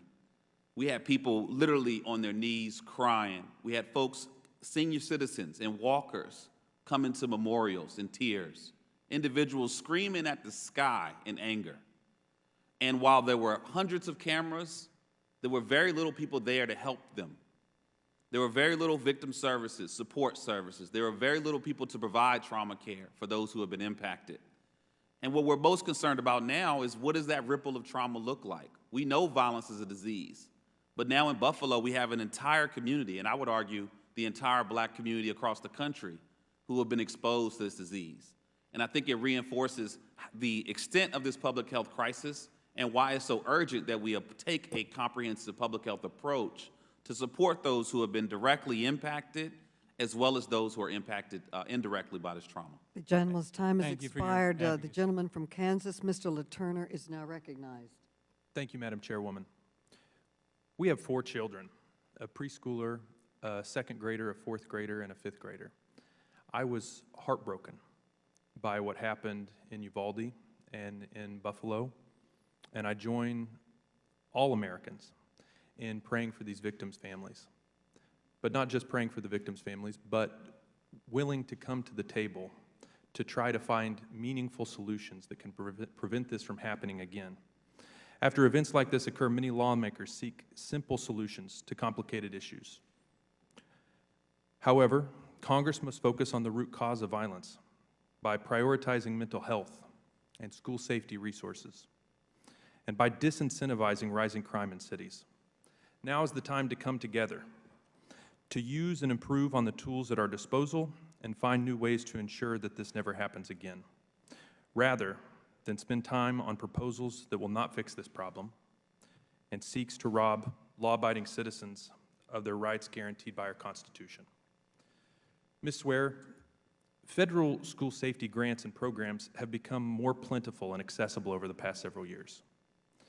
Schoolsafety.gov, for example, is a central location where HHS, DOJ, DHS, and the Department of Education collect actionable safety recommendations for schools. The site also has a grants finder tool to help administrators navigate a growing collection of federal grant programs related to school safety. Speaking from your research and experience, are resources like this helpful for state and local educational agencies, and are they being utilized? They are absolutely helpful. You know, again, we've talked about the benefits of all of these things at various times today. In terms of their underutilization, I do not have the data in front of me. I suspect the answer is it's being underutilized. I suspect that based on the continued problems that we do see. But I also know that plenty of schools are availing themselves of that. And I think that is of great benefit to the safety of their students and teachers and staff members. Would you care to comment on ways in which we can encourage more participation, more utilization of these resources? Well, first, I think the publicity of enabling schools to know that they are out there, but also of helping schools and school districts understand the importance of looking in these directions. Even if you think you can magically snap your fingers and tens of millions of assault weapons will disappear tomorrow and that will make a meaningful difference, the reality is you're still going to have threats in the meantime, because realistically it's going to take decades for that to come out of circulation. You're still going to have the underlying problems. You're still going to have other weapons. In the meantime, this is still a viable option for those immediate threats. Even if you disagree with me on everything else related to gun control, this is still a viable option for the here and the now in the immediate context of protecting life. What types of warning signs can be recognized in students who may consider carrying out acts of violence in schools, and how do federal grants help teachers, resource officers, administrators, and counselors identify students' mental health crises and prevent acts of violence? Yeah, so a lot of these students, especially in a school shooting context, but just generally across the board for people who commit acts of mass public violence, they have long histories at that point of showing themselves to be a danger to themselves or others, either inflicting self-harm, harming animals, having suicidal tendencies, showing other concerning signs of violent behavior. I think you've seen the quintessential examples of this in Uvalde and in Parkland. When you look at the data on thwarted school shootings and thwarted mass public shootings, it's sort of like this chain link of prevention, right? Where you had people who were able to recognize those signs, say, hey, this is a concern, be able to take it to someone with the authority to do something, to intervene. It was taken seriously, and then there was a mechanism in place to intervene. And so, any sort of process that helps all of those links along that chain come together is important, because that is how you save lives. That is how you successfully intervene, because those options for intervention are so often and so clearly there.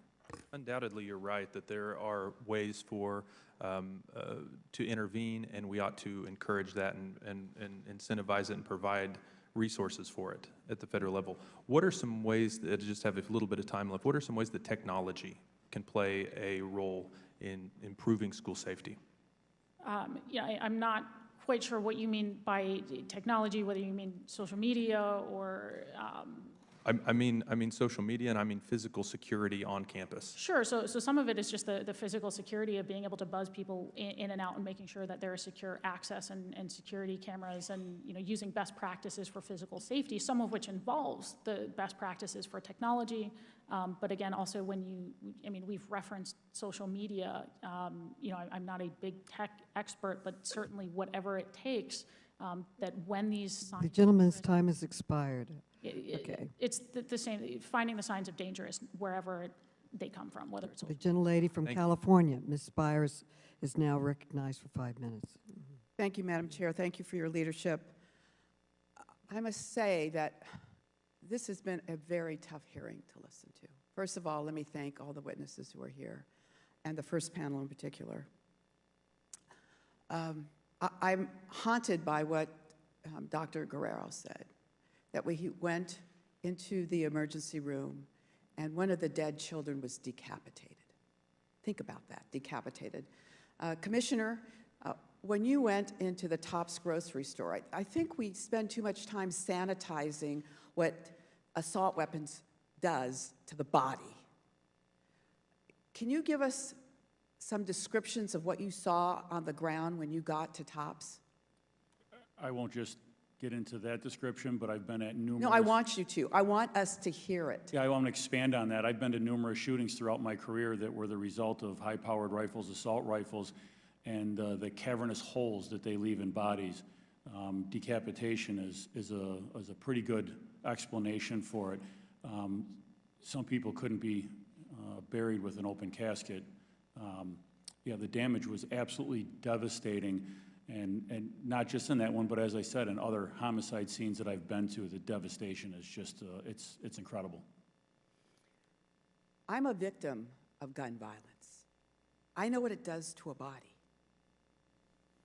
And I cannot believe that my colleagues don't recognize that prohibiting the sale of an assault weapon until the age of 21 isn't going to save lives. It's the impulsive actions by 18-year-old, probably men, that have caused 30 people's lives just in the last month. And we are not supposed to be hardening schools. They're not supposed to be prisons.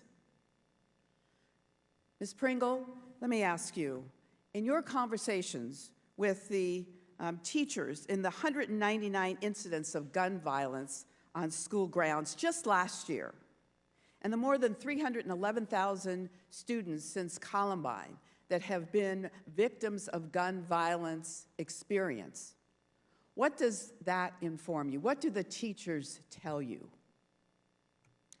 I met with teachers from Sandy Hook and from Parkland, and students from Parkland, and when I was in Houston, in Texas. And what they said to me reflected what teachers all over this country are saying, and that is that the impact to the school community is forever. Is forever. It doesn't end, it's forever. And the idea of turning our schools into prisons, into places where they are not conducive to teaching and learning, that is not the solution to this problem. We all know what the solution to this problem is. It's comprehensive gun reform in this country. We know what it is. We are not supposed to be holding our students and our teachers responsible. We all heard Mr. Reyes crying from his bed in the hospital, saying, I didn't protect my students, I didn't protect my students. He should not be burdened with that. We are asking for Congress to do its job right now. Mr. Jackson, you too are, thank you, Ms. Pringle. Mr. Jackson, you too are a victim of gun violence. Does that trauma ever leave you?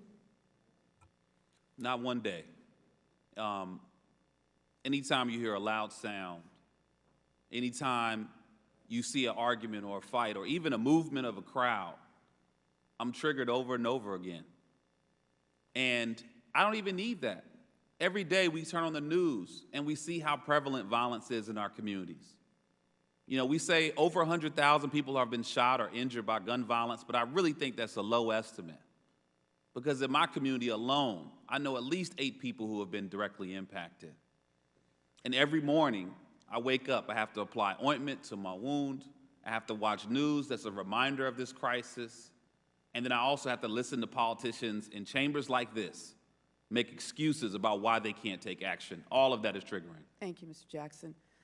I would like to submit for the record this article that references that the young man in Uvalde who massacred 19 children and 2 teachers had $5,000 worth of guns and ammunitions, and he was working at an In-N-Out burger restaurant. And the question, Madam Chair, that we need to ask is, where did he get the money for that? I yield back. The gentlelady yields back. The gentlewoman from Illinois, Ms. Kelly, is now recognized. Thank you, Madam Chair. The first thing I would like to take a moment to respond to my Republican colleague's comment that Democrats are using children as political props. These are the same tired arguments used by the gun lobby to prevent meaningful change after Sandy Hook, after Parkland. When victims and survivors speak up and demand change, the gun industry and its supporters in Congress question their motives. It's frankly shameful.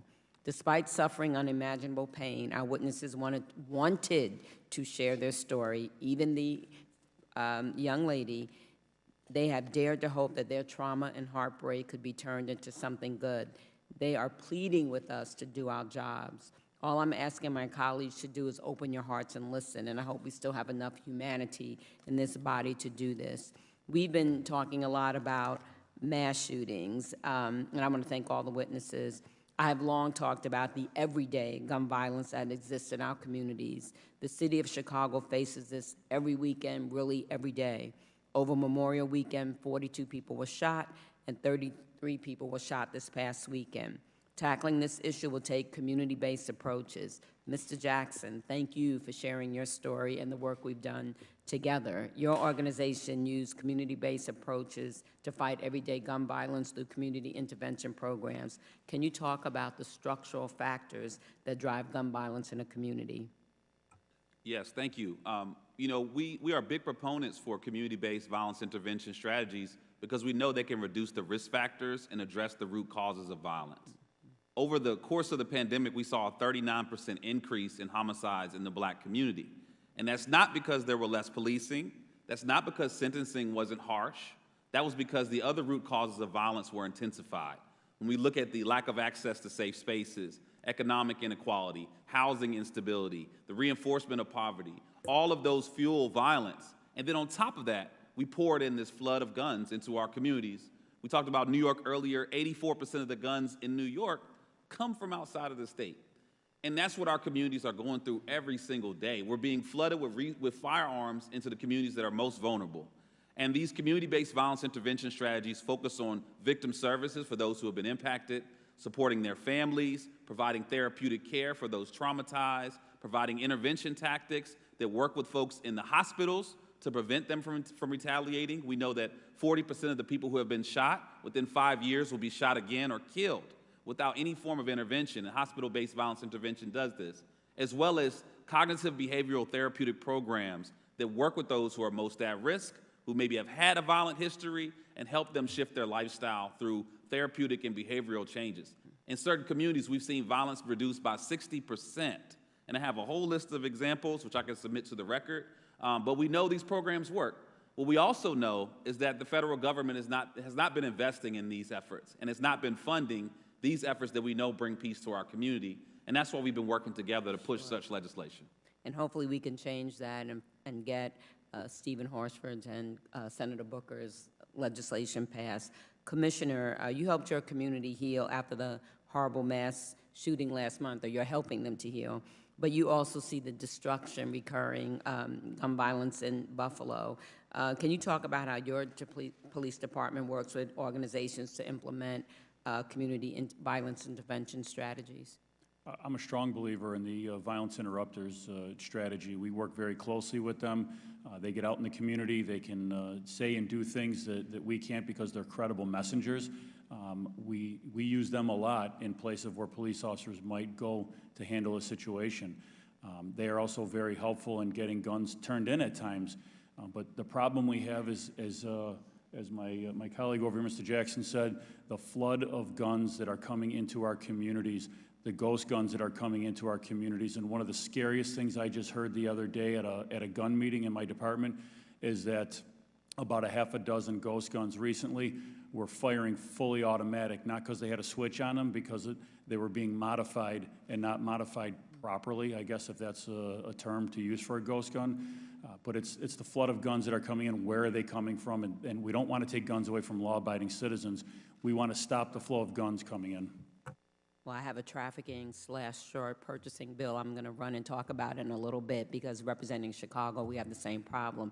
And really quickly to Ms. Swearer, how do you explain the number of gun owners who support what we're trying to do, or the number of Americans that support, Democrat or Republican, doesn't matter, independents? But I was at a press conference yesterday, and a swarm, they had shirts on, of gun owners support gun safety. That's what we're talking about. It's because it's not until you actually explain to them what existing laws are and how these laws fail to actually accomplish those goals. When you actually do that, those numbers drop repeatedly. And actually, I believe I saw it might have been the New York Times had an article precisely on this today. It's just because people don't understand what's being talked about when you reference an assault weapon or a universal background check. And so when that's explained to them, that number actually drops off considerably. Well, the gentlewoman's time has expired. The head of the Gun Violence Prevention Task Force is a gun owner. Val Demings is a gun owner. Many people on the task force, and they certainly know the legislation, and they're still pushing it. I yield back.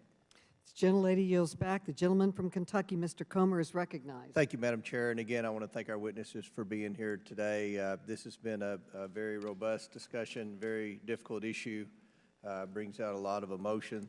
I appreciate everything that you all are discussing and fighting for.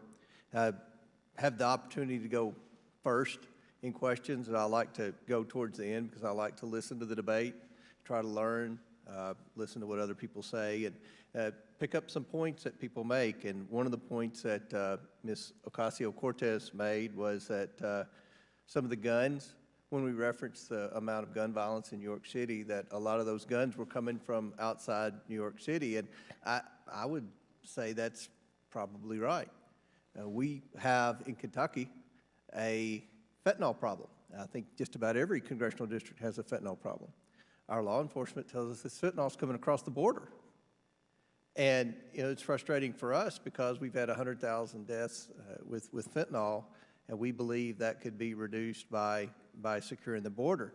But as I was thinking about that, I wonder if we ban certain types of weapons, Ms. Swear, I just wonder if the Mexican drug cartel, who is profiting from all the illegals crossing into the United States, they're profiting from all the fentanyl and much of the crystal meth that's in the United States. I wonder if it's possible that they would get into the gun business. Well, I think that might be the least of the worries at that point. I mean, you would still have 400 million plus privately owned firearms in this country. There would need to be some sort of coherent enforcement plan. Americans routinely do not turn in these weapons. I mean, you look at, I think it was New Jersey when they banned magazines capable of it's either 10 or 15 rounds. Nobody turned those in. Out of a million of them, nobody turned those in. The people who do turn them in, let's say we're even twice as successful as Australia. You still have 200 million guns in this country, most of them now in the hands of the lesser law-abiding segment of society who didn't bother to turn them in, who didn't turn in their assault weapons. So, I mean, you would just have, then we'd be holding hearings too about, who is this being enforced against? If I may be blunt, these laws are less likely to be enforced against white suburbia. We're now going to be having hearings about how they're being enforced against poor people of color, and that helps no one. So, I mean, I'm not going to get into speculations about drug cartels, but I will say we will have several other problems that would be primary. What do you think, Ms. Swear, that we should do instead of passing gun control laws to make our community safer? I think, again, as I've outlined, one of the first things you can do is focus on the mental health and the well-being of communities. I mean, things that help communities flourish, whether it's focusing on mental health, 2/3 of gun deaths are suicides. As Mr. Jackson noted, look, there are a lot of issues that are interrelated, is very seriously interrelated with violence and violent crime. Focusing on stemming those issues, whether it's access to safe spaces, whether it's mental health, whether it is educational and job opportunities, the things that make families and communities flourish are the things that reduce violent crime. And again, it does more than reduce violent crime because now we're talking about human flourishing on top of that. Right. My friend Rokana also mentioned about violent criminals having guns, and our position is violent criminals should be in jail. I think that's the position of everyone on this side of the aisle. How can we empower our law enforcement professionals and our criminal justice system to bring violent criminals to justice and keep them off our streets? Well, I think, I'm hesitant to actually blame law enforcement for a lot of those issues. I'm not blaming law enforcement. enforcement. Right, no. I mean, at the end of the day, what happens to them afterwards that's out of the hands of law enforcement. That's local prosecution. Exactly. Prosecution. That's dealing with laws about the parameters of what those prosecutors can and can't do. Right. So I think it's more complex than that. And it's going to come down to what state or locality we're talking about where that problem might exist, but that is a major focus. Yes. Very, very good. I agree. There's a trend in a lot of the cities where there's the most violence with guns. These cities have strict gun control laws already in the books that the criminals aren't abiding by, but they also have many prosecutors, including the one in San Francisco who was recalled last night, who have been very lax on criminals. I think the criminal justice system was created to try to help people that had been unfairly incarcerated for minor things like marijuana possession. I think there's bipartisan support for people who are in prison for little things like marijuana possession to be let go. I support that. But I think it's gone too far, and we have criminals now that are on the streets, and that's not good. In the name of COVID, a lot of prisoners in this town, Washington, D.C., were let out, and we've seen, you know, a spike in crime. So I think that there are many points we need to consider moving forward. Obviously, and Madam Chair, I'm wrapping up, obviously, we need to invest in school security. We need to invest in resource officers. We need to have better trained school resource officers, and we need to share data on mental health issues and any potential threats with kids from social media and things like that. Thank you. Gentleman's time has expired. The gentlelady from Michigan, Ms. Lawrence, you are now recognized. Thank you so much. History teaches us a lot of things. We've heard our educators and our community organizers, our law enforcement talk about the stagnant action of nothing. So we'll have someone like Ms. Swear come in and say that it's not the guns. The guns are not the problem. Keep them coming. Everybody has that right. And we move forward, then there's another shooting, but it's not the guns. You can't kill someone and shoot multiple rounds without a weapon. We own cars in America. In order to own a car in America, you first have to buy it and get a registration for it. In order for you to operate a car, you have to take a test and you have to follow laws. If you fail to do that, that car is taken from you. It's a car, it's not a gun. And we are still talking about background checks. We're still talking about, yes, we need to talk about mental illness. But what happens after we do all our prayers and best wishes, which I can say my colleagues on the other side are beautiful at prayers and best wishes, but never bring forth a bill that will address this crisis in America. It is unacceptable. We cry and we think about these babies. We heard the descriptions of these bodies where a person who was clearly unfit to own a gun walked in and legally purchased a gun at 18 and used that gun within hours to not only kill his family, shoot or injure his family, but others. It comes a point in a time when it's this deflect, don't do it, because if they pass one law, it's a slippery slope. I've heard it. Don't let them take away your guns. That's our right. When in America, when we have more guns than people, does the sickness of operating and owning a gun kicks in that we in America have a problem? I know for a fact, if you drive a car, you bought it, you have to put on a seatbelt. We don't care if it's uncomfortable. We don't care if you don't like it. You have to put that seatbelt on. And if you don't put that seatbelt on, we will take away, if you repeatedly do it, we'll take away your license to drive that car. First of all, we studied the deaths, and we found out how many people die in car crashes. And you know what? We said, we want to stop the deaths in car crashes. And look at all the innovation, airbags, seatbelts. We stepped up as America. And we keep talking about our faith in God and how we love people and equality. How can we say we love God when we take a gun and shoot and kill people, and if someone does it, you sit back and drop your head and say prayers and best wishes? It is time for us as America and this body to stand up and confront the fact that it's sick. It's sick to think that if I have a gun, nothing is going to happen to me and I become a gigantic figure. I had a member tell me that his 5-year-old wanted a pink gun for her birthday, 5-year-old. And he said, when you get old enough for your fingers to operate the gun, I'll buy you a gun. And he did. And he thought that was a good thing. And I'm sitting there saying, you know, I would stand up in court and say you needed to go to jail. A 5-year-old with a gun. And the only purpose of a gun is to kill something. So you're giving a 5-year-old who is not mentally capable of making decisions a gun. That is sick. It's no way you can rationalize that. And you have homes throughout America, they have their gun in the back of the car, they're wearing open carry. It's like the Wild Wild West. We evolved as a country. We have all these technology and advancements, but we are literally going back to the Wild Wild West, where we stand up and we have a shoot down in the middle of the street, people die, and we just walk away and blow the smoke off the gun. It is unacceptable. And I know I'm supposed to be asking questions, but if I can just impact one person, and like my colleague said, there's a large number of Americans who say, can you just do something other than prayers and best wishes?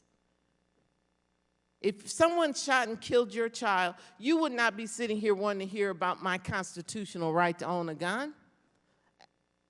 Well, I'll give my prayers and best wishes for you. Because when you lose a child over gun violence, it's unacceptable. I yield back. My time is up. The gentlelady yields back, and the gentlelady from Massachusetts, Ms. Presley, is now recognized. Thank you, Madam Chair, and thank you to all of our witnesses here today, especially our survivors, those who shared their pain, their grief, and their trauma. I really do look forward to a day where our families and our children like little Maya, will no longer have to relive their trauma simply to compel action. Because only in America do we normalize mass shootings and the trauma left behind. Now, when a partner loses a spouse, we ascribe the word widow or widower. When a child loses their parent, we use the word orphan. There is no word to describe a parent who has suffered the devastating sorrow of losing a child. The unimaginable pain, grief, and trauma of burying your own baby. It just goes against the natural order of things. And with gun violence now the leading cause of death for children in society, now we're searching for a word for what do we call a surviving parent who has been robbed of their child due to a massacre. Only in America. So whether it is our babies learning in Uvalde, our elders grocery shopping in Buffalo, or neighbors in my district, the Massachusetts 7th, whose experience don't always make national headlines, but do deserve just as much attention, it is long past time to treat gun violence as the public health crisis that it is. We must do something about these damn guns. And yet, predictably, some are resorting to deflection and distractions, touting failed policies that do more harm than good, like arming teachers and militarizing police in our schools. Ms. Pringle, very eloquently earlier today, you said we need resources, not revolvers, in our schools. But yet we've spent $1 billion over the last 2 decades to grow our school police. Ms. Pringle, in your experience, does adding more police to schools end mass shootings, yes or no? No. I completely agree with you. And so do the majority of experts that have studied the impacts of police in schools. Chairwoman, I ask for unanimous consent to enter the following documents into the record. 2015 study titled Preventing School Violence, Assessing Armed Guardians, School Policy and Context. 2019 report titled Cops and No Counselors. And a series of letters from the Federal School Discipline and Climate Group and more than 500 community-based organizations on the need to end the mass policing of our students and instead invest in trauma-informed services that make our schools and children safe. Without objection. Since Columbine, our country has approached the problem of school shootings by funding school police. $1 billion, thousands of school police officers, when 90% of our students can't access a school nurse, a social worker, or a guidance counselor. And more than 2 decades later, we find ourselves in the same spot as before, only in America. So instead of contributing to safety, the data shows that police in schools can have the opposite effect and actually result in making many students feel less secure. Ms. Pringle, what have you heard from educators and students about police in schools, especially from students who are Black, brown, LGBTQ, or disabled? Our teachers, and in fact, all of our educators, are focused on making sure that they create a safe, welcoming environment for every single student. We know that our Black and brown and indigenous students are disproportionately impacted by the inequities in every single social system in this country. Pringle, I'm sorry, I'm going to reclaim my time because I'm losing it here. Go I ahead. apologize. Just yes or no, outside of more police, some have recommended arming teachers, hardening our schools, and even constructing schools so that they only have one door. Is this a good idea? It's turning our schools into prisons. That's never a good idea. Thank you. This is not an issue of the architecture of our schools. It's about the foundation of our country and whether we care about our people, our children, more than guns. Every single life robbed by gun violence mattered. The 87-year-old at Bible study, the 27-year-old walking down the street, the 7-year-old learning to read, all had lives to live and dreams to achieve. Only in America do we consider arming teachers while failing to pay them a livable wage. Only in America do survivors have to go and start GoFundMe pages to afford mental health and trauma supports. Only in America do we expect survivors who have barely buried their loved ones to make the case for policymakers to save lives. I yield back. Gentlelady yields back. The gentlelady from Ohio, Ms. Brown, is now recognized via Zoom. Thank you, Chairwoman Maloney, for holding this hearing. I would also like to thank the witnesses for coming, and in particular, the witnesses on the first panel whose stories were simply gut-wrenching. In 2020, guns were the leading cause of death in children. Out of the 45,000 firearm-related deaths in 2020, more than 4,300 of these were children. Many more have been injured or traumatized by gun violence. Sitting here, it is hard not to feel angry that we allow so many children to be killed by guns. Now, let me be abundantly clear. My job is not to take away guns. I myself am a licensed gun owner. My job is to keep our communities safe. Our national obsession with guns is killing thousands of kids each year. Every one of those kids deserve to grow up and live a full life. We cannot sit idly by and do nothing as guns are used to kill our children and fellow Americans. So my first question is for Mr. Romali. How does a red flag law work before you begin? A red flag law is designed that if there is some sort of a threat that is alleged, a threat to harm yourself or others, that is brought forward to law enforcement or another profession can bring that to a court. That is the due process of a judicial process where a judge will examine the evidence that was brought forward, will look to see what the circumstances are, and a judge will make a determination whether or not a weapon or weapons are to be seized, and that's for a determinate amount of time to be reviewed after a set amount of time, where then that individual who had their weapons taken can come back in again and make a claim to get their weapons back. Thank you so much. Mr. Saplina, why are we seeing an increase in child deaths due to guns? Well, the short answer is that we're not doing anything. We are seeing an increase in child deaths because we don't have the laws in place that we've been discussing this morning and this afternoon. We have not enacted child access prevention laws at the federal level that could protect children both from unintentional access, or rather unauthorized access, and child suicide.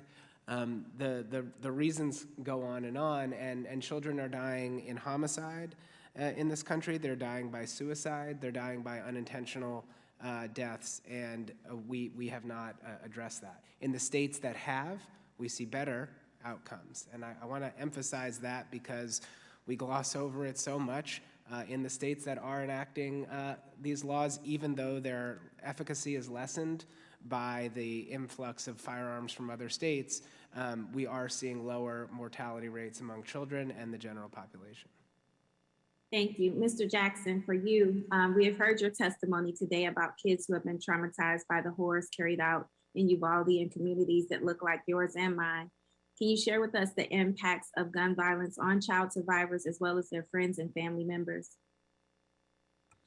Yeah, I mean, what we have to realize is that they have a lifetime of trauma that they have to live with.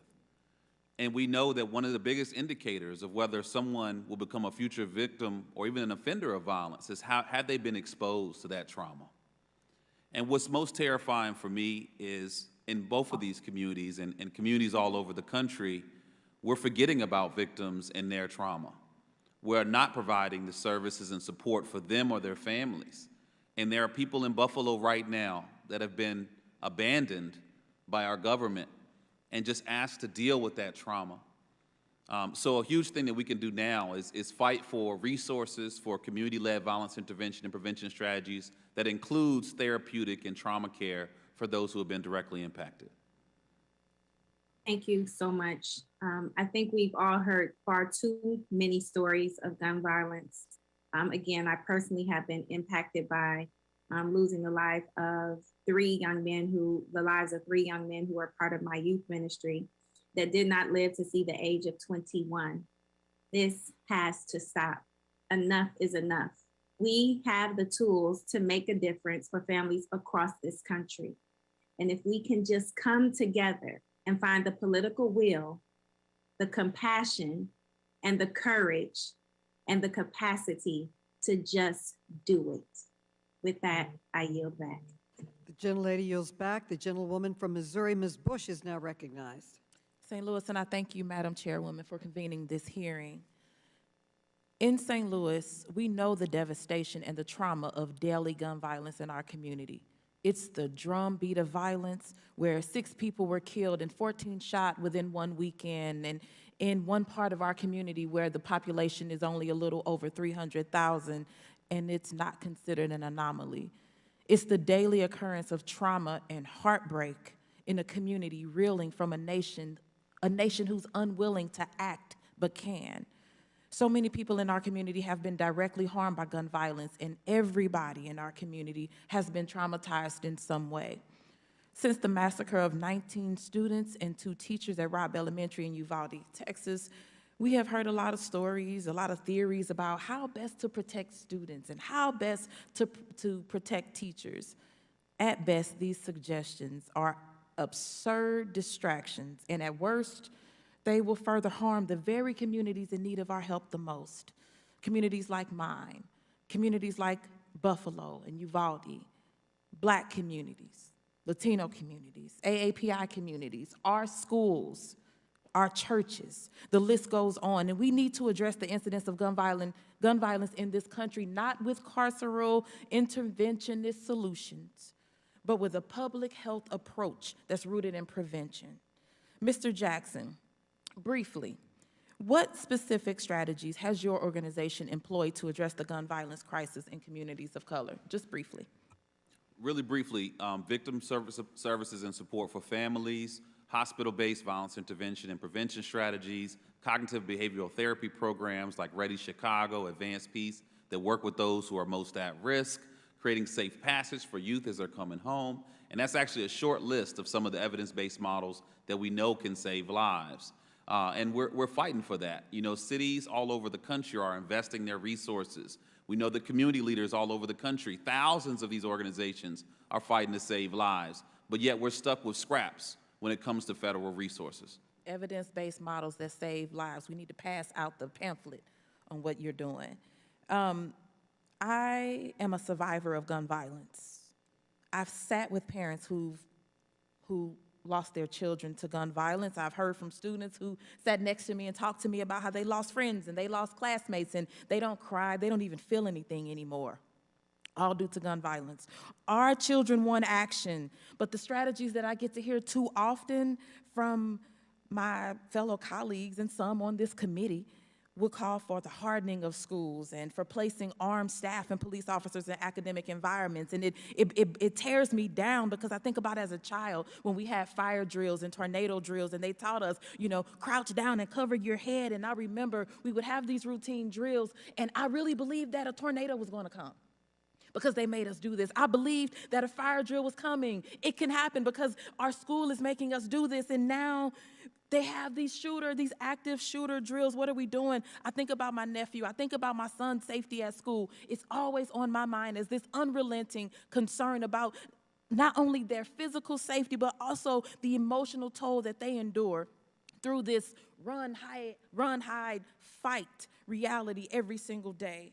So, President Pringle, how has the daily reality of militarized schools and active shooter drills affected our students in these times of extreme gun violence? We have seen evidence of increased trauma-related illnesses, physical illnesses, as well as our students reporting to us that they are afraid to come to school, that they don't want to go to a grocery store because the violence is in their communities too. We have heard from our teachers that they are leaving our profession because they don't believe that they can protect our students. But they're not stopping. We see our students rising up, don't we? They're demanding that this country protect them and pass gun laws that are common sense, where most Americans agree we should be passing. That's what our students are demanding, that's what our teachers are demanding, and that's what we'll continue to fight for. Thank you. You know, 81% of those convicted on gun possession charges in my community in the Eastern District of Missouri are Black.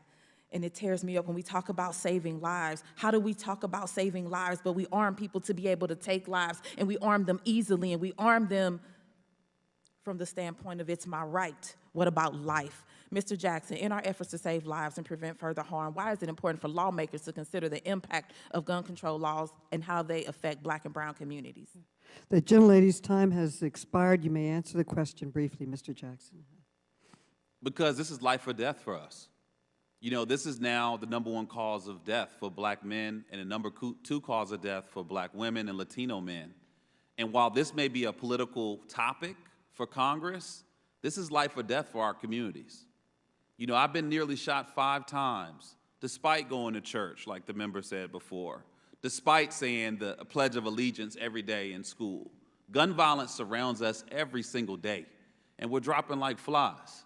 And we don't need more carceral strategies. What we need are real investments in our communities, real investments in prevention strategies that we know work, and we need someone to stand up against the flood of firearms that are pouring into our communities. Guns don't grow on trees. We are not creating these guns. They are being flooded into our communities, and the gun industry is profiting off of our death every single day. The gentlelady's time has expired. The gentleman from Illinois, Mr. Davis, is now recognized. Thank you very much, Madam Chairman. And I also want to thank all of our witnesses who have been here with us for much of the day. I think it's clear, there's no doubt that we have a gun violence crisis in our country. As a matter of fact, there have been more mass shootings this year than there have been days in the year, because there's one almost every day, and every time you pick up the paper or watch television. In addition, there's a steady drumbeat of gun violence daily, with an average of 124 people losing their lives to gun violence every day. In 2020, more than 45,000 people were killed by gun violence, the highest number in our history. The lives lost by homicide, suicide, and other gun-related injuries occur hourly, and the crushing impact of these losses expands exponentially to their loved ones and their communities. Given that gun violence is a public health problem, I am preparing to reintroduce my bill to create a dedicated funding stream for gun violence prevention. You know, an ounce of prevention, I was told, is worth much more than a pound of cure. No comparable developed nation has nearly the number of gun deaths as we do. To reduce gun violence, we need stable revenue to research it and combat it. When we talk of all the aspects of gun violence. I live in inner city America with one of the largest populations of low-income people that you find in a city in America. That is the city of Chicago. We call it the Windy City. And of course, it's a city where local elected officials have been making every effort that they could to reduce gun violence. You cannot purchase legally a handgun in the city of Chicago. Yet, handguns are flowing into our city like water flows into a river.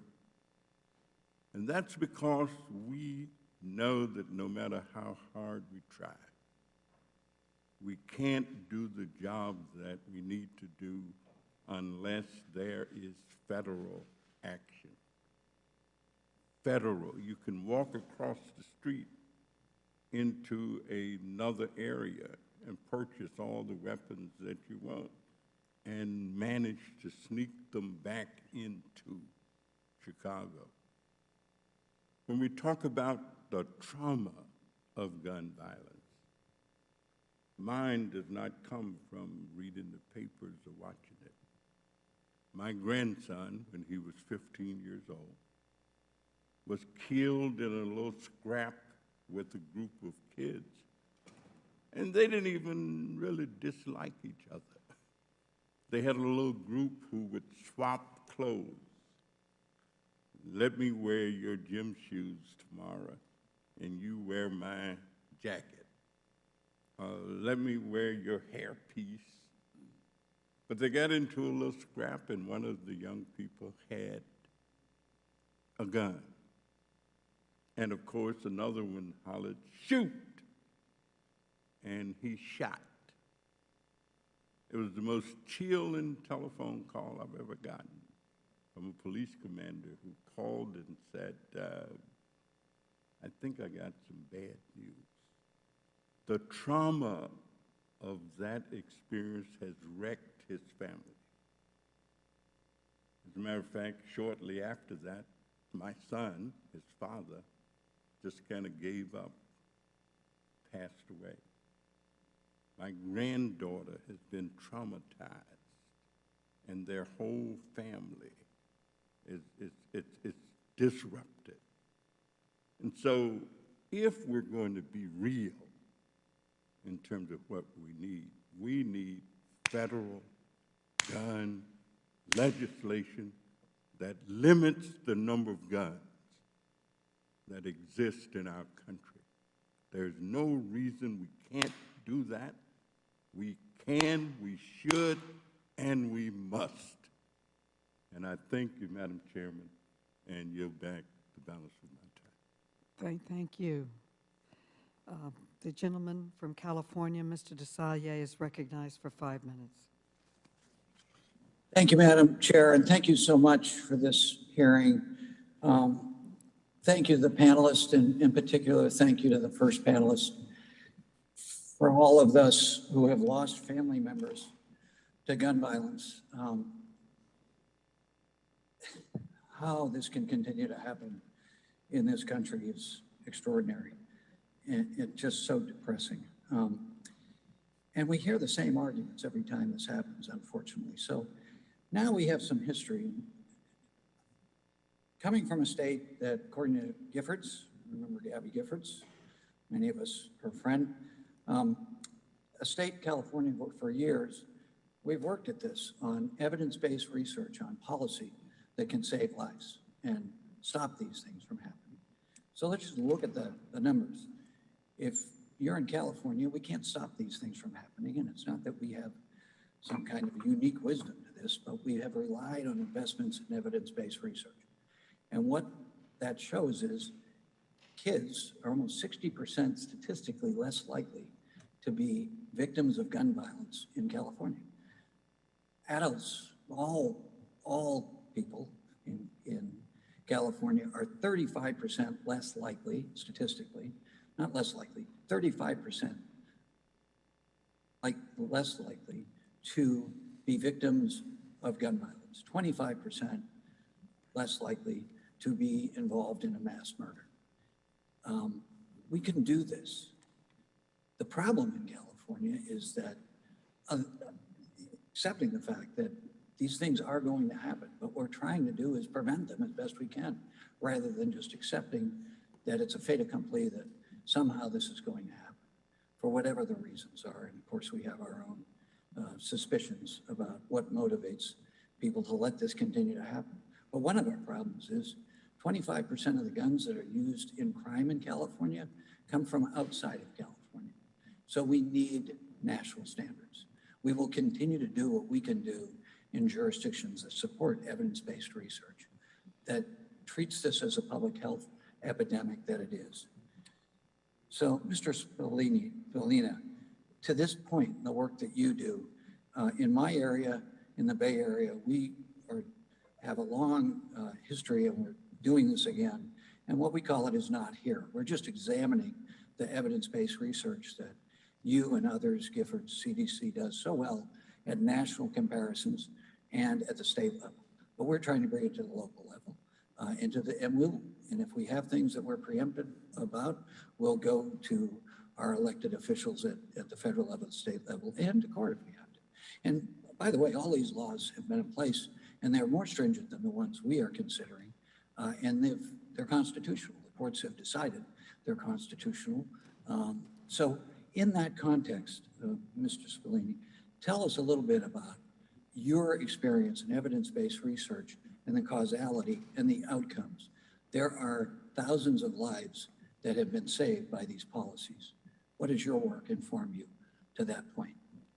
Well, Congressman, precisely that when you look at all 50 states based on their strength of gun laws and look at their rate of gun deaths, there's a direct correlation between strength of gun laws and lower rates of gun deaths. It's just statistically correlated, and it is a fact. And California, which does have some of the best gun laws in the country, also has some of the lowest rates of gun violence. Not enough, there's always more to do, but I actually really appreciate the way you have framed it, because we are talking about, in a nation that does have hundreds of millions of firearms in it, we are going to continue to have incidents of firearm violence in a nation that has that many guns.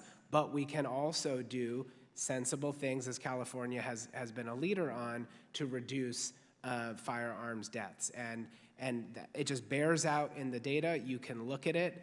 You cited some of it, and there is more that we can be doing. I believe the programs that Mr. Jackson has been referencing throughout the afternoon are a place where, California is also led, but more can be done. And I believe that the next level of our intervention here really has to be with the industry, because in California, what has happened, the industry's innovated around your laws. They've created ghost guns, which are turning up in crime scenes at record rates in California more than any other place in the country, and they're designing around other laws. So it's time to take a look at the industry. I think California may be ready to do that, and doing so will save lives. That's why we have to stay on it, but evidence-based research can save lives.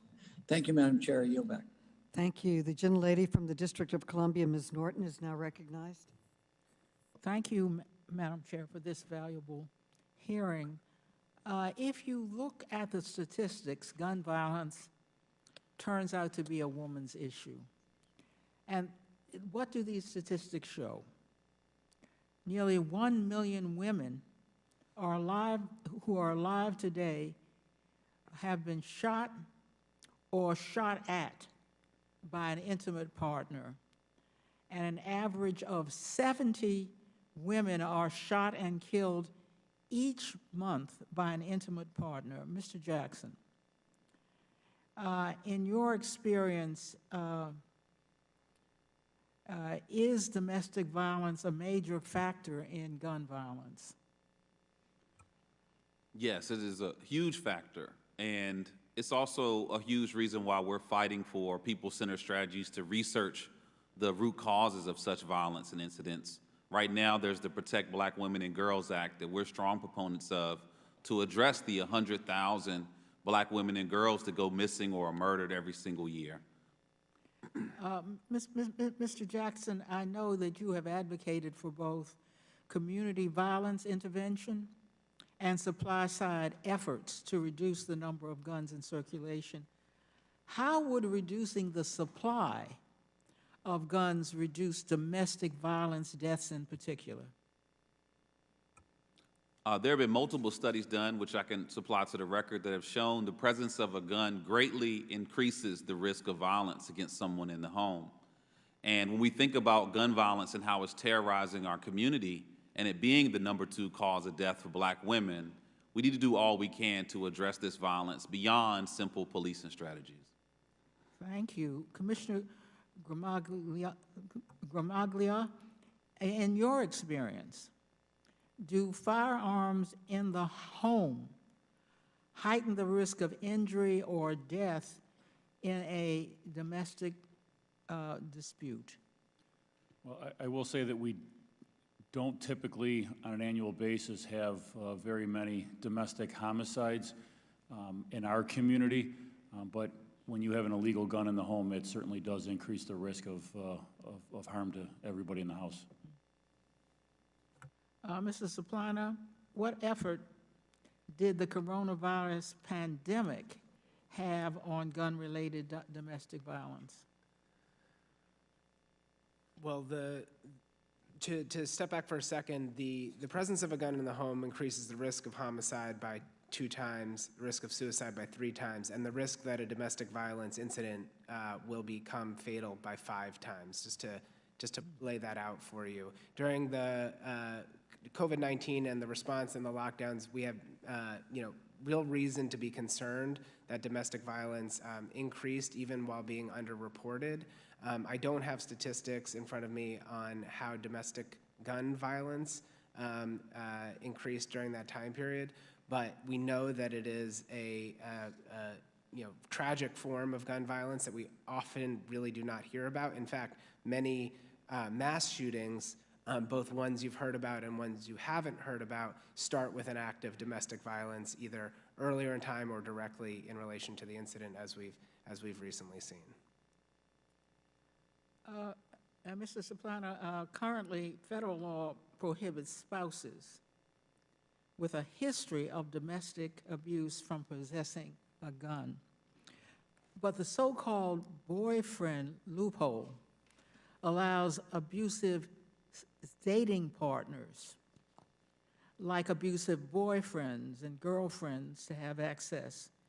Could you explain how this boyfriend loophole works and what we could do about it? Well, what we have to do about it is close it. There's really no reason why in 2022 we shouldn't give protection to intimate, where there's incidents of domestic violence, that we shouldn't also remove firearms where a couple is not in a married relationship. So there are efforts, as you know, in the House to close that loophole, and doing so would be very effective at reducing domestic violence deaths. Thank you, Madam Chair. I yield back. The gentlelady yields back. I ask unanimous consent that Representative Sheila Jackson Lee be allowed to participate without objection, so ordered. The gentlelady from Texas, Ms. Jackson Lee, is now recognized. Madam Chair, I thank you and the chairman and all members for their generosity in yielding to me at this time. I wanted to be very sure to be in this committee meeting today. I've just come off the floor of the House. To all of you as witnesses, we are now debating the Protect Our Kids Act. I want to acknowledge Zanetta, Everhart, Dr. Guerrero, Maya, Felix, and Kimberly Rubio, and the previous witness, Ms. Hughes. To the witnesses that are here, I want to acknowledge you, and as well to acknowledge Mayor Adams for his presence here. My time is short, and so I'll be asking very pointed questions. To Mr. Soplina, I hope I pronounced it correctly. You said 2021 was the deadliest year. We are now close to that in 2022, yes or no? We are on pace, correct. The bill that I've introduced, the Kimberly Vaughn Safe Storage Act, among others that are in the Protect Our Kids Act, which I'll comment on, specifically deals with the requirement of point of sale for storage devices. In the instance of Kimberly Vaughn, the son stole guns from an unlocked, unsafe area, which I think goes to suicides and other uses of homicide. Is a safe storage issue an important issue as it relates to bringing down gun violence? It is such an important issue, Congresswoman. It's important for safety in the home. It's important to keep young kids away from firearms. It's important to reduce youth suicide.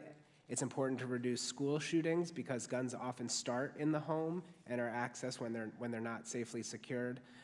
There's just no overstating the importance of child access protection laws and other secure storage laws, as well as all programs that really encourage responsible gun storage. Thank you. Mr. Jackson, let me express my concern, but also your heroic recovery should be touted and recognized. You had a very important statistics. The #1 killer of African-American men is by premature death is by guns, second for Latinos, and second for Black women. You also have already mentioned the cycle of violence. How much of a disparity and impact in our minority communities is this gun usage and gun victimization and gun death? I have two other persons I want to raise a question with, so bear with me as you make a very brief answer to that. And I thank you and salute your recovery. No, thank you, and I'll be very brief, but we've seen the largest increase of homicides since the start of the pandemic in the Black community, a 39% increase, as well as it already being 80% of homicides coming from Black or brown communities. And we're in a world now where a Black man is at a greater risk of being shot and killed than a police officer. And that shouldn't be a reality for anyone. So protecting our kids, dealing with the prohibitive magazines, raising the age limit, getting rid of ghost guns, because I've seen some of the folk on the street with the ghost guns, stopping trafficking, which when you have a city, they want to tout a city like Chicago, gun violence, but all the states around them have no laws. Would all that be part of helping to bring down the carnage? That would be a huge help. And we need that comprehensive strategy to be applied everywhere. We saw with every other health crisis that we didn't just say, oh, let's work on this one community. How do we make our entire country safer? And that's what we expect to see here. Thank you. Commissioner, I believe in the Constitution, and in the Constitution is the Bill of Rights, and the Second Amendment is there. I, as a member of the Judiciary Committee, have no reason, no intent to take away the Second Amendment rights. You have guns, you hunt, you're a responsible gun owner. Speak to me, and I've got one other person, so I guess I'm going to be in trouble, about the fact on the assault weapons ban, there are more weapons in that potential bill that are allowed, automatic weapons, than those who are not. So can you speak to the fairness of an assault weapons ban and a potential 7-day waiting period? An assault weapon ban to me is a no-brainer. Those weapons are made for one thing, and that's to kill people, and it's to kill a lot of people at one time. It's seen the damage caused by them, and I just can't see any other purpose for them. Would a 7-day waiting period help as well on automatic weapons? It's a start. It's a start if that weapon is not banned. It prevents someone from getting something right away.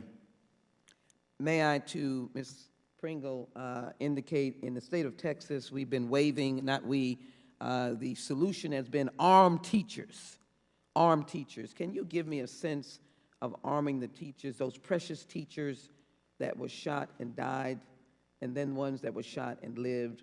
Can you? The gentlelady's time has expired, but Ms. Pringle can answer briefly. I appreciate it. Thank you so very much.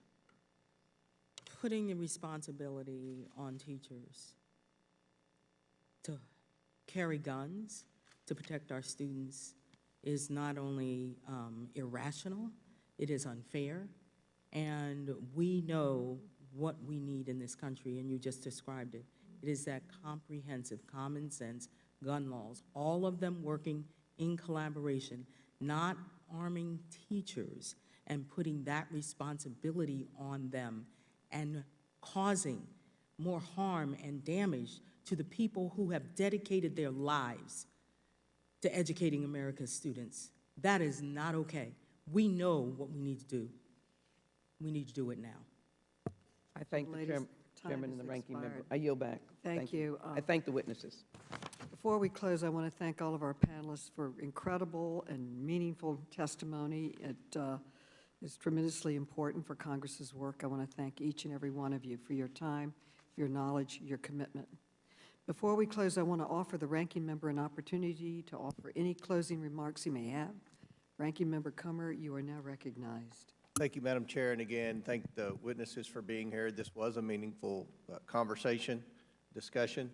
That's what this committee is supposed to do, and I appreciate the opportunity, Madam Chair, and again, thank you for your time. And when you look at this issue, like any issue in Congress, we need to focus on where we can have compromise, because obviously the two parties have very differing ideologies, not just on the Second Amendment, but just about every major issue in America. But there is consensus to protect our school children. We all want that. I have 3 kids in the public schools. My mom was a school teacher, public school teacher. We need to, I think, when you look at the areas where there's consensus to act now, do something now, they are to harden our schools, to invest in better infrastructure. We had a school shooting in Marshall County, Kentucky a few years ago, and there was overwhelming support, bipartisan support to harden those schools. You have to go through 2 doors now in just about every school in the state, elementary, middle, and high school, to be buzzed in through those doors to go in. We need to invest in more school resource officers, and we need to better train those school resource officers. I think we saw that in Uvalde. The officer there obviously wasn't trained very well in that situation. Another idea that I think is common sense where there's compromise is something my friend Roy Guerrero mentioned with respect to social media companies. We need to have some type of alert with these social media companies. Anytime a user posts anything about school violence, somehow that needs to get to the hands of the authorities. Somehow we need to have some type of communication between the school resource officers, law enforcement, whomever, and the social media companies. That's a responsibility of the social media companies, in my opinion, that they could do better on. We need to stop the defund the police movement, and that's been an effort by some of our friends on the left. That's been an utter failure.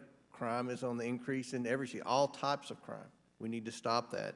And lastly, we need to ensure that we have prosecutors who are tough on crime, because that's been a problem in the name of COVID and everything else with so many criminals that have been let out early release. It's just not working. And we're seeing that in the data, especially in the inner cities. So I think there are areas where we can come together and compromise, and I hope that we can work together in a bipartisan way to better protect our public school children. Madam Chair, thank you, and I yield back. Thank you. Today, we heard firsthand accounts of the devastation that gun violence epidemic inflicts on American communities and families. To our witnesses who shared their personal stories of pain and loss, thank you for your bravery. We also heard from a local government leader, from a gun safety advocate, a community activist, from an educator, and from a law enforcement officer. They spoke with one voice, calling on Congress to end this epidemic of gun violence. Let me emphasize that our nation's police, the men and women sworn to protect our communities, are pleading with Congress to pass meaningful gun safety laws. And I am proud to say that today the House of Representatives heard their call and is approving common sense gun safety legislation supported by a strong majority of Americans. This is an important first step towards protecting our children, and I hope that the Senate will pass this legislation without delay. But the fight does not end here. The gun lobby still has a powerful hold over many of my Republican colleagues, and they are opposing simple steps to save lives, like banning assault weapons, simply because it might hurt the industry's bottom line. It is time to hold this industry accountable for the suffering and death it has caused, including the death of Lexi Rubio, her teachers and classmates. 2 weeks ago, I wrote to the nation's largest gun makers, including those who sold the assault rifles used in the massacres in Buffalo and Texas.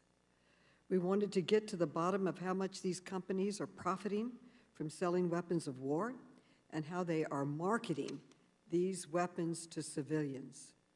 Over the last few days, the committee has received information from these companies that is troubling. It is clear they are reaping enormous profits from assault weapons that are used in mass shootings of innocent people. This hearing is not the end of our investigation. In the coming days, we will continue to gather information and issue findings. I also intend to hold a second hearing to hear directly from the gun industry so they can explain to the American people why they continue to sell the weapons of choice for mass murderers. The fight to protect our children from gun violence is far from over, but based on the bravery and determination our witnesses displayed today, I am confident it is a fight we can and will win. Again, I thank you all for your commitment, for your time, for your testimony today. I yield back. Whoops. Before I close, I want to thank again everyone and I commend all my colleagues. And with that, without objection, all members will have 5 legislative days within which to submit extraneous materials and to submit additional written questions for the witnesses to the chair, which will be forwarded to the witnesses for their response. I ask our witnesses to please respond as promptly as you are able. And with that, this meeting is adjourned. And we're going to the floor to vote for gun safety.